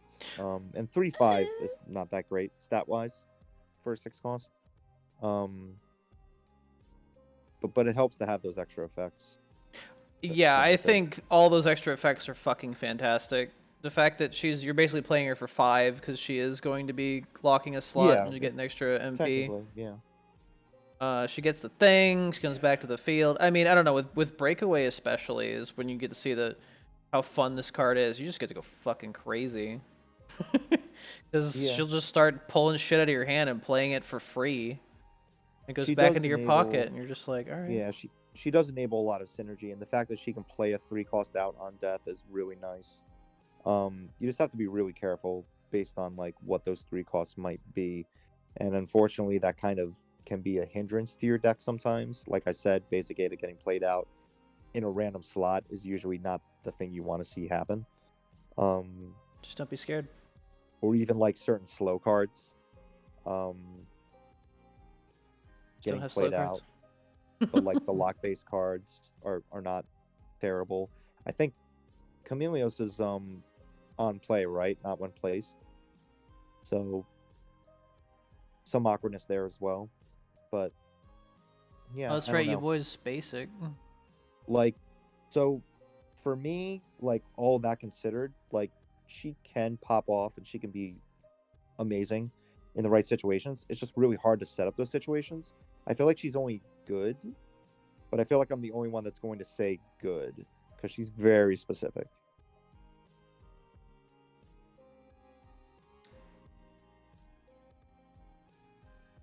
I think in the decks that you use her, she's gonna be great. If you're not really getting good use out of her, you're probably using her in the wrong deck. Yeah, that's the thing though. She doesn't fit in like a lot of lock-based decks, which is kind of weird because that's what she's bringing. But at the same time, yeah, I don't know. She's a a really lot of fun fun card, in though. Breakaway. Yeah, She's fucking great. I mean, she helps Breakaway be playable in the first place. But I don't know if that's what's Just play Ceasefire and making get it 4 MP. competitive. Yeah. Just the fact that she fishes through shit and just like plays cards for you, just great automatically for me. Yeah, I think it's good that she can just play out cards automatically, but you just got to be careful with what those cards are. Gets those play effects. Damn, I just hate it whenever it's fucking GDI or it's just no fun allowed. Just absolute fuckery. Yeah, but again, like as a 3/5, she's not really meant to stay alive that long anyway. So yeah, Well, but that's because yeah, you're meant to certain play her matchups- 7 or 8 times. Yeah, but like If it's certain matchups, you GDI. have to be really careful for sure. But I'm gonna stick with good, but I understand if everyone's gonna say great. Chat get said it. great. I say great. I think the design is great. I just think the execution is a little disappointing.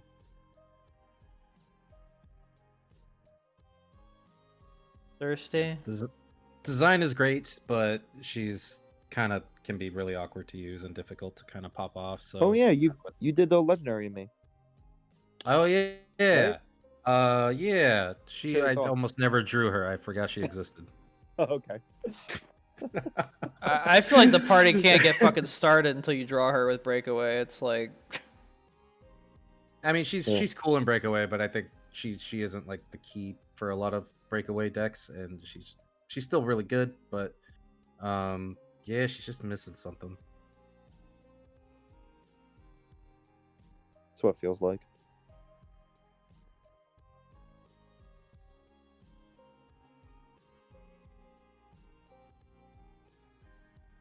so you say good? Is Iowa alive?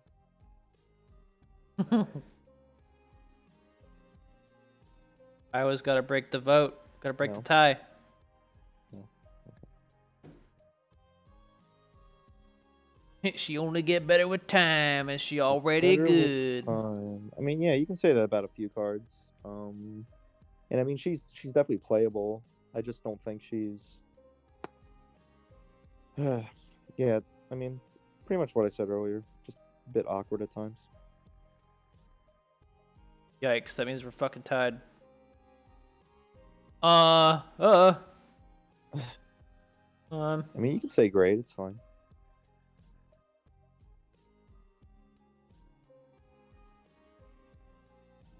Then I will. It is a fucking You can bummer pretend- whenever people just you can fucking pretend I play was agree. GDI and cuck the shit out of you, but yeah, the on-play effective in a unit she played, so I could see some wacky ass potential. Oh yeah, she does trigger their on-play effect. Never mind then. What I said earlier about the certain 3 costs. But it does still feel bad. Like if I have a 1-cost basic Ada that I'm trying to hold for a certain moment, like you can't really play this card out because Stop holding it. Stop holding out. could feel bad. That's when you play Breakaway. You just pull that shit back in. Yeah, it's a fun card though. Yeah, definitely enjoyed trying to make her work. I put her in great because I like her. Yeah. Fun That's fine. and effective, and I swear to God, like when I've played Breakaway, it's just like, where is she? Where is she? Yeah, I mean the purple 3 costs. A lot of them don't have on-play effects to begin with. But there are a couple like the Flow Twins and Surges. Surges, of course. Can't Comes forget out, it's that like, one. And yeah, Chameleos, like I said, but again, that can get risky when you're drawing to your pocket while also getting a unit back to your pocket at the same time. So yeah. Let's see, all sets. What are the kind of units that she could pull out? Yeah, I did. I was having some sassy shit with Shenko. It was pretty funny. Every time you kill that, it's Oh like, right, oh, you got did. halted. Yeah, you got Chenko in your deck. I forgot about that. Yeah, it's a cute play. You got Q if you want to be miserable. You got the blood goyle. Just kidding. No. Just don't play any other draw cards in breakaway. I don't know about her.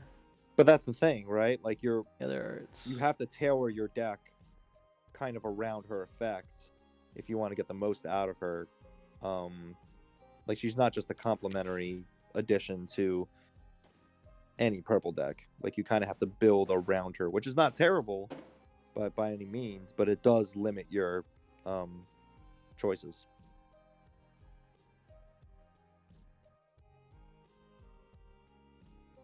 Oh boy. Put Madame Fawn in there. Madame Fawn.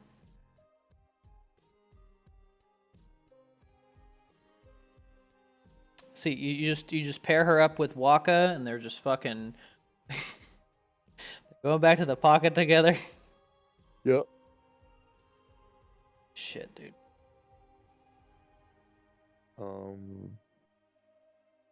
I guess that's it. That's it. Yep. That's it. Let's take a one look at here. We're done We're for gonna- now then, right? We are done for now. Oh man, 12:30.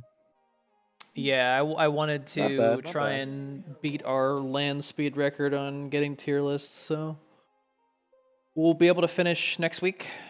Yeah. Yeah, we had the mother Dante, unfortunately. That's unfortunate. Didn't really see Which- that coming, but the more I thought about it, yeah.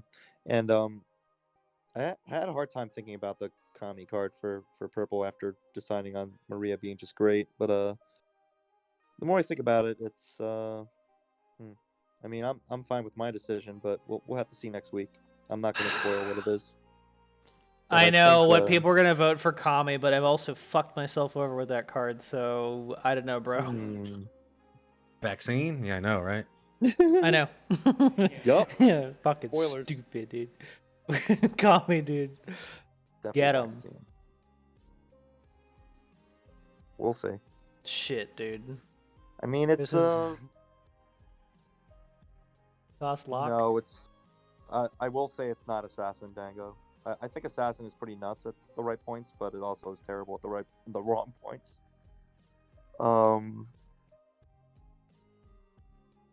2-cost lock legend. He's not going to say the bounce.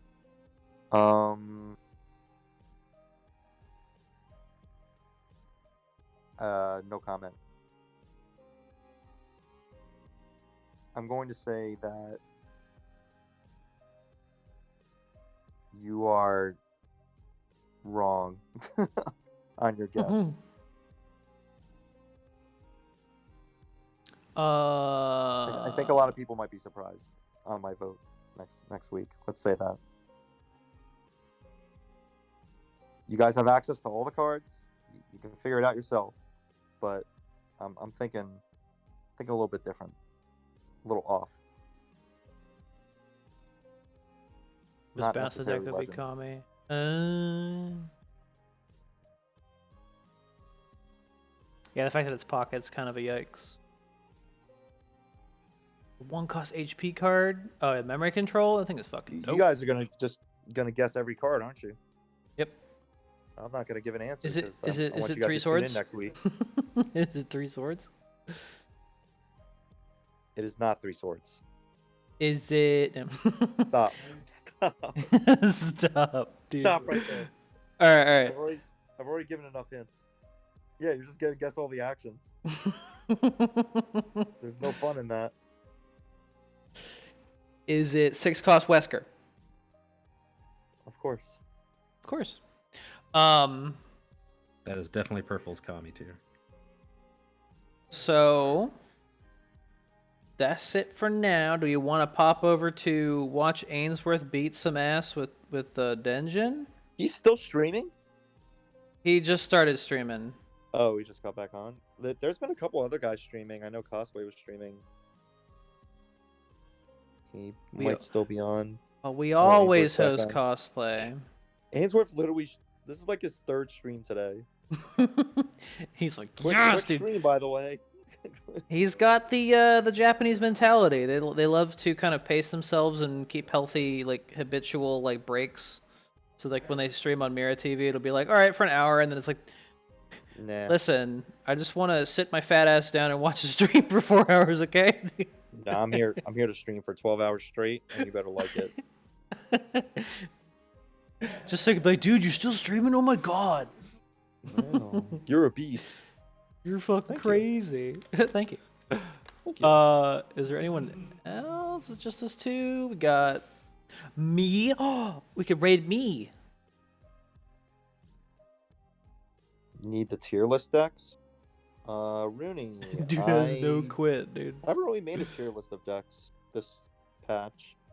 I think what I said at the beginning was almost nothing has changed. I still think Yawn is at the top. If anything, the red decks got even stronger, like Joe and Denjin. RG Spire's still around. They got a couple more tools, but I'm not too crazy about the deck personally. Yeah, let's- And Black kind of dropped a little bit further, but I still think Raging Demon and Despair are very good. Yo, watch this Purple's transition. around. Check Did we that decide out. who we're rating? Wow. Yeah. I'm gonna send it over to Ainsworth. He's got 3 viewers. Dude, Cosplay's got 18. I was gonna suggest cosplay just because Ainsworth says he's just doing a stream test. Yeah. Dude, test? It sounds like he's grinding up a storm, dude. Well, we better test them by sending all these people. Is what. Let's test a I don't care either way. raid. But yeah, support all TEPPEN streamers, guys. Even the ones that don't stream like me.